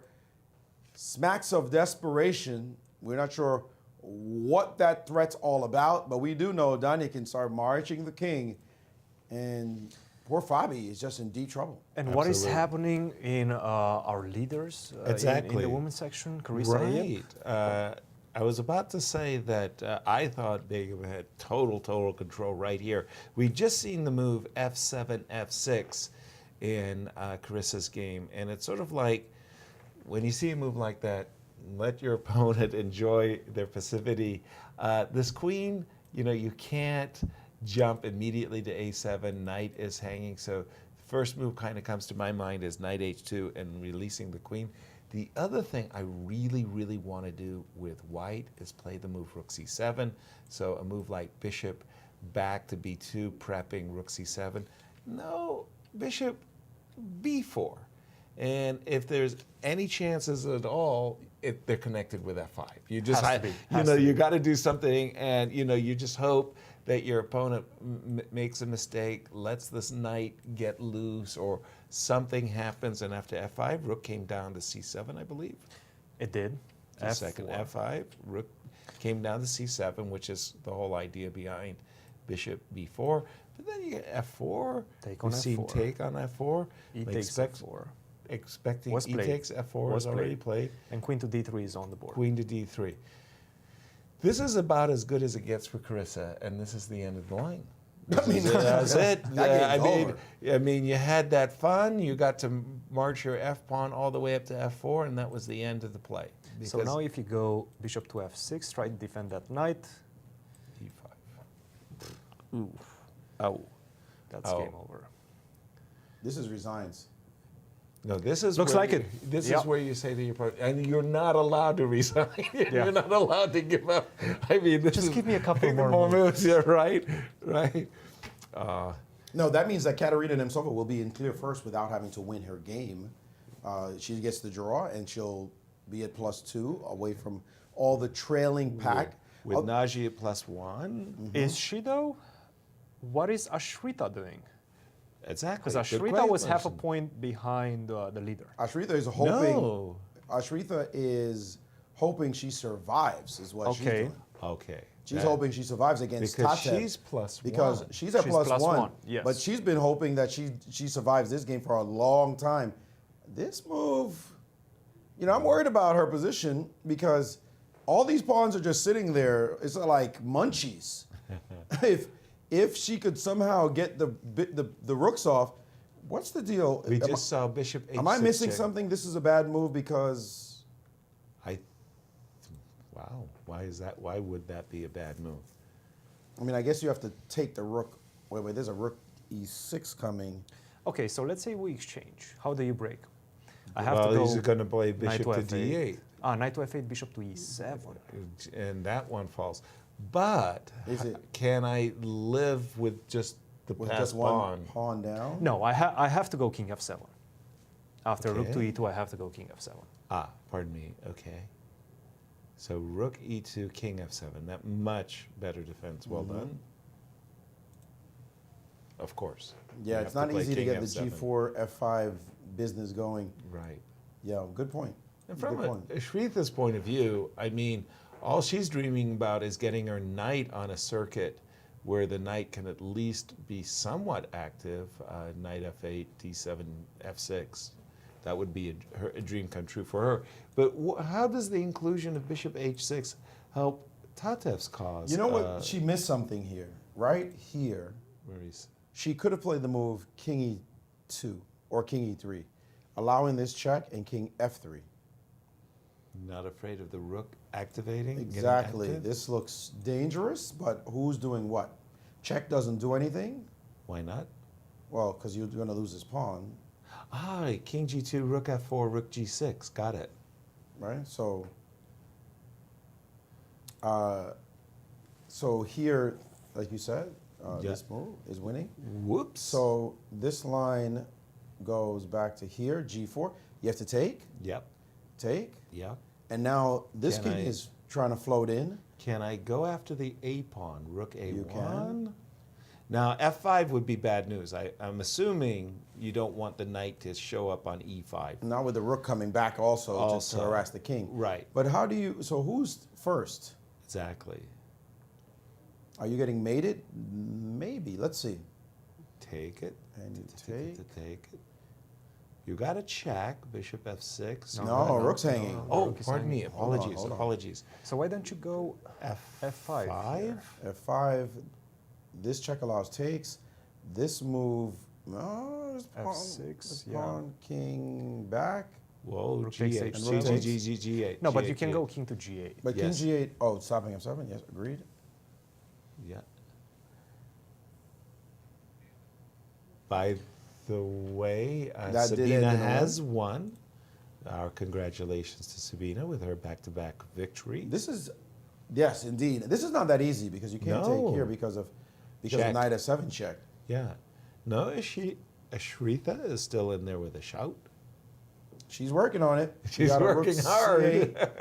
Siding. So Tatev unable to find a straight win here. Ashritha would still be half a point behind. Remember, Katerina is not winning that position. Right. For sure. So Katerina will take a half a point lead over a couple of chasers. Irina will be one chaser. Ashritha, if she can draw this game, would also be a chaser. Nagy at +1 as well. So not a comfortable situation for her, but still the lead is the lead after 5 rounds. And Carissa, who came into today's game tied for first, is just, she's doing her best, but she's just played this move, knight G8, and Begum said, give me that. Bishop takes, and that's a whole exchange. Now, where's Begum in the tournament, by the way? She's going to be half a point behind the leader if she wins this one. So she's going to be +1. She was at 50%. 50%, yes. So 1-1, lost one, and a couple of draws.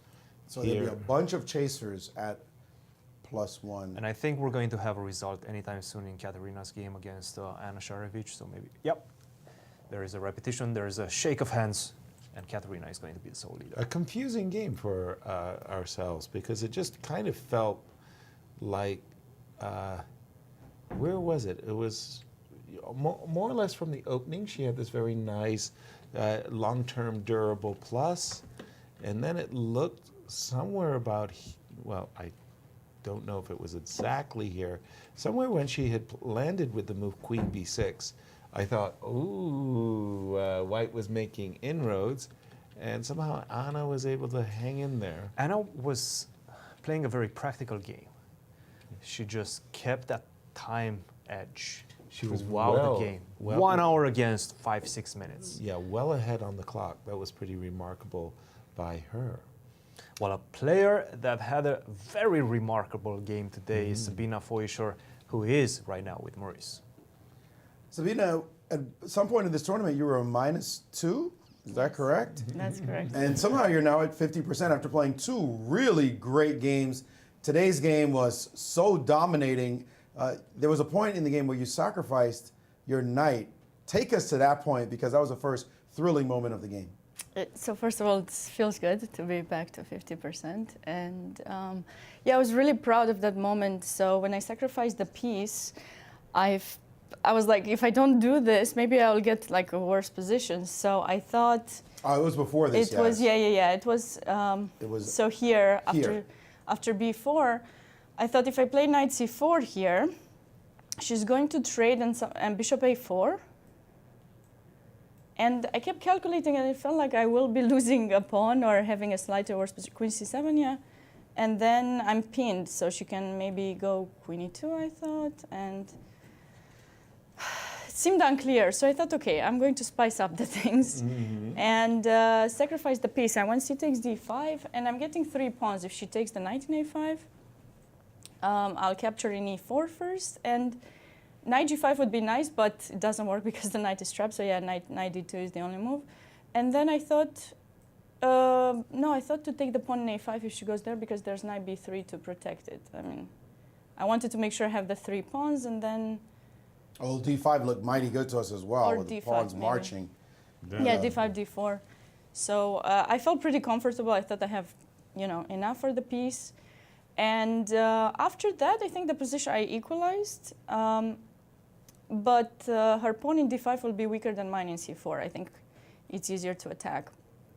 So I think maybe here, this knight h2, I don't think it was a good move for her. It seems like the engine is not saying anything about it, but I thought maybe rook e4 is interesting. Yeah, I don't know why she moved the knight, because keeping the knight in f3, I will need to play, bishop g7, h6 to eventually play f5. But going with the knight back, I thought she just let me push the pawns, and step by step I just got a better position. I can see she could play bishop c6, right? Bishop c6. Yes, that's the idea. That's the idea. Yeah. So wait. After rook e4, I was not gonna play bishop g7 yet. I forgot about that. Rook c8, I think I was planning to go. And then if you go bishop c6, I take, and rook takes c4, and queen b6, and I think, or b7 somewhere. And then the trades happen and the game continues. Yeah. But her knight h2 didn't give her this chance at all. I thought it was not a good idea for her, because it wasn't clear to me why she played it. And after that, it was easy for me to march the pawn, so I felt comfortable there. Well, you got a pawn formation that I don't think any of us have seen recently or ever. I know I was really impressed by this maneuver here, bringing your rook up and then rook back. And then eventually you got this dominant position when you took the pawn on d5. Yes, I was trying to attract her to play b5, and then yes, just going for the pawns and then slowly push them. I was a little bit nervous when I actually played d5, d4. It was my move 40. This pawn formation is tremendous. It felt like the upside down bowl, Yeah, it's like you have a bowl, like an umbrella. Yeah, right. Yeah. That was like, uh-oh. And then the ending is beautiful, I think. But yeah, I was calculating this line, and Maybe she can try last move knight f2 instead of knight b2 because I have to take it and then c7, but I can stop that pawn with bishop e6. It's not a problem, just, you know. Exactly. With d2 on the way. Great comeback. How did you write yourself to make this comeback so far? Did you do anything special after those 2 losses? Not really, actually. I've decided that I'll try to be relaxed a little bit. I'm actually streaming. I started streaming on Twitch. Okay. So I'm streaming each day after, no matter what I do. Just one day I was very sad and I didn't stream, but you know, I'm just feeling relaxed and I have the support of the people who are following me on Twitch. That's what I was going to say. Yeah. How have they been talking to you through this tournament? It's been really nice. I'm super excited to be a part of the Twitch community, and there are a couple of people who've, they kept saying, "It's okay, Savannah, you played a great game, keep going." And I mean, I usually don't get to look on social media when I'm playing, but this time it's different because I kind of got used to doing stuff online a little bit more, so it feels good. All right, well, we're going to give you a chance to go join your fans on social media. Congrats on your victory. Thank you so much. First of all, Savannah, I've enjoyed, I'm lurking on your show. Sometimes I've chatted with you a little bit, but I like it when your cat, video bombs you and gets in your way. And it's like, leave me alone, let it on you. Nicely done today, and good luck. Keep up the good work. Thank you. All right, cheers. And let's just quickly jump to the game of Carissa, because that has been nothing less than a complete torture, I think, for Carissa. Let's catch up with the last few moves. We saw it when she dropped the exchange. Knight e5, and she took. Oh, she's going to go Queen d7. Queen e7. Queen d7 was played. Yeah, no, Queen David 7, attacking the knight. The knight dropped back on e5. Oh yeah, this is resignable. And Queen e7 on the board. Queen to e7. Well, you can play Queen to h8. If Queen takes e5. Exactly. Yeah. Threatening Queen takes e5. That is the hurt. Excuse me. That is the hurtful move. Oh dear. That one's over completely. And as is this one going down quickly, is Fabiano Caruana. How's he going to survive, as this h4, h5 demonstration doesn't seem to have changed the position at all, and rook c6 is coming. This knight is not going to be a sufficient blockader for this pawn, as either a rook is going to show up here or even a trade. Then this extra pawn will be such a diversionary force that black can even start thinking about coming over this side if your king marches to this side of the board. So this one is also lost for a player who, I mean, I picked to win the event, in fact. Not a hard pick to make, but right now, #2 player in the world. The way he's playing, he's got to get something going, as he's just in a very difficult situation overall. We've seen 5 games of his and only 1 good game. The rest could have easily been losses. By the way, and we see a queen on h8 in that game between Tohir and Carissa. Yep. Yeah, I was about to say. And I think we're about to see a resignation, so maybe we can. Rook takes b7. I think that's a resignation. Yeah, rook takes b7, and there's nothing to do. Coming up soon, a5 and queen takes g7. Carissa said. Precisely. Yeah, this was just one really bad day at the office for Carissa. Carissa never got into this game. It just felt like she doesn't understand those Knight positions. a5. That's a fine move. Okay, but I preferred your knight e7. Knight e7, knight b4. That's easier to understand. Absolutely. And then when she took with the bishop on c6. And she played knight e7 before in her games. She has tried knight to e7, and it seems she has like history in this line. It seems like she tried a new approach, and it seems like that's her trend in this tournament. We saw it with Irina Krush as well. When she played c6, she said, okay, let's get her out of the opening. Let's get her out of the book. Unfortunately for her, it didn't play out this time. Right. She played so many strange moves that game, I can't even speak on it. The worst one was knight c8. Knight c8 was when that horrendous. landed on c8, it was like, oh, why didn't you ask me if she was going to win this position? Because that knight on c8 is, how could you put your knight on c8? The knight never did anything after that. But by the way, we really have to give a shout out to VAR. You know, we've been making a lot of jokes with him that he's just participating, you know. But he showed understanding. he showed understanding. He did in this indeed. prediction. He game. did indeed. Yeah. Yeah, Congratulations that was to a bad Ferrugian. loss. Congratulations. Everybody. That's not. No. That's the. That is the overall tournament predictions. My pick is not looking so great right now in that either. By the way, as Caruana, it looks like he's going We're down. going to give you a participation cupcake too. You know, they got these really nice cupcakes. So they're right down the street.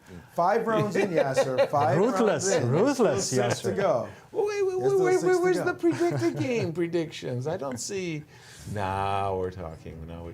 Like I said, I mean, it's nice to see VAR make a comeback of sorts. I didn't want to pick my student because I knew Maurice will cry.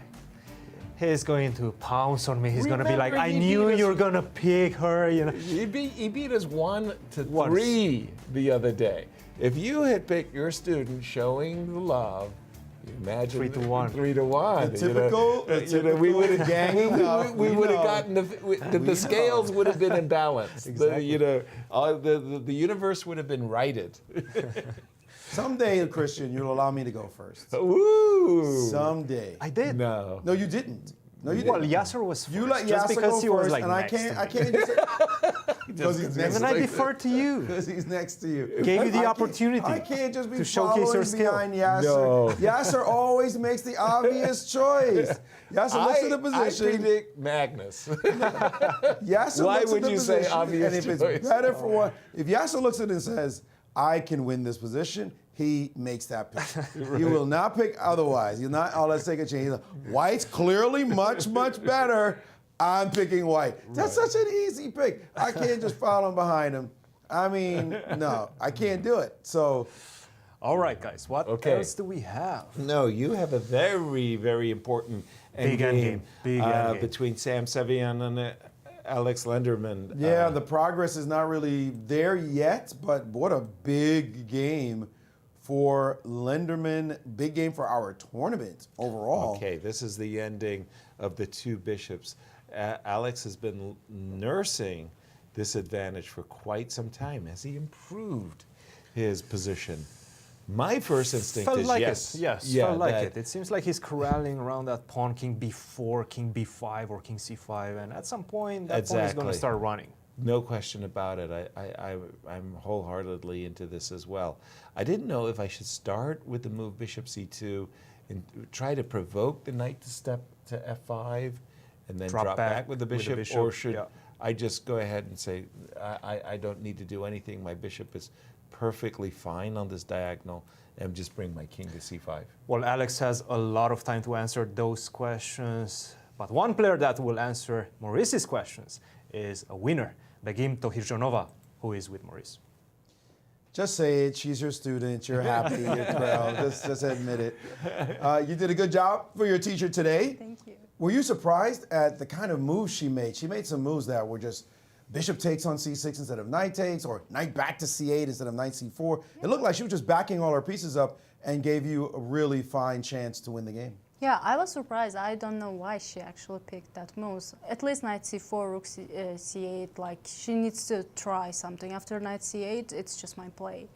That's why it was surprising. And after I took on c6, knight c6 is the only move for her. Like, she's holding the position and it should be just playable for black.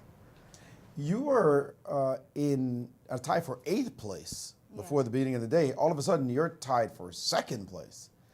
That's a pretty remarkable lead. It doesn't mean anything yet. We have 6 more rounds, so it doesn't matter. Has your coach been giving you great advice? I'm just putting you on the spot. Yes, sir. Sorry, I just something tickle in the throat. Sorry. No, we both just doing our job, I think, as best as we can. So. All right. I'm going to leave it at that because I know he's smiling from ear to ear. By the way, I will let you know we had Predict a Move today. We have a new segment, an in-game prediction, not a move, but a prediction about the results. And I said you were going to lose the game. Oh, thank you. Yeah, I appreciate your support. Yasser and VAR said you were going to win the game, and your coach said you were only going to draw the game. Interesting. Guys, I'm a betting man. I'm going to be happy if she draws, and I'm going to be happy if she wins. I have such a good support in this tournament. It's just incredible. I know. I thought you were terrific. I appreciate your support. You're the best. Thank I you. knew that. Thank you. You're terrific. Coach, we're going to talk later. Well, fine win today. Congratulations and good luck the rest of the way. Thank you very much. Well done. Well done. Well done. Indeed. Okay, now you're really in trouble now. You better I'm in the doghouse You tonight. better come with some really good preparation to right the ship over there. Otherwise, I don't know. We may lose you for the rest of the competition. Quickly turning to the game of Tatev. Sorry. Yes, absolutely. Okay. I see that you have it on the board, and it seems like a lot of things have happened. And the reason I wanted to Tatev has 55 seconds on the clock. How'd you get a rook? But how'd you get a rook to d8? That is a good question. We were expecting, okay, the king got drawn over. Uh-oh. Rook e6, rook e7. Uh-oh. And this is where the rook just landed. The rook didn't have to d8. leave the back rank and allow this penetration. And all of a sudden, she's dropping food. Well, now we're Just a going to see second. bishop to h4. Well, just a second. First of all, okay.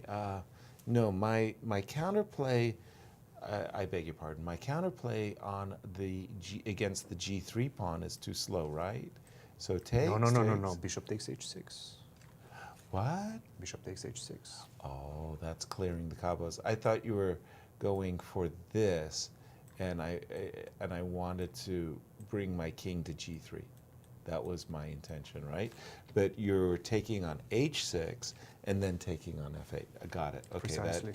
That Again, your counterplay on g3. It's still not over. Knight to f8, bishop takes h6. Right. Take on f8, rook to g7. But it does feel like after rook to f6, I don't even think I'm going to pick up that pawn. Okay. On f5. We do have this We do have some position, moves, yes. But the point here is that, okay, I can't afford to lose this pawn. I can afford to lose this pawn, and I really need to get my counterplay. There's no choice. Against h4 pawn. I'm trying to get into a race. I would like to see rook b8. I would like to see, I'm very, very afraid of the starting move h5. That's what I was going to, Yeah, I mean, this white may be winning. Yeah. But at least I from clear. feel like, okay, you've got a passer, I've got a passer, you're ahead in the race, whatever. But my fear is this move. h5, yeah. And then I'm kind of killing your play. I'm kind of locked up with my rook. You're toast. Toast? Is it really just toast already? Huh? Toast already. Nothing to say. I don't. God, it takes me It takes me so long to get. It's like a maze. It just closes up. Any play. H5 is the money move. Are we there? Well, she hasn't made her next move as yet. Rook f6 looks forced. It's on the board. No, it's Rook not f6 on the is board. not yet on the board, but it looks forced. And then h6, and Tatev will have won her second game away from e4. Her e4, beloved e4. Once again showing it's important to change up those openings. Instead of playing the same things over and over and over and over and never learning, now 2-0 with moves with an opening, well, looking very much like 2-0. An opening that she normally never plays. I love this as an object lesson for changing up your openings. Fabi might have to change up his openings because rook c2 is on the board. Some problems for him. King is trying to chase that piece of that rook. Ruh-roh. What are you going to do now? This is going to be some kind of evil sighting. Bishop c3. The king's going to come up. All kinds of dangers in this position for white. White looks busted. Just absolutely crushed. No There's also a g5, bishop f4 possible. Just all kinds of uglies. Rook b3 on the board right now. And it's like even rook c3 looks winning, no? Rook c3 has to be Rook winning, c3 definitely has to be winning. I was just I mean, boy, let's all pile on. Bishop f4 check also has a potential of just transposing into a stone cold win as well. So just a lot of choices here for But I feel you Danya. don't want to give your opponent the chance of potentially creating passed pawn. Queen takes f4, That move, just rook c3. that Seals move the looks like deal. resigns. Yeah. Because you have to play knight b1 after this trade. Yep. You have no other move. Right. And then bishop to b4, just trapping your knight. There it is. Bishop b4 strong. I just love the protection of the b2 pawn. If I just go back, bishop f6 followed by That's true, h5. too. That's a good point. You have the h pawn. H No, pawn the as H pawn is well. coming anyway. Yeah. So that way your king can't go all the way over and your knight can't. But how do you go stop all the- both? Can't. You I mean, cannot. any bishop move, No. bishop You b4, cannot. Right. we're still playing h5 on the next Exactly. move. So bishop b4, you're trapped. King d3, h5, Right. and you just can't do anything. Right. This game You is know, over. it's very interesting, this idea of technique. And it always struck me as what you wanted to be as in a winning position is as ruthlessly efficient as possible. And I think that a lot of, well, ourselves, we understand how difficult it is to win the game. So I always was looking for the most ruthlessly efficient way of winning. And I looked at this position. I don't know why, but I was really attracted to bishop f4 most of all. Why? Because your king is essentially stuck. You're not coming to b1. Your rook is stuck, and I want to play h5. So if, I for go example, king g3. Oh, king g3. Right, and this is... Ah, no, but king g3, I have rook d3 check. Yep. Rook Game is d3. over. So I On have the to go spot. king e3 on that side. King e3. Well, that's a problem. And then I go here. That's a problem. Now I have to go f4. You No, have rook to. c3 is not yet a threat, yeah? Yeah, and then I go here. So I am threatening Rook c3. rook c3. And I didn't know what you were King going to do. d3 feels like the only move. Okay, I'll go here with No, a threat. Stop. Yeah, okay. Bleeding. But you know what I'm saying. You have to Yeah. go down. Yeah, yeah. My king is in the box, is Yeah. in the square of the pawn, and I've got a h pawn and a b pawn. But okay, the position is so winning. It's bad. You Yeah. can take your pick. You both like rook c3. I do too. I thought it was. You like bishop b4 oh, best. I love bishop b4. You just thought Tsuji on the knight. Tsuji is a Japanese word from the game of Go, means dominating Now we have play. The bishop d5. also guards f8 quite How critically. That's the- sweet it yeah. is. So now, what do you... H4, H5. You might King just... d5. King boy 5 looks... King boy 4, 5. b5, why not d5? D5. Well, okay, we're arguing over... Get in the square. Yeah, Yeah. Yeah. King d5 King works d5. too. All of it is, it's just It's all money in the one- bank. Your one knight way. cannot move, and your Look, you're pawns going are to not take my anywhere. b2 pawn. King d5, king d3. But while you take my b2 pawn, I'm going to queen the other one. Yeah. Yes. And there is no way you catch it anytime soon because your Your knight is trapped. trapped. Your knight is Right. frozen. Caged. It's like you have to go king d3, c2 takes b2. King b3. King b3 takes b4. By that time, I played h2. Yeah, at least. Yeah, at least. No, So, this yeah. is over. Right. Absolutely. Incredible what's happening to Fabiano in this tournament, and he will tumble backwards. I want to know what his rating is going to be. It was funny. Because we were right now his thinking the live same rating way. as King d5 has been played. Your choice, Right. Christian. King d3 quickly answered, by the way. But his live rating, he's really going Right now, swirling. he's number 3 in He's the number world. 3 in the live rating. Because But what of does he Ding go? Does he Lemon. go all the way down with a loss? No. He's still quite ahead of Nepomniachtchi right now. Challenger world champion. Nepomniachtchi is 16 rating points behind him. Oh, that's too far. Yeah. Well, we don't want an absolute disaster, of course. No, he's losing a lot of rating points with every single loss. Of course he is. Of course he is. No This question is going to about be a minus 7, 8. a loss of 7 or 8 points. At that level, winning back 7, 8 rating points. I know, it's so difficult. Takes an eternity. It feels like you're making 6 steps you're running on the treadmill 6 and then one step back and you're where you started. Yeah. You By the know. way, guys, Yes, please. so in that game between Abrahamian and Seirawan, we haven't seen the move rook to f6. We've seen a different approach, try to defend the position. And here's one of those wonderful, instructive moments where you get to play h5 check with the tempo. But is that winning? I know, I suddenly am catching myself. King f7. What if Look, that's if a nice Black concept. can put up That's a a nice fortress, concept. Yes. That is fantastic. What a wow. I feel like she cannot. The whole point that Ashritha is making, is she's saying to Tatev's king, hey, you know what? How are you getting in? Ooh, I've got the wrong variation. I apologize. I'll bring it back. Tatev's king. How is your king getting into Black's camp? Like you have no way of getting in. Even if you, this might be a positional draw. No. Why not? Get out of here. Show me. Oh, you're going to play h5. Let's start with h5, thank you. And then you're going to play check. Yes. And then you're going to... No, but now I go rook f7. h5 is a draw on the spot.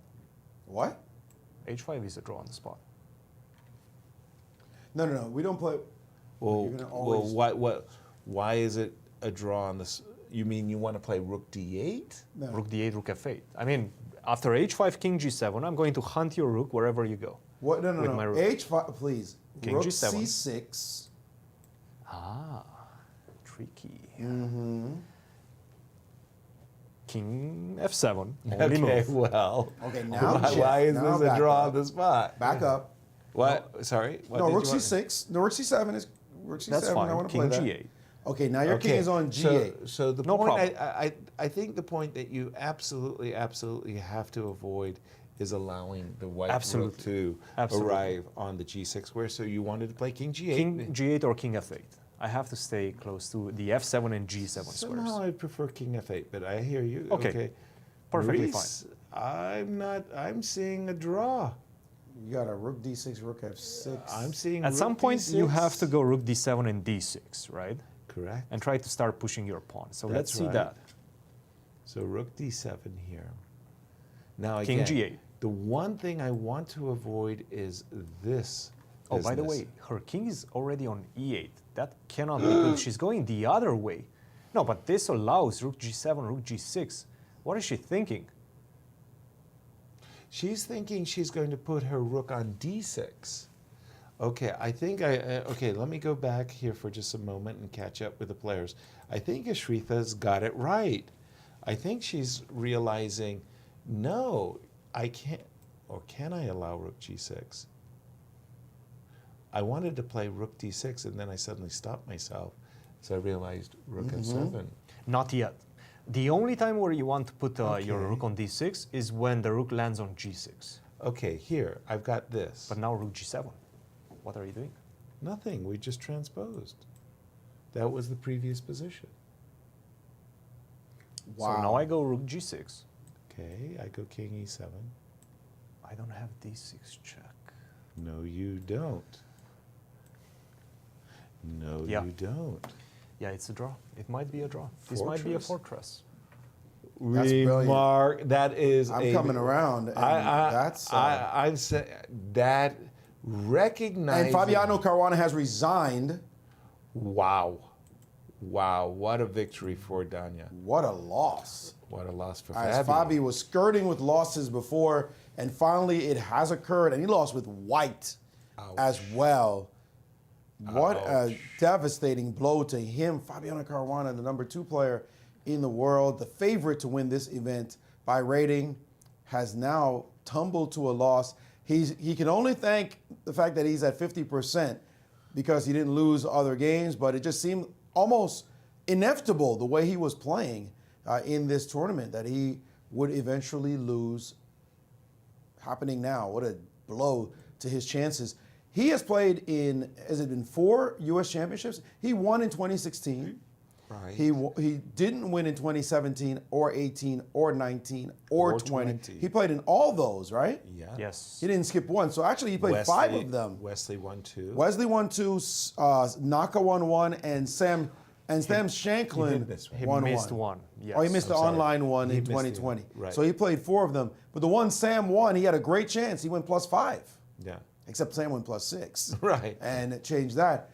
It just so hard for him to win his own nation's national championship. You could be number 2 in the world. Congrats, good luck. These guys are here hunting him down. Yeah, you got to perform. By the way, in that, I remember very vividly talking to Fabiano. There was 3 games to go, 3 rounds to go, and Fabi scored 2.5 out of 3, and expected that would be he was tied with Sam. Yeah. And he scored 2.5 out of 3, and he thought that would be enough to win clear first. And it wasn't. Sam Shanklin went 3 out of 3, and it was like, no! Sam played the tournament of his career, up till now at least. Well, one player that just played potentially the game of his career, that is the man of the hour, Dania Naroditsky, who is with Maurice. Indeed, Dania, congratulations on your win. You were having one of those tournaments, a loss here, a win here. Roller coaster. Yeah, whoa, what's going on? It must feel really satisfying to beat somebody of this caliber. Yeah, it hasn't settled in. I can't believe it.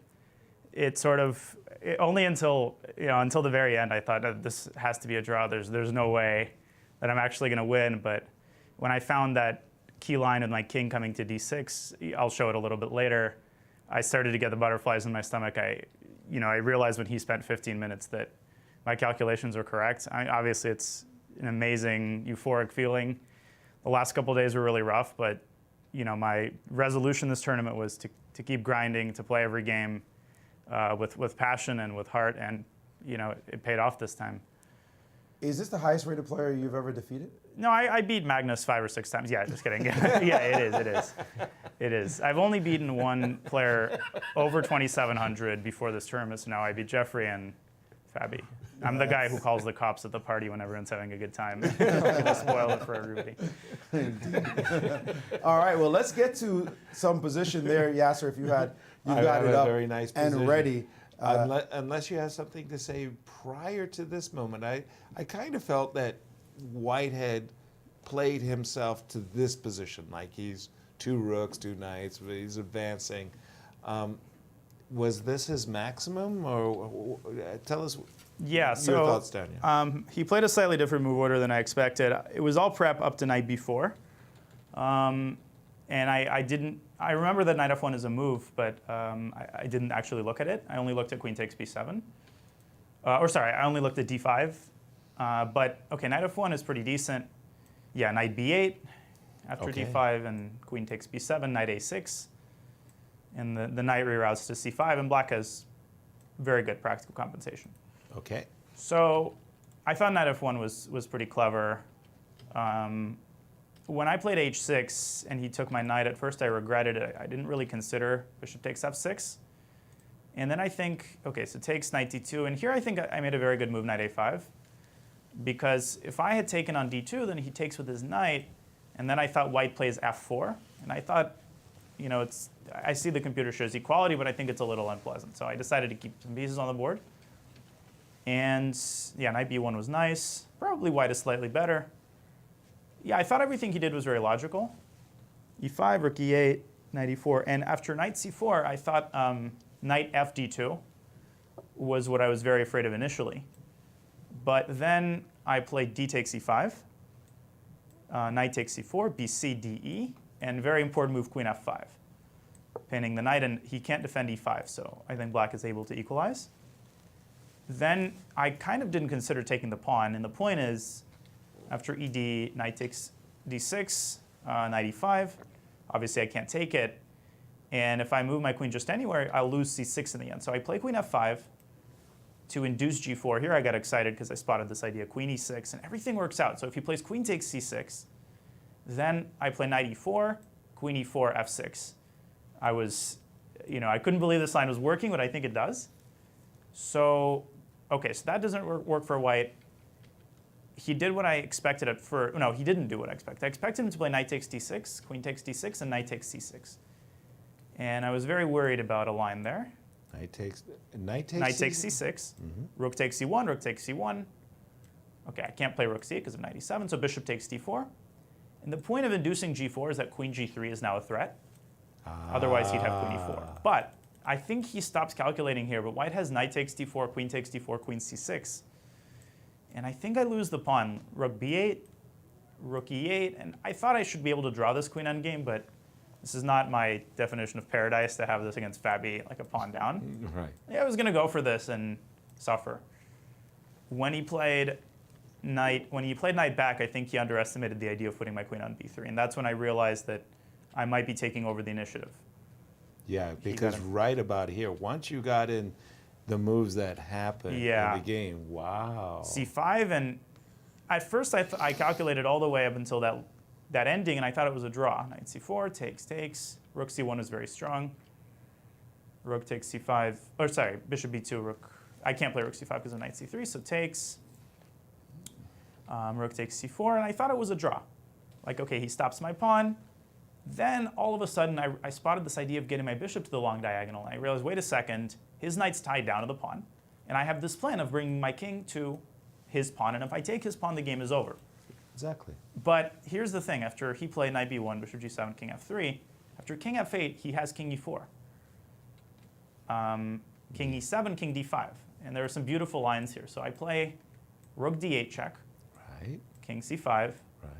Rook d1. And, right. You know, I might have to change my pants, but I think black is winning here because there's a crazy line. For example, if king b6, rook takes b1, c7, I play rook c1, and I promote with check. Exactly.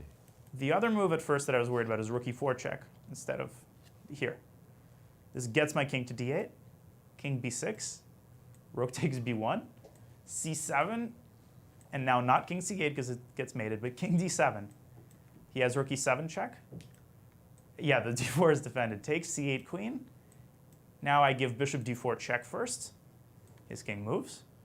I play rook c1, and I hide my king. Okay, here he doesn't even have any checks, but if he moves his king to a6, I go rook c1, and my king hides on g7. And I think Fabi also probably calculated this line and concluded that, yeah. Oh yeah, I even have a check, so rook c1, queen b7, king f8, the king fianchettos. When I spotted this, I was like, yes. And having realized that Fabi, he tried to trade all the kingside pawns, but obviously that doesn't work out, although I think it's the most tenacious. I mean, when he played h4, I knew that he had lost control of the game. Like, we both knew White was losing, and I think I played very accurately. I've seen him save some of these positions before against Dominguez, so I was very careful not to rush, and then I spotted this idea of trading rooks, because after rook c2 and king c6, he has no other good squares on the b file. Rook b4, there's bishop c3, so yeah, so we trade rooks, and obviously that is completely lost. Well done. Yeah. Very, very, very well done. You've only got 2 out of 3. I mean, 2. Yeah, it's 2 and 3. You haven't drawn a game. Nope. I'm going for the Fighting Index Award. You're definitely getting all that. according to plan. Decisive games, but you're not doing so badly after all in the tournament. No, I mean, like I said when you interviewed me after my first win, I'm being realistic. I knew I was probably going to get in trouble in the opening a couple of times. So I wasn't too flustered having lost to Randarish. The game with Alex is really painful. I'm not supposed to get in trouble with White in the opening, but I did. But I'm having a good time. You know, as I said before, some of the expectations that I had for myself I'm taking it a little bit easier on myself, and I think it's allowing me not to make everything life or death, and in a certain way that's freeing me up a little bit to play the kind of chess that I think I play best. Well, I think anyone who beats the #2 player in the world will feel like that tournament was a good tournament no matter what happens next. But we don't want to see you start losing games. So No, I have no let's plans. Keep the trend. I might, but I will not be resigning on move 5 tomorrow. I'll do my best to keep it going. All right, congratulations on a big Thanks, win, Maurice. not just the win, but the opponent as well. Good luck in the rest of your games. Thank you so much. Anya, celebrate your victory. Yep, absolutely. I'm going to hit the bar. Just kidding. All right, is Alex Lenderman celebrating victory? That is a very good question. Let's look at that endgame. It seems like after bishop d2, we have G4 has to come on the board. There's no other way to defend that pawn. Absolutely.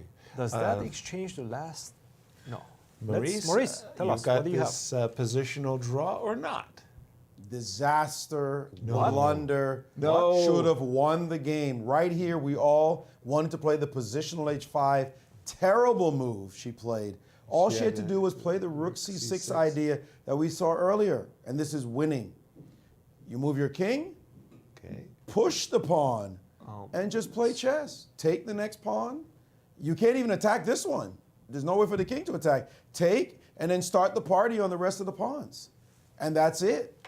That was all she had to do. Just don't play H5. H5 sealed her own fate by bringing the black king back, and then she couldn't make any progress.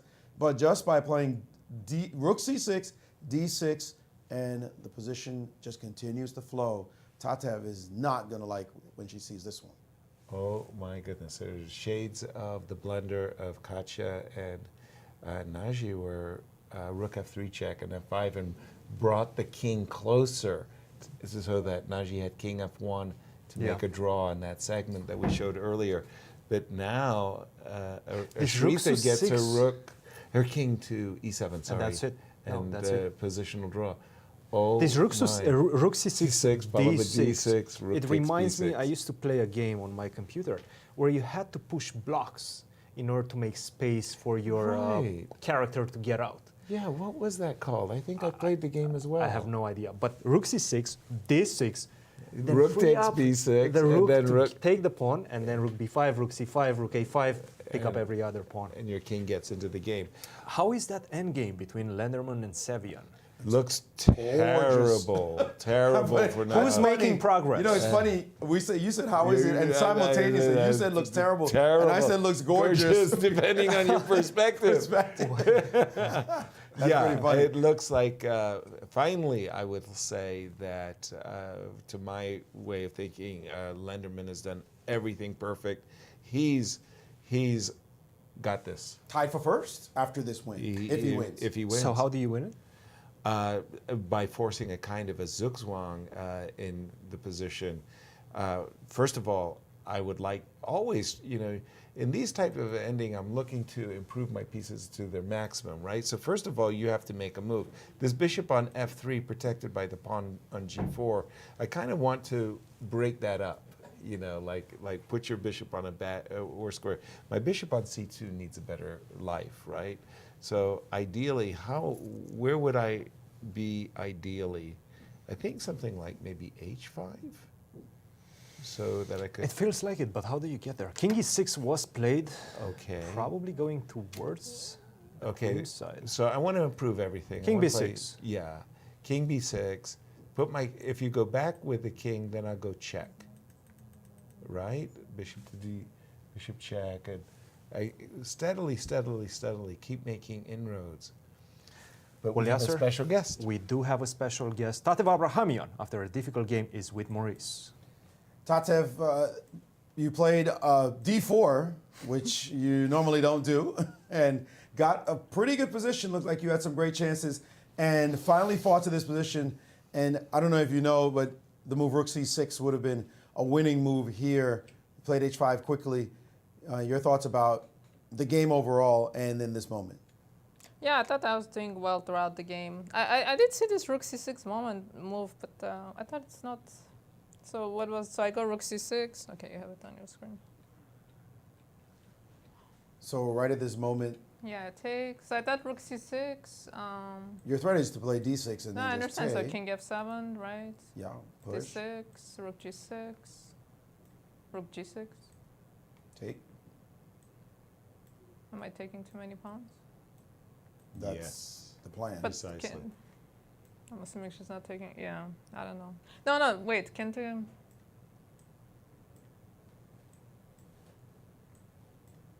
No, that's too many pawns, yeah.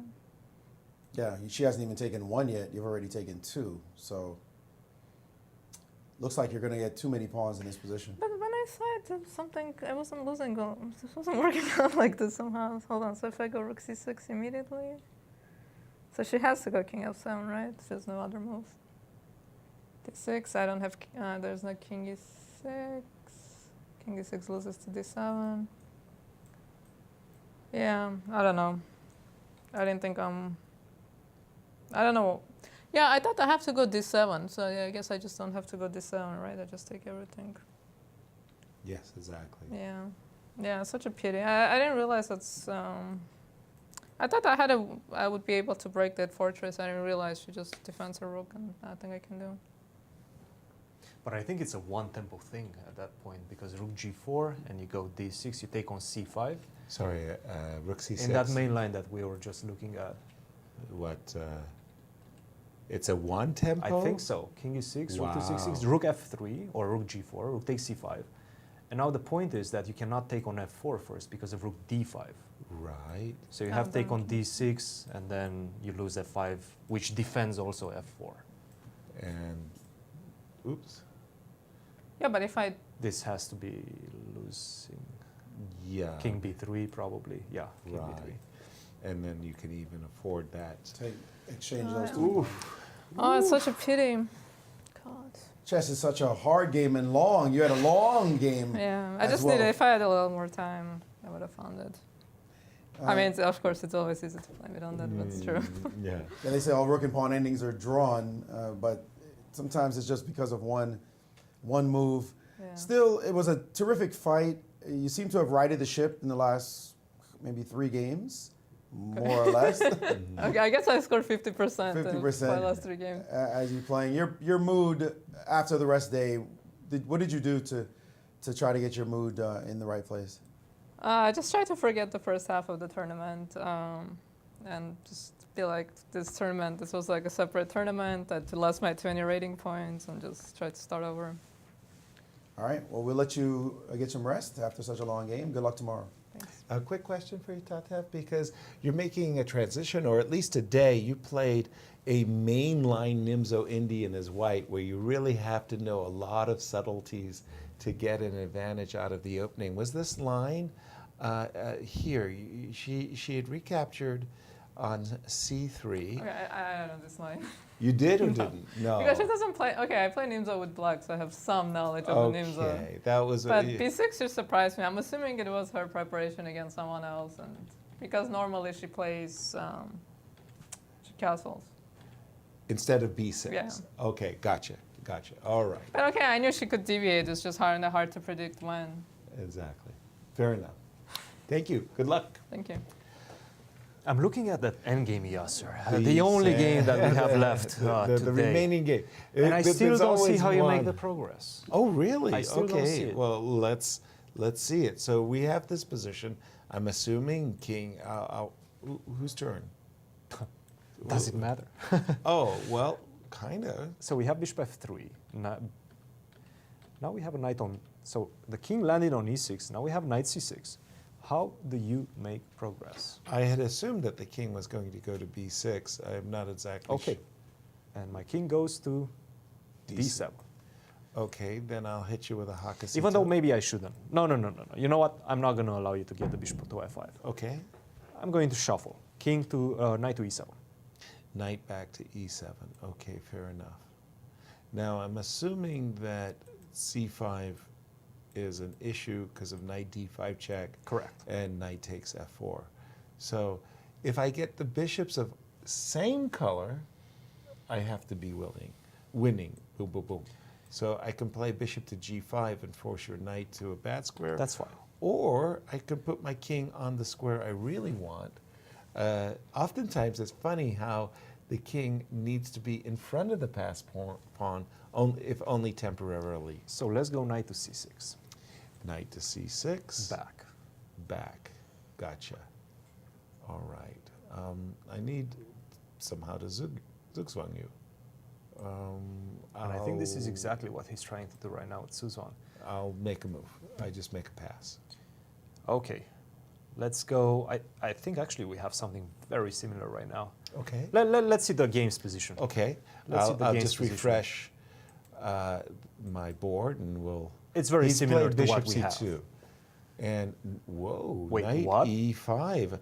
That what? allows a transposition into a bishops of same color ending, which I thought Sam should be avoiding. No, I see the idea. So you cannot take, because then you will have to give me the d4 square for the king. And that's going to allow me to get all the way to f2. I'm going to give up my bishop for your c-pawn, and I think that's going to be a draw. Does that sound good? Nobody believes you. Why isn't this automatically winning? Okay, I take. Bishop a4? I go bishop e2. Okay, bishop. That's fine. Bishop f1. Bishop f1. Or bishop f3.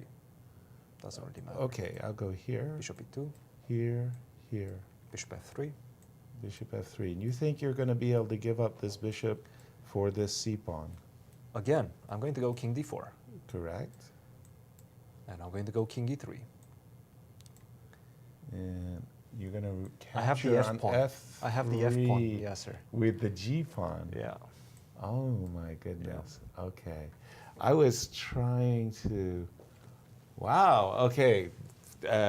Fascinating. Maurice, did Sam Seirawan dodge a bullet, or that was just a great idea? It's just a great idea. That's all. They're still playing. Okay. He didn't trade tonight. He understood that, did Lindemann. They're still in the middle of it. This is a game. This is a game. The main thing is it's 3 minutes per side. That's what we should be looking at. 3.5 minutes each side has. And from this position, it's all about keeping the pace. Can the defender keep defending and defending and defending? You're the one who has to make all the accurate moves. As far as Lindemann is concerned, he hasn't figured out exactly how to make progress, but I think he needs to keep an edge on the clock. Play a little bit faster, keep little threats, not make his opponent feel comfortable in any way. You put his bishop on h7. If the knight moves, you might play bishop to g8 check. Sooner or later, the defender collapses. It's just very hard to maintain move after move after move, a relentless pressure that's going to be coming at you. So, more importantly, does the computer just say, like, that's it, it's not at all. +5? Not at all. Not +5. No, it has not figured out how to break this defense as yet. Interesting. Before, it was much easier. He missed a chance, but not now. If you don't mind, where was that golden opportunity? Because I'm looking at the king on c3 and I'm not pleased. I mean, I was expecting the king to be on, for example, the c7 square. Where was the great goal? Right here, he should not have traded. Oh. He should not have traded. And that's one of those things when you're up material in these the natural inclination, you want to keep as much energy on the board as possible. You want to just keep the flow. And it gives this move, bishop to g3. I think you might have been afraid of this one, takes because of this pawn, but you've got a strong h-pawn. And that forces everybody to exit stage right in order to try to deal with that. So I think that's why he didn't play it. Instead, he traded and simplified Black's task, but bishop to g3, keeping the tension in the position. Once the bishop backs up, you get this move. And the key here is that bishop c6 can be met by bishop to b5. Saying, give me a b pawn. And you're getting into Zugzwang. Like, what are you supposed to do here? No moves.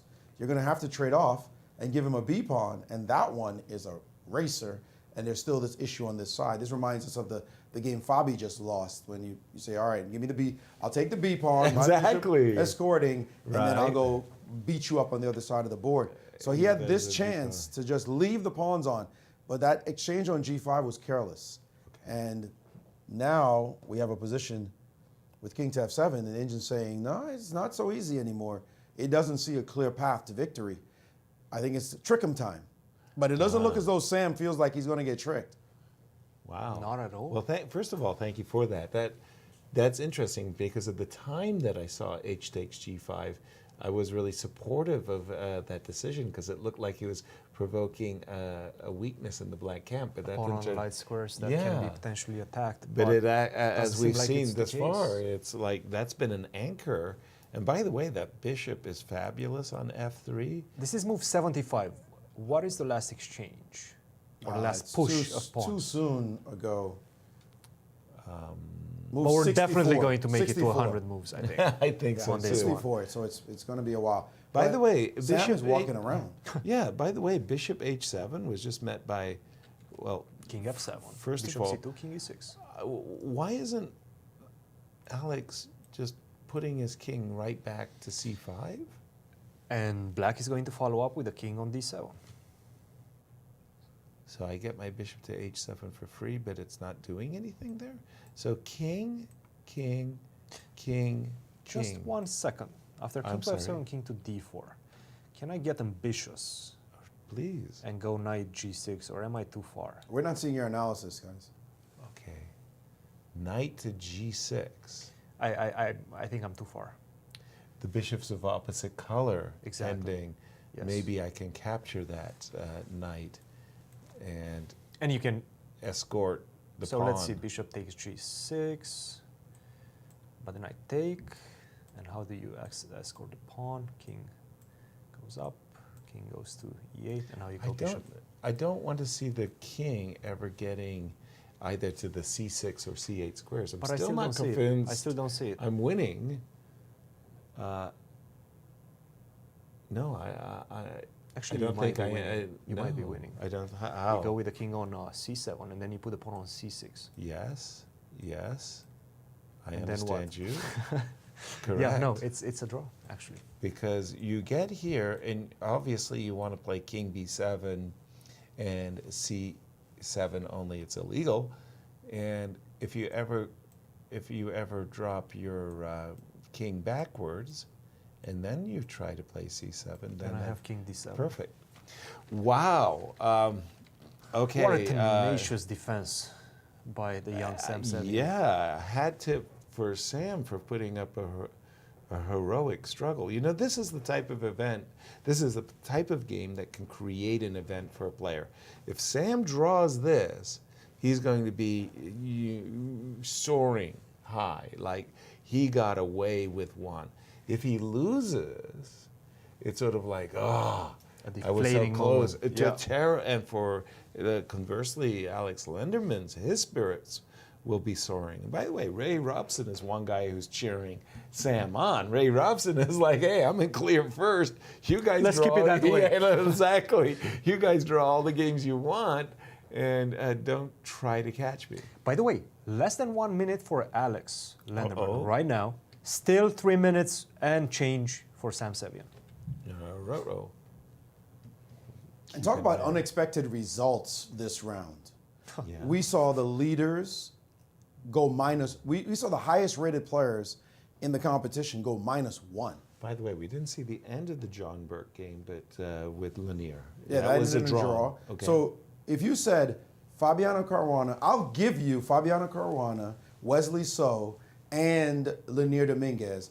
I'll take the other side. I'll take Daniel Naroditsky, Lazaro Pousson, and John Burke. And you can have 2 whites out of those. And you 3. can have 2 whites as well. Wow. Right, with those Go 3 ahead. players. You can have that, and then you end up scoring -1. What? Yeah, you're going to give me tremendous odds. Yeah, you're going to say, ooh, I like the sound of this. This is going to be a good day at the office for me. And it turns out, no way, that this U.S. Championship is a hard tournament to win.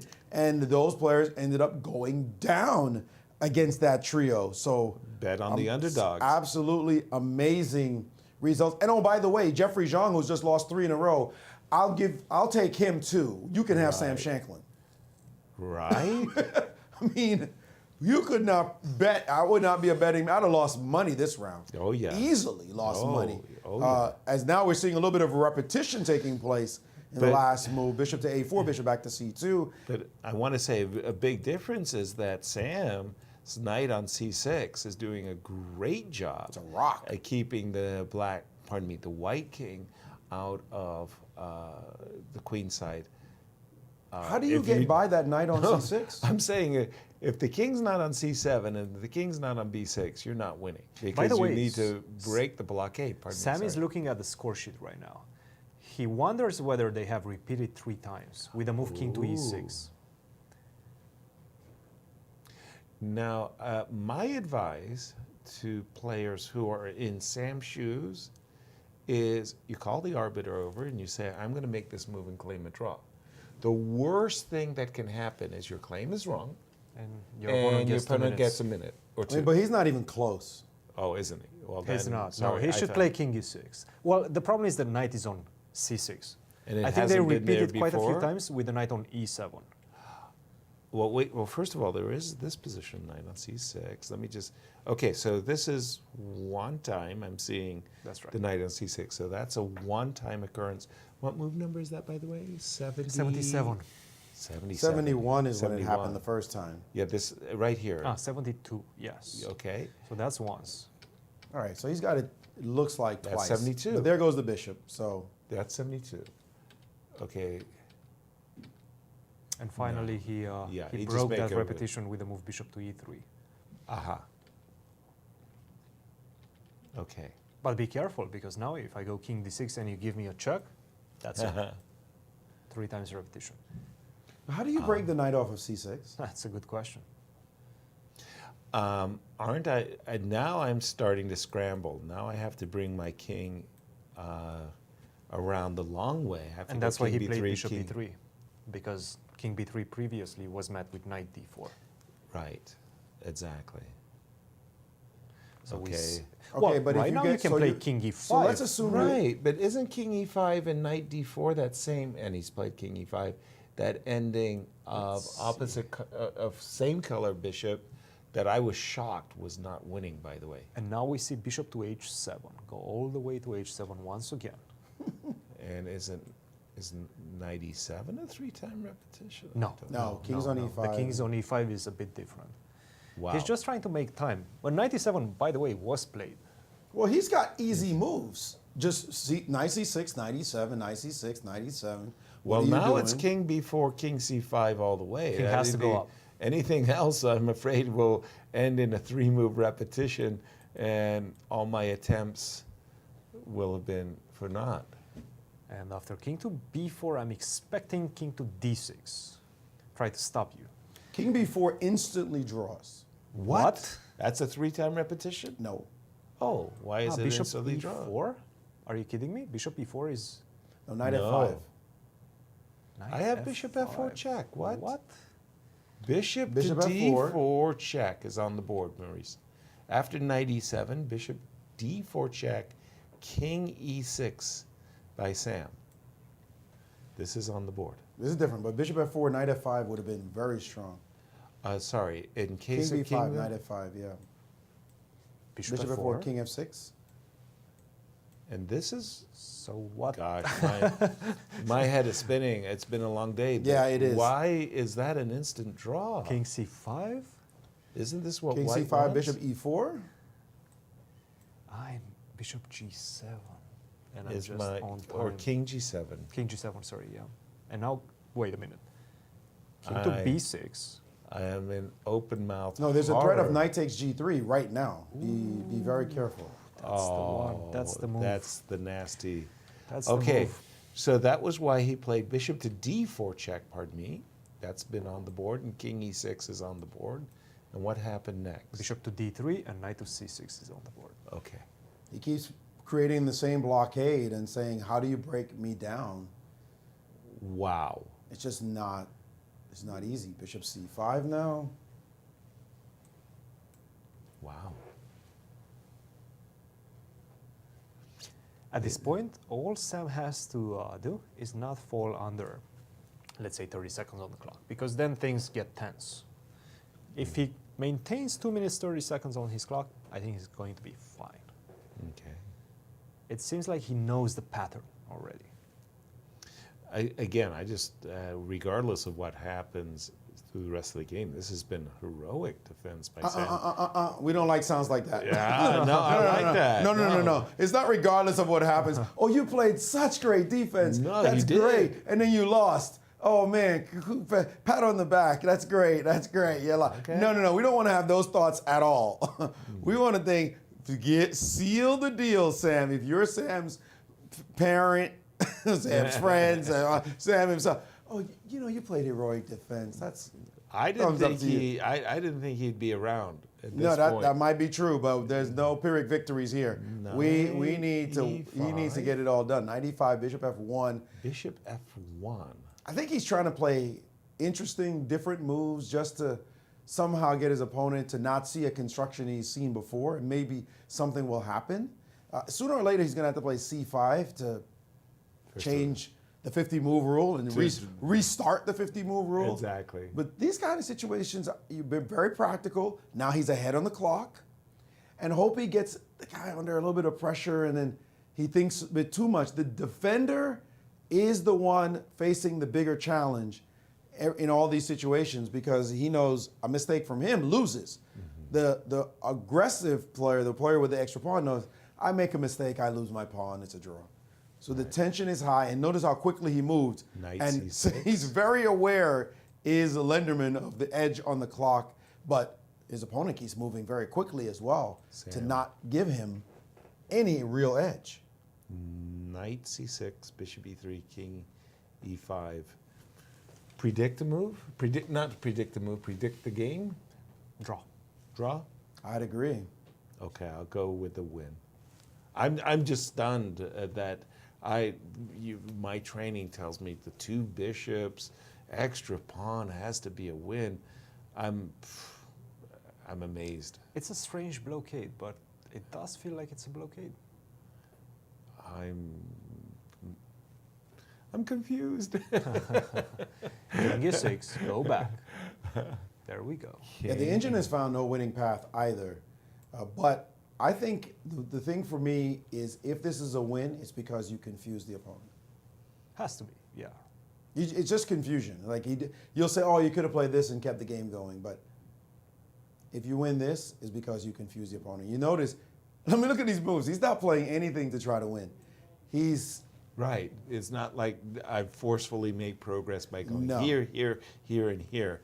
He's just fishing around looking for the mistake, idea. The mistake, the idea, the reconstruction. And king e5.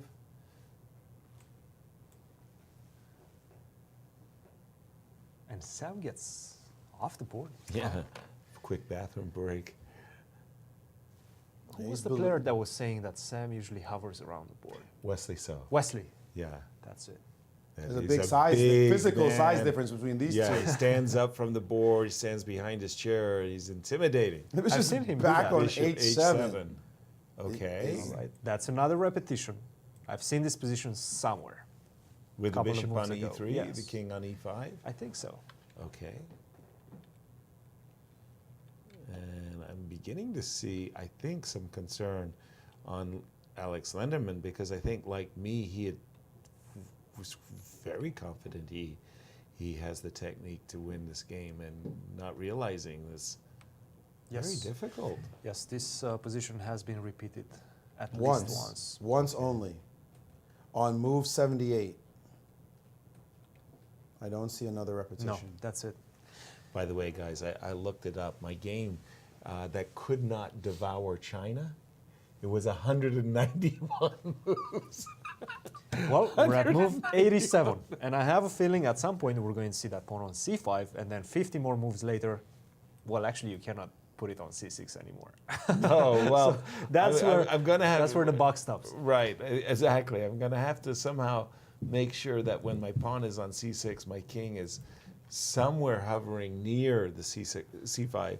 My king is hovering near the c6 square, so I can try to break the blockade that the knight currently enjoys. So you see the knight on e7 now. 2 minutes and 44 seconds for Sam, 2 minutes 11 seconds for Alex.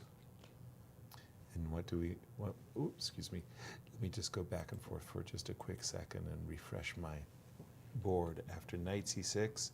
Knight e7, king to b4. Well, finally the king gets out. Yeah, but this is the position we talked about with knight f5, although that is a very strange change in the position. You got to see the point. Knight f5, bishop e4 with the idea of knight takes g3.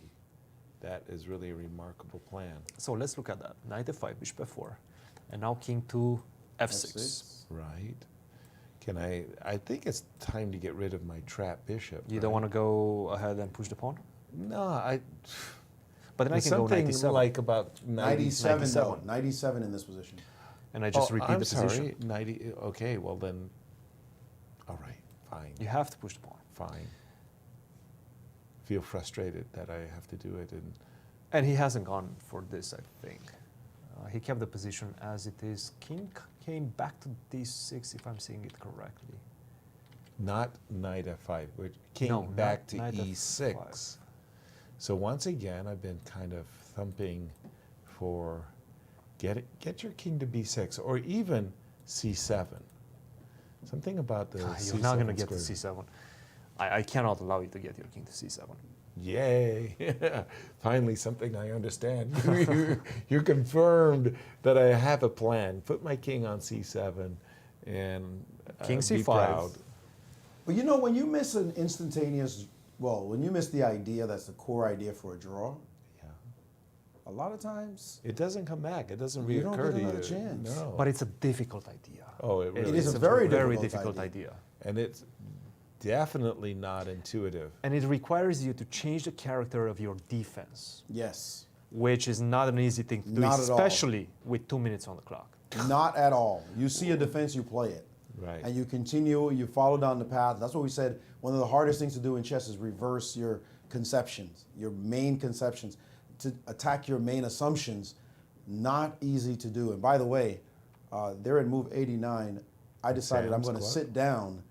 Usually I'm standing up at the big board, but I decided I'm going to sit down and watch this one. This might be another 100 move. Giving away studio secrets. Yeah, this is where you sit and relax and watch the long. Sorry, I don't think we got VAR in on this one. So I'm predicting a win. You guys have predicted a draw. I'm wondering, am I once again? I think VAR went home. Or did probably go. He called in.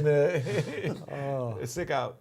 So king goes to d7, right? He played bishop bishop e2. Bishop e2. Bishop e2, eyeballing this pawn, making sure that the king doesn't go running away from the pawn. VAR says draw. Oh my gosh! So I'm bishop out on e2, the out on the plank all by myself. We have to see likely king to c5. Absolutely. Nope. And Alex says, forget about that. What did Alex have in mind instead? Bishop to f4. Bishop back to f4. And he's shaking his head like Who? he's seen something. Alex. He was nodding to himself affirmatively. Oh, I thought Like he you saw meant some like sort of you a were win. shaking and No, said like, no. It's a positive shake of head. Oh, one of these. Correct. Like, It's a bluff. it's a Hikaru has a good, nod like, yeah, I got this. Where is the king? Okay, King I'm gonna has refresh. moved from king to f7. Wow. Now I'm threatening the move knight to g6. Got it. I see that. So your bishop has to drop back to c2. Why or not e4. Okay. Or e4. But, okay, I actually like dropping back to c2 because I feel like I want to protect my pawn so that I can nudge forward with And the then I move go king back to b6. e6. So we could do this with the idea that I want to go king b6 and c5. The bishop back, king d7, the bishop back to f3, and how do you break the c6 King blockade? to d7. Okay, well, first of all, let me put my king here at last. And bishop f3, Maurice, makes a lot of sense. Weren't you whispering that I should be playing bishop b8 here? Bishop b5, rather? Mm-hmm. So that if you get this, If you get this, you're happy as you can. This is over. Thank you very much. So this is the dream. Okay, That's at the least dream. we know what the dream is. Yeah, we have to have an ambition. What's our aim? What are we trying to achieve? And again, When I'm just going to King refresh e6 my... happened, what is your move? King e6? I think I wanted to play bishop b3. King c5 was what he played. King c5. That's remarkable because don't we have to get our king to b6, and the only way to do that is to protect the pawn first. Not what he did. He did play king c5. I'm going to tell you, I kind of like what he's doing because Just we torturing. haven't seen this construction. If you're going to win the game, do things that the guy has to stop and look at. And well, wait a minute, am I losing in this line? Have I seen this before? I love this procedure. 1 minute and torture. 1 minute and 40 seconds for Sam Sevion. 2 minutes for Alex Lenderman right now. The side with the advantage keeps monkeying around, messing around, and wait until you screw up. This is how you torture them. Objectively, yeah, if you're a computer, you draw, but Hey, no, look, you're not a we computer. get tired. You get tired. You got exhausted, actually. I think this is amazing play by White that he's gotten his king on c5. He's dropping under 1 minute. And now he's finally put the knight on f5. That's a change. That is indeed a change that Alex wanted to see happen for sure. A different sort of defense. Right. And he's going to centralize his bishop, it looks like.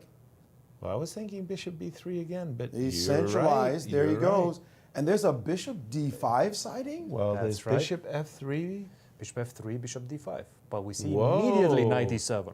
And by the way, was that in Ray Robson style of a kind of a squiggly line that he made? Again, I'm thinking that the bishop was supposed to go to b3, so I could go king b6. I really want to put my king on b6. No, he's put the bishop on b7 again. Oh, he wants to defend the pawn from the a6, so he could go king to b6. That's extraordinary. Again, a new construction. This is the point. Create something different. And now make him think about something. You've not seen this one before. What? Wait. Bishop f3, can I take that? What is that? Bishop f3. He played bishop f3. Takes, bishop e3. Correct. And then knight f5. Knight f5, bishop f2. But then continue, knight f5, says bishop no. f2. He Knight says no. d6. Threatening King to go d4. knight e4. Yeah, King that's d4. Okay, you're nice. I don't know. I think I'll go with it. He did not even consider it. He just played bishop a6. Bishop a6 was played tempo. instantaneously. Yeah, exactly. I think his idea is that he wants to put his bishop on b5, put his king on b6, or king on b6 immediately, and try to break the blockade. Now the key move was knight h6 instead of knight d6, allowing king d4. Say what, Maurice? Knight You remember h6. you played knight d6 and the king came back to d4 in your analysis. Yes. But he can play knight h6 to play knight g4. And that forces it. Wow. And then you Let's show that. Let's show that as quickly as we can, please. Let's bring that up, 'cause that's a very crucial point. A key moment was a trap. If Alex had captured with the intention of playing knight versus bishop to pass pawns, there is this nasty move, knight Yes, h6, and that's going to which, be a draw. by the way, intuitively you don't usually look at knights going to the extreme side of the board. Yep. All right, Yeah. we can see the board position again. Okay, we're back to our Bishop a6, bishop e2. Wait, but on this the board. isn't this problematic right now? Because I go bishop to d6.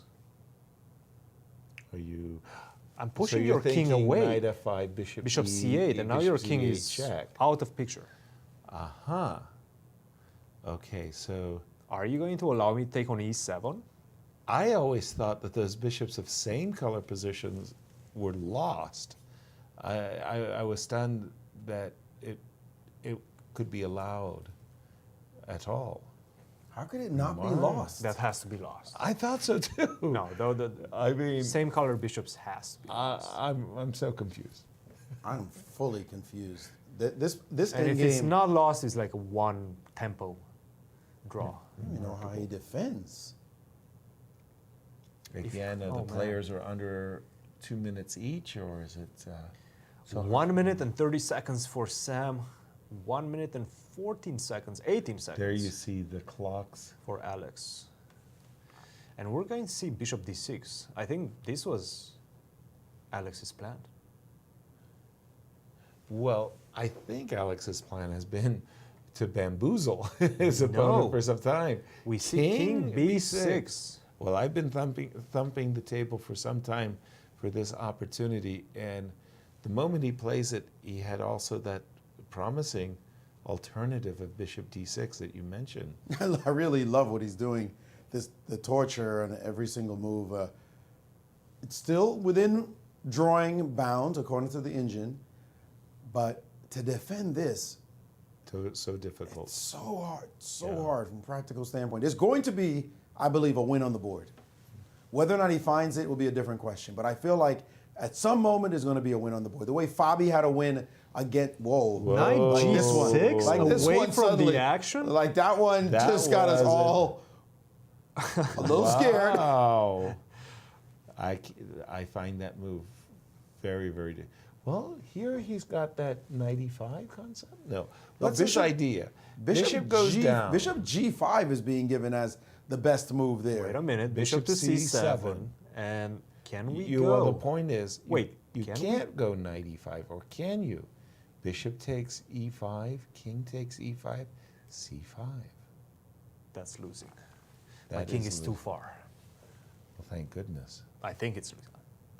I'm actually not sure. I'm not 100% sure myself either, but I think it is losing, but just barely, right?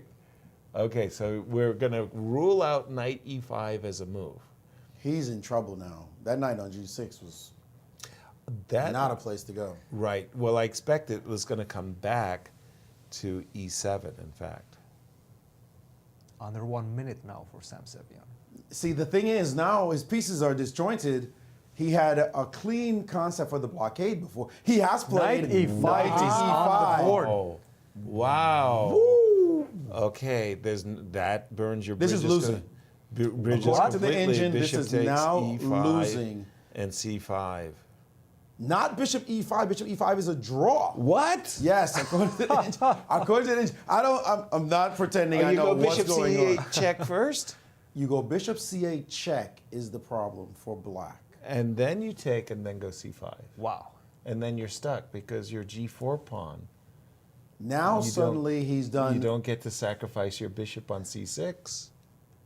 And That's and the what's diff. But it's not even that it's easy. I'm going to tell you straight up. Bishop C8, he can play knight D7 Check, with check. check, and king C6, bishop F3 with check. Then you got to back your king up Right. and say you're pinned. And then you go C5, And then you play C6. C5, C6. And you don't have the key C6 square for the knight. This is now you what's can happening. no longer That's get so to difficult. C6. This is With no time on your with clock. no time on the clock. You he's got gotta to see that. But it's a new construction. The knight never belongs He on goes for D7. it. Bishop C8 is on the board. Wow. What a decision by Alex Lindemann. That's amazing. That's a cold shower. Yeah. He understands now. Wow. Sam What a Sevian move. understands his construction. Knight D7, is check. It no longer collapsed. King successful. C6, Bishop F3, King B5. And those bishops are controlling Black's king and knight. There's still king E7 though, breaking the pin and saying beat me somehow. 42 seconds. It's For not counting. Yes. And king C6. C6 played not with certainty, but Yeah. But there, I'm not allowing a mate in one or something. Bishop F3 forced. There's really nothing to think about King here. E7 Yeah. is also a move. I'm sorry. Oh, King E7. No. But it leads to the No. same thing. I'm going to push my pawn. That's the key in this position. King. By the way, E7, yeah. what's the 50 move rule right now? No, still too far. No, Still no. too? Are you sure? Way too far. Way too far. 15 moves or so, maybe 12 to 15 moves. Still to Bishop go. to F3 Check was on the played. board. So the moment C4, C5 is played, we reset the 50 move rule, and then Sam said, "No way, I'm allowing you that." Bishop to E2, so Now, what was the King B4. Again, all you have to do. Bishop What? F4. No. what? I thought he was going to go King B4 and C5. Exactly. He played Bishop to F4. Okay, now, I'm really are you still in confused. time? King to E7, King to B4. No, but this, I don't think you're still in No, time. I go King E7 and King D8. Wow. If he just I missed a think win, Sam, He didn't still. The engine's still saying he's winning. Still looking good for How do we win after King E7? King C6. King C6. okay. Oh, he wants to put his king on C7, what I've always Yep. been thumping the table for. King E7 on the board. Yeah, he can bring his king back. And He's going for it. he's reaching. And King he's gone C6. back. He feels And the progress. He's ready to put his king on C7. That is huge progress. Yes. Bishop F3 check, King C7. That I believe. Whoa, knight F6. F6. Now we can play C5 Wait a minute. or Bishop D6 check? No. What would you like to play? Sorry, Chris. I was thinking about bishop g5, but you're giving up the c4 pawn. No, you can't give that pawn. So let's go c5. c5, bishop f3 check. c5, or do you go bishop d6 first, push the king? Well, you're pushing my king to d8. And I go bishop e6. This is not easy. Ooh, I like that. Bishop d6 check, king d8. Wait, which move are you playing right now? Bishop d6 check. I like that a lot. King d8, bishop e6, maintaining. Oh, he's reaching for a c pawn, and he's going done it. for c5. And we've got a reset of the 50 moves. Yeah, everybody. It'll be 153 before he can claim a draw.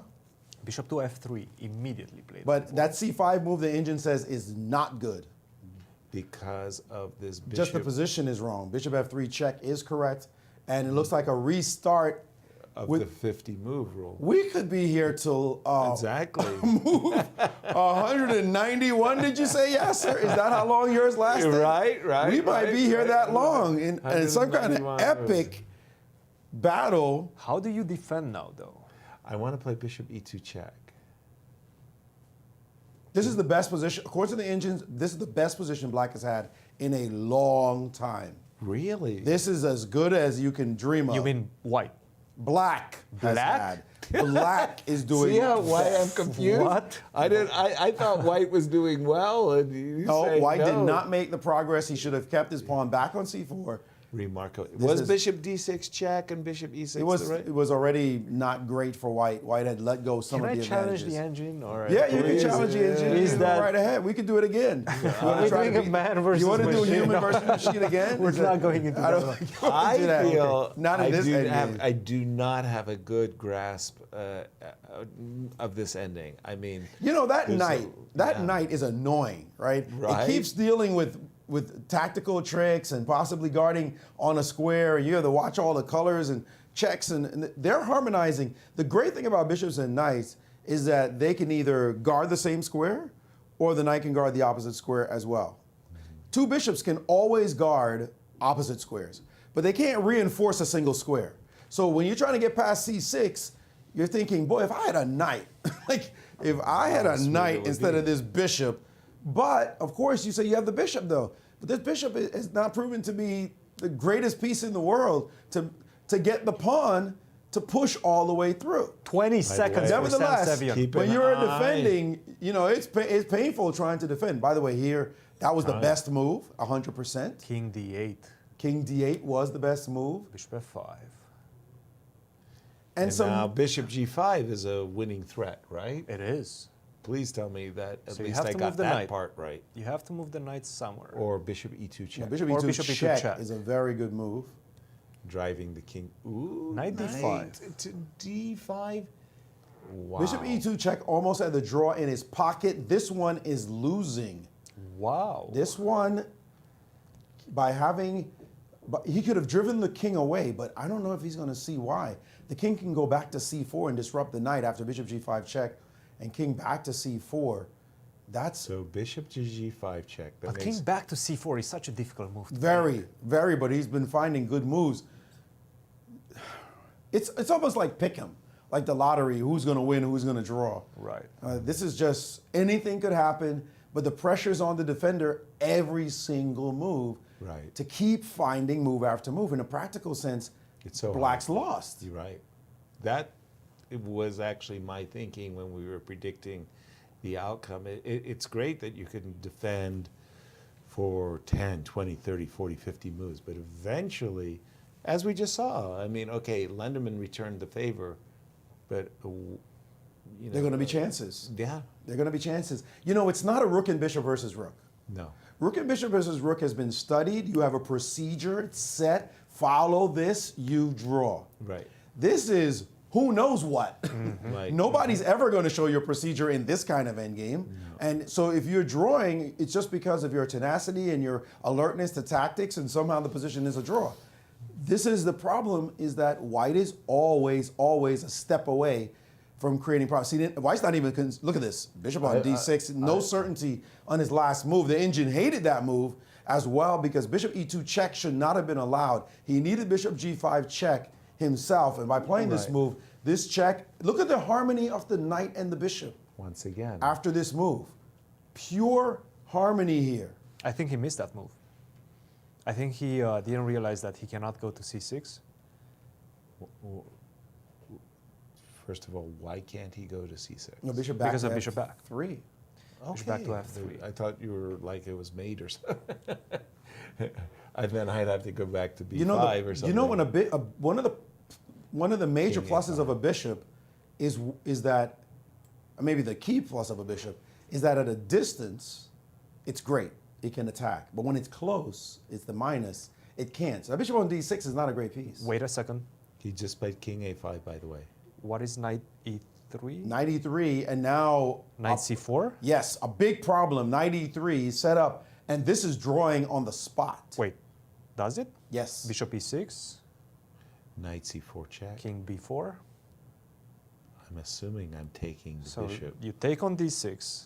No, but that then I has to be take- lost. Right, That's because lost. you'll just come over to the g4 That is pawn. lost. You cannot get the king Okay, out. so knight e3 So should it's- be played, attacking the bishop, and oh, maybe I can play bishop c4. That is the key move. Ooh, your bishop is trapped, my friend. Knight e3. Wait a minute. So you go bishop c4. And it's on the board. Oh, Sam, Guys, wait. amazing. Wait. It's on the Bishop board. c4, I take that. And takes. Why is it so easy? Nobody said it was easy, but you're... I'll take the bishop. We're in a king and pawn endgame, right? No, but that's lost. Is it lost? Holy smokes. That has to be lost. Is it lost? Yes, I just go to the g pawn. You're not in time. He's nervous. He's under a minute and nervous at the moment. And he's played bishop Completely back. winning. Yeah. Bishop to e4. Wait. Ah, you can still... Hide the bishop? Yeah, bishop to e4. That's a good Oh move. my Good gosh. practical decision. No. Okay. Bishop to I'm e4 gonna have was to- played. I'm going to have to refresh my board. I'm sorry. I've got some analysis in there that was really messing that up. So knight c4 is going to be met by king to b4, and if you take on d6, that endgame is lost. Bishop f3 is a problem. Bishop f3. Bishop f3 creating a blockade on the c6 square. Bishop f3, and if you move your bishop, then he can put his king on d7 potentially, and you're in a kind of a reset. Like, how do you get everybody to guard c6? So much tension. It's incredible. No, So this much is- It's tension. incredible. What about it? This is an extraordinary battle going on here. Did he find I it? think What he did played it. play? I think no, he played he's it. played bishop e4 and no, he No, did knight not find c4. it. Knight c4 check. That's now losing. This looks bad. Oh my That was gosh. not the right procedure. He should have put his bishop on f3. This is not a setup he wanted to have. By the way, knight c4 I think was played with something along the lines of 5 seconds. No. Yes, you're And right. he's counting down Because again. he's down to 15 seconds. He doesn't know what to do He's right down to 12. Uh-oh. Oh, this is bad news for now. Now he Sam. must play bishop f3, which he's Bishop found. f3. What a move. What a Wow. move. With only 6 seconds left on the clock. Are you kidding me? Bishop f3, and lucky for him, this move even existed. As you cannot win a piece because the pawn will promote. But what Are about you bishop kidding me? No, then you'll go back to e3, right? Yes. So bishop d3, bishop. So what should he do? It is being considered the best move, bishop d3, but it's a ton of work. I'm seeing a variation the engine is giving where the knight is on d1. Knight goes to d. Seriously, what? Seriously, insanity, total insanity. After bishop back to d3, knight e3, king c3, and then the king goes to d4, and the knight's best is d1. That can't be right. Bishop d3 on the board. Look, Sam has to make a couple of moves fast so that he regains some There it time. is. His knight is on He cannot E3. play with 30 seconds. Now you're suggesting king c3 and king d4, Maurice? Exactly. King c3 with the idea of putting the king on d4, and heading white is towards just the starting to E5 dominate pawn. and create other ideas as well. This is Okay. very good for white. He's going to go king b5. How could you not Go king forward, d5? right? But king c3 would be a remarkable move. King C3, King D4, heading towards maybe the G4 pawn. And now Alex is under 1 minute. 40 They've seconds both and counting down. been playing around in that area. But King C3, King D4 is... Guys, this is why fitness also becomes a major part of the game. These guys have been playing hard chess for the last 6 hours. And to keep your energy levels and the adrenaline... He's going back. Oh! King C3. Wow, wow, wow. Hat tip to Alex Landerman. What King a C3. move. Just the move that Yeah, good Sam luck putting didn't your want knight to to see. D1. Good luck putting your knight to D1. No way. No way in the world. Nobody's doing You're going to that. put your knight. But where's your knight going? I don't know. I don't know. Other than Maurice. D1. There's Well, no I'm sane going to person D5 that and with to 30 B4. seconds is going to put his knight on Knight D1. D5 check and knight B4. Can I try to put my knight back towards the C6 square? Try to get... No, but then the king goes to F4. That's what I'm afraid. I And understand. you're no longer able to defend the G4. 20 seconds. Ticking down. It's 111 moves. The U.S. pressure. Championship title potentially in the balance. Because if you lose here, Sam Seviani goes all the way back to 50%. He's at 6 seconds and he's not put his knight on D1. This is a crucial moment as Ray Robson also, as you said, was sitting, watching, wondering, is he going to win and tie me for first place? Right.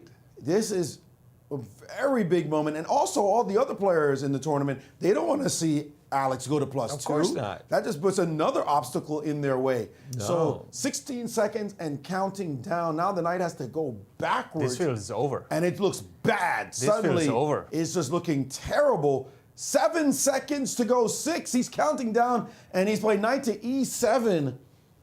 And this Which is King always... E5.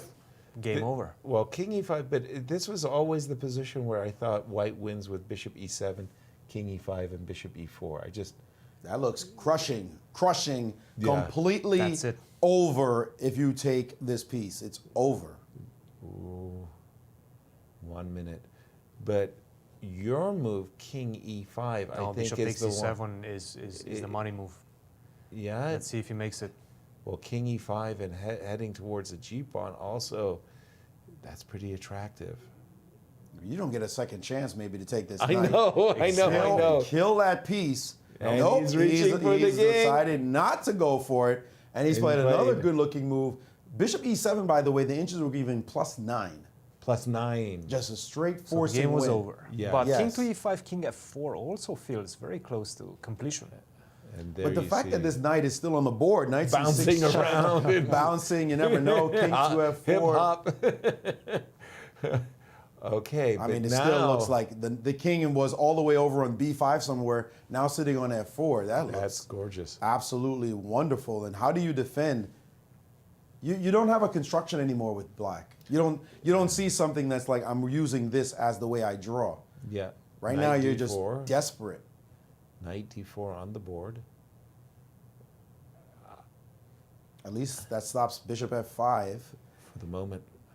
So Bishop C4 with the idea of Bishop E5 and King D7. okay, that makes sense. Christian, King E3. This guy's impressive. King E3. Wow. Chase the knight away, put the bishop on F5, and then bring the king back. Is this the best move by the end? Yes. Wow. He's playing in another world right now. By the way, Knight C6, Bishop E4 is Bishop another. F5. Bishop E4. Is another minor piece ending. That last move, King E3, was just another world. You just love that one. I was going to ask you, Maurice, Knight C6, Bishop E4 4 is winning. Is also another minor piece ending that is winning. I mean, he's playing like a computer right now. Like just next level. Knight E6 on the board. So he's inviting Bishop F5. Not that he has many options there. Oh, Bishop E4 looks really tempting. Right. Move 115, Bishop F5. F5. Every single move. Spot on, huh? Wait a minute, but Bishop F5, King D7. Well, then you're in how do you say, an eternal pin. So he went for Knight G5. Knight G5. He's got a trick. King F4 is met by Knight H3 check. What? Remarkable. That darn knight, he had a chance. Remember what we said? We could have just killed it and made it mathematical. Kill it. But now that knight is still dancing around. Dancing fancy. Wait. But can I take on G4 now? What? Take on G4. Oh my word! That bishop's the opposite. That's a lot of lines between the pawns. Exactly. No, that's supposed to be winning. Is that enough? I think that's winning. That's supposed to be winning. You're not supposed to be able to deal with the separation of more than 2 files. Exactly. That should be winning. Bishop takes G4. Now you talk about a money move. To make that move right now, after such a long, exhausting game.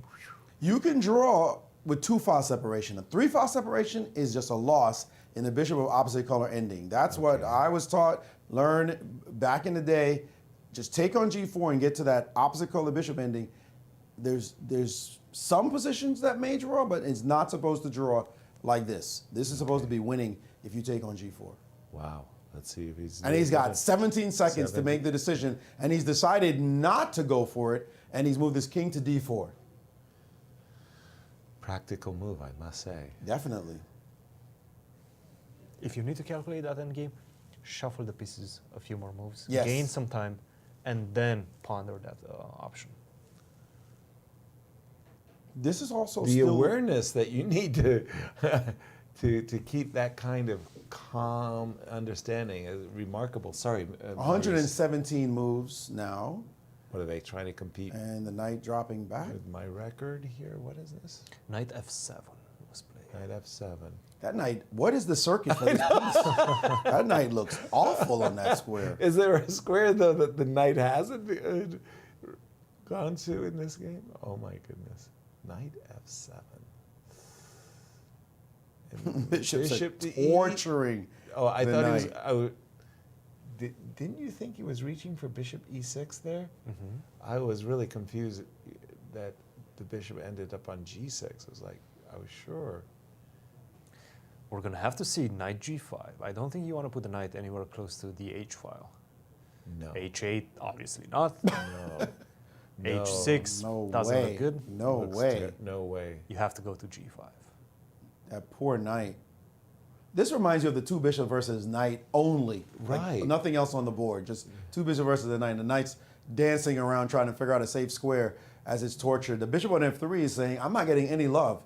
This knight has moved maybe 10 moves in a row. Right. Okay, so 9 moves in a row, and we'll move a 10th right, probably on the next one. Okay, King E5, and here comes the Grim Reaper. Right.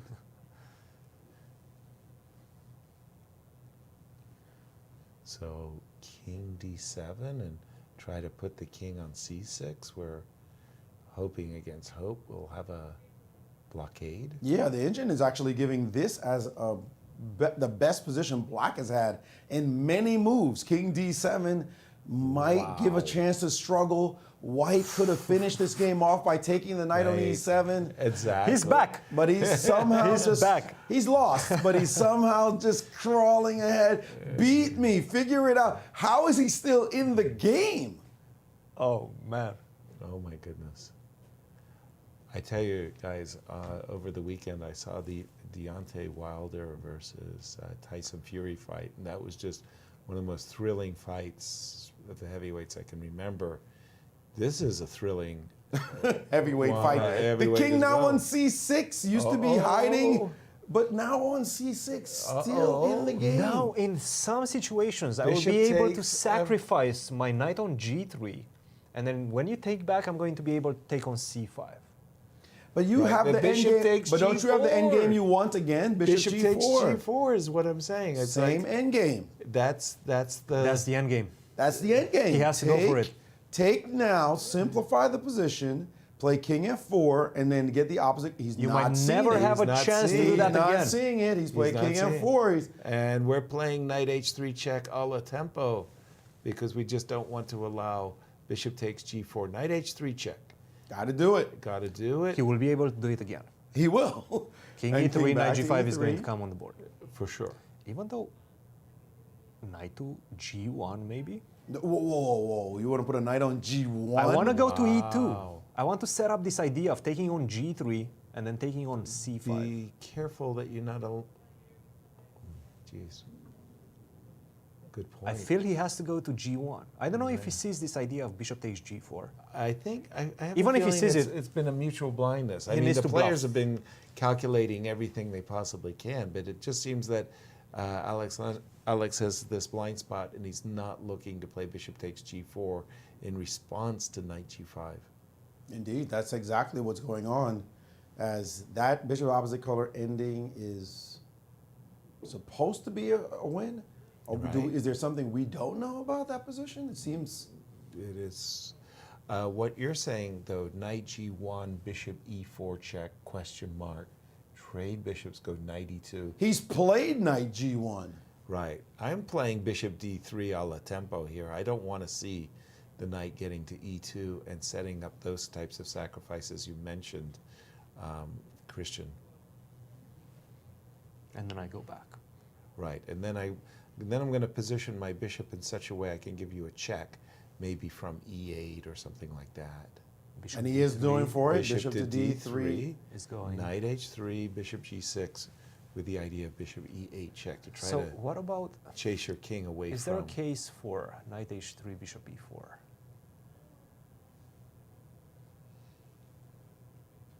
Yes. Yes. I like it. No, it's wonderful. That's exactly right. No, it's drawing instantly. What? What? I told you I don't understand the sending. Why is that a draw? Knight F2, knight F2, and you cannot approach my pawn. Do not play bishop E4 right now. That's beautiful. The knight on F2 is just stays there. A fantastic guardian. Oh my word. That is a trap that is so easy to fall for. Before you suggested the move, bishop E4. Bishop D5? He moved his bishop. What? He moved his bishop. It's easy to make mistakes right about now, but he has moved his bishop. Okay. I mean, even now, it's still just a ridiculous position. Because, and here he goes, bishop C2. Now that you can't play knight E2, he's going to eject your king off the C6 square. With the move bishop A4 check. Makes sense. If he can put bishop A4 check and bishop D7 on the board, then he's keeping C5, C6 as well as the pawn on G4 contained. What oh my goodness. Game. What a game.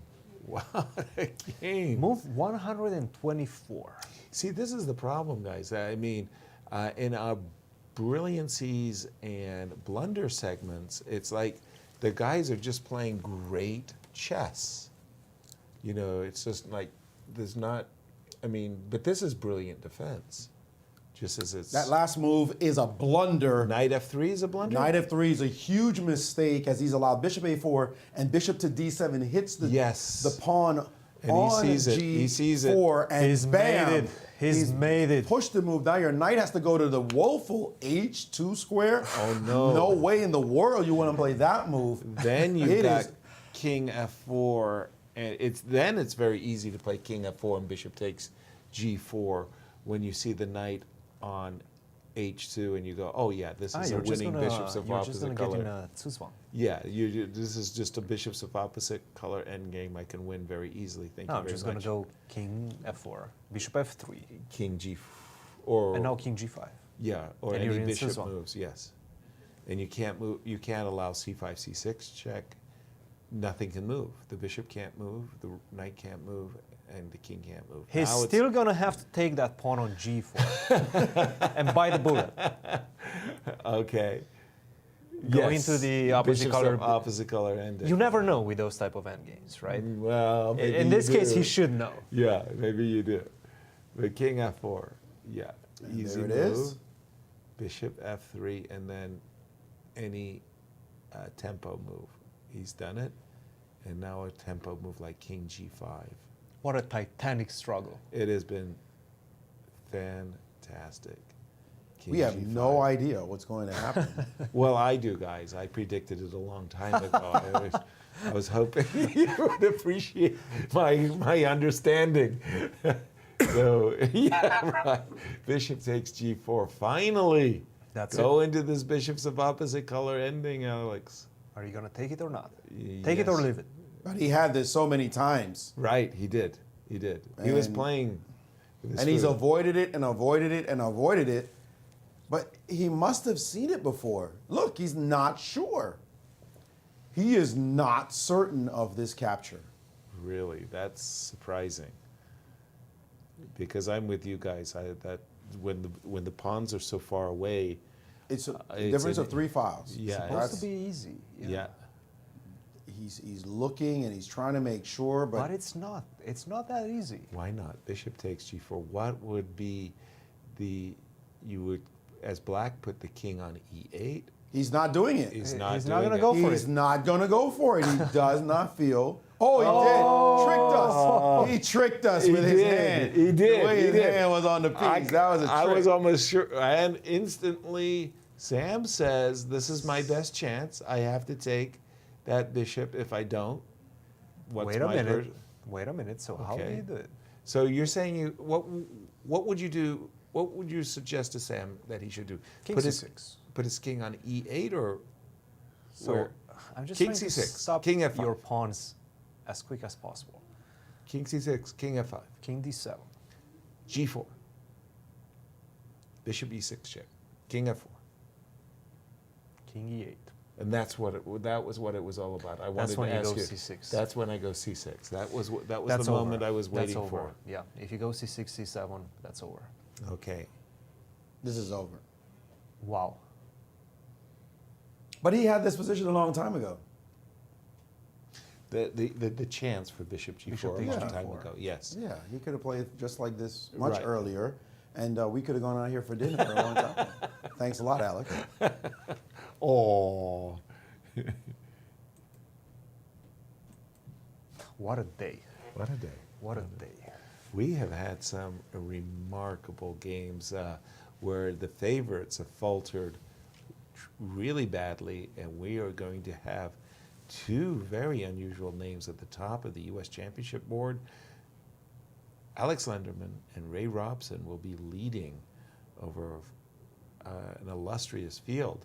What about in the women's section? Katerina's by herself still. Right. Now, when we came on show, Maurice, you were saying that in the history of the U.S. Championships going back to 2009, the players who had led the event after round 4... In the Open.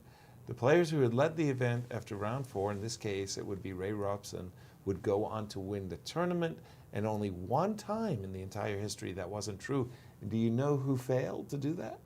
Alex Lenderman. Correct, that was right. Ooh, King G5 quickly played. I was thinking he was going to go King F4, but I was wrong. King C6. King H5. And now I think Sam realizes that it's really, there's nothing he can do. And progress is inevitable with King H5, G5. A bishop alone cannot stop a Precisely. pawn like this. Not possible. You need your king to come back and help out in the defense. Now G5, put the pawn on G7. You have to put one of the pawns on the 7th rank and bring the king to the other side of the board and promote. Correct, yes. This part I know. Everything else was confusing, guys. I mean, but I got this part. I mean, oh my. This one we can say we know what the result will be. We can even see the engine's giving plus 60. Plus 60. It means it hasn't worked out mate, but it's saying really it's mate. Yes. You're like, you're gonna lose. Stop. Right. Stop playing now. We haven't worked out the force mate as yet. Plus 60. The resignation will happen long before then. This is such a difficult game to lose. When you lose this type of games, something that just changes inside of you. Exactly. You're absolutely right about that. Move 137. Yeah, baby. But unfortunately, King G7, threatening King F8 is going to provoke. Well, King Bishop F7. B3, King F7, and that's it. We're going to see a resignation. Exactly. Bishop King C4, F8. King But now F8, King and F8. push with no resistance possible. That will be a move 140. Wow. And the game has concluded in Linderman's favor. What a duel. Wow. My applause. What a duel. Whew. Wow. Just an amazing game, guys. I don't know what to say. Incredible game. Chess is brutal. Then you die. What a struggle for Linderman to get, though, to +2 and tie for first. This has got to be deeply satisfying. You get to go home, go back to the hotel, and go, yes! Got him! Oh, man, I really thought game. I really thought Sammy's going to save this one. Yeah. And they're talking right now. So Yeah. Sammy's showing his sportsmanship. Yeah, I know a lot of players in Sam's position would be like, get the score sheet and out the door Storm out. ASAP. But the thing is, the reality was that his defense was extremely difficult. He knew that from the very beginning when he entered this endgame. And it's not about, is it a forced win? Chess is practical. Can you hold the position? And if you're white, can you hold the tension over and over, back and forth, play with your prey, and let him know, I am not letting any exchanges happen. I'm not letting any forced draws happen. You're going to have to defend and defend. And the psychological burden of playing move after move after move when you're defending is just incredibly hard. Absolutely. It is. It is. And for Alex, by the way, the patience that he showed, this gaining of time on the clock, and just keeping the pressure, offering problems. Solve this one. Oh, you solved that one. Well, then we'll solve this new problem. And the constructions that he made the right moves at the right moment. By the way, could I just make a point? Could I Yes. just make a point before we see the standings? It was move 29. 29 when they went into this endgame. Wow. 111 moves. Wow. They went into this endgame on move 29. 111 moves later before the victory. Unbelievable. Just Fantastic. simply incredible. What a titanic struggle. Let's see. After those results, let's start with the ladies. Let's look at the standings. Start with the ladies. We have one leader in the ladies section, Katerina Nemtsova. Irina Krush, Carissa Ip, Nazi Paikidze, and Gulruk Begim Tohirjanova, as well as Ashrita Eswarana, following closely behind with 3 points. Only a half a point. And in the open section, please, Christian. In the open section, we have two co-leaders. We have Ray Robson and the man of the hour, Alex Landerman, Wesley So, and Lanier Dominguez following closely behind. And we see Fabiano Caruana 1 point, 1 full point behind the leader. Absolutely. But we have an exhausted but exhilarated player with us. Alex Landerman is with Maurice. Alex, we won't keep you long. Congratulations on your win. You entered this end game on move 29. Could you have imagined it would take 111 moves before you finally sealed the deal? Well, I mean, there's about such positions, they say, suffering for 100 moves. So this time it was not actually an exaggeration. It was 100 moves. No, but I think at some point I thought I should have been winning much easier, but somehow he defended very well, and I couldn't find that clear plan, and I was spending a lot of time, and maybe at some point it was already even a draw, but it was still tricky to play. So, no, it was a lucky break, of course, not to have spoiled it. What is your mindset going into this kind of position? At some point we saw you shuffling back and forth and back, trying to make sure you didn't repeat. Right in the middle of that tension, what was your mindset? Well, the key is not to make a mistake and put him under pressure. Sometimes in a position like that, when opponent has no counterplay, the Russian school method is just to shuffle pieces around, make slight improvements, and also make opponent feel like nothing is threatened, but then at some point they make an inaccuracy and then you pounce. it's a well-known strategy in such positions. But of course, I feel like if I would have found a clearer plan, then I would have played it better. But okay, I did the best I could, I guess. I'm looking at you, and it seems like you could have played another 20, 30, 40 moves. Is that the case, or are you feeling pretty exhausted? Well, I feel like I'm still quite fresh, thankfully. I'm just a bit hungry because I couldn't get any more snacks because of the time pressure.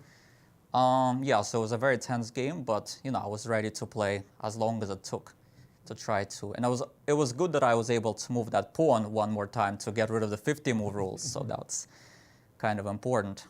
No, I mean, of course, I was very happy with the way the opening went. It was a slight advantage, no risk to lose, and just for 2 results. So, last question for you. You're tied for first after 5 rounds. You've been in first place before in this championship. What's going to make this one any different?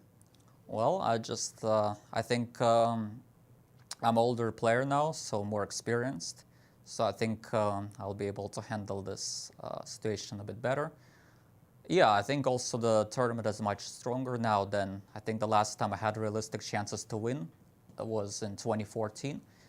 Back before there was no Fabi, no Wesley, Hikaru didn't play, obviously no Dominguez, so it was a different type of tournament, and I had actually a realistic chance to win till the very end.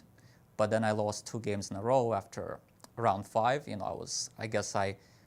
I made some mistakes in my approach at some point, and then I kind of battled back. I won 2 games, and then I was still in contention. But yeah, this time, no, I'm not really thinking about the result just yet. I mean, it's still too early in the tournament that anything can still pretty much happen. So I think it's still way too early to think about who's leading and stuff like that. I think at this point, you have to just do the best you can, and hopefully that will be enough for a good place. Well, we're the commentators. We have to think about who's leading. But for you, indeed, keep up the good play. You do play Ray Robson tomorrow. 2 leaders going at it, apparently. Is that correct? Yes. It's Ray tomorrow. I thought maybe it was Darius, but I guess I confused my pairings. So it's Ray tomorrow. Interesting. Your experience with him? Well, in general, I've done quite well against him, surprisingly, even though he's a very good player. But although recently in the last few over-the-board games, he's done, I think, better against me. He's won a game that I probably shouldn't have lost. So, and he's definitely improving. He did very well in the online championship as well. So, it's going to be a tough game. But, with Black, I'll just have to do the best I can and see what happens. Battle of the leaders tomorrow. Congratulations on your result today, and good luck in your game. Thank you.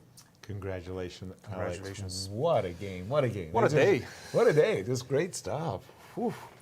I'm still, it's funny, the more I watch chess, and I think I'm learning. I never stop learning. Exactly. That's the amazing thing.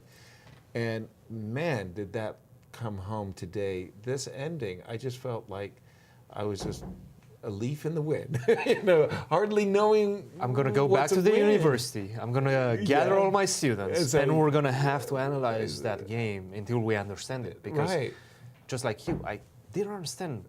Is it a win? Is it a draw? Right. How am I supposed to put my pieces? What's the defensive setup? Right. These things, if you understand, you become a better chess player. No question about it. The schedule ahead? Absolutely. Let's look at the schedule. Well, tomorrow is round number 6, round number 7 and 8, Wednesday and Thursday. And then we have our second and final rest day. After that, once again, 3 more rounds, 1 round per day, and playoffs, if necessary, on Tuesday, October 19th.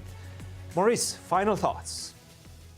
You actually expect me to have a thought after 140 moves? My thought is, let's get the heck out of here.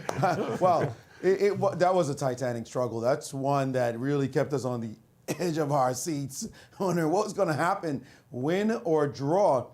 Kudos to Alex for saying, I'm still fresh. Let's keep it moving. I could have played some more chess.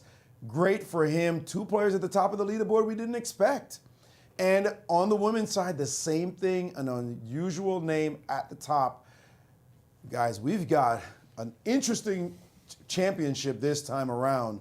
What's going to happen? Who knows? The drama is building. It's not just one of those Fabi, Wesley, Dominguez, Irina running away with it. this one is good. Drama, it seems like it's going to be here until the very end. You don't want to miss tomorrow. Well said. That's We'll all I see you got. tomorrow, Okay. guys. See you all tomorrow. Good night. Thank you for sharing your day with us. Good night.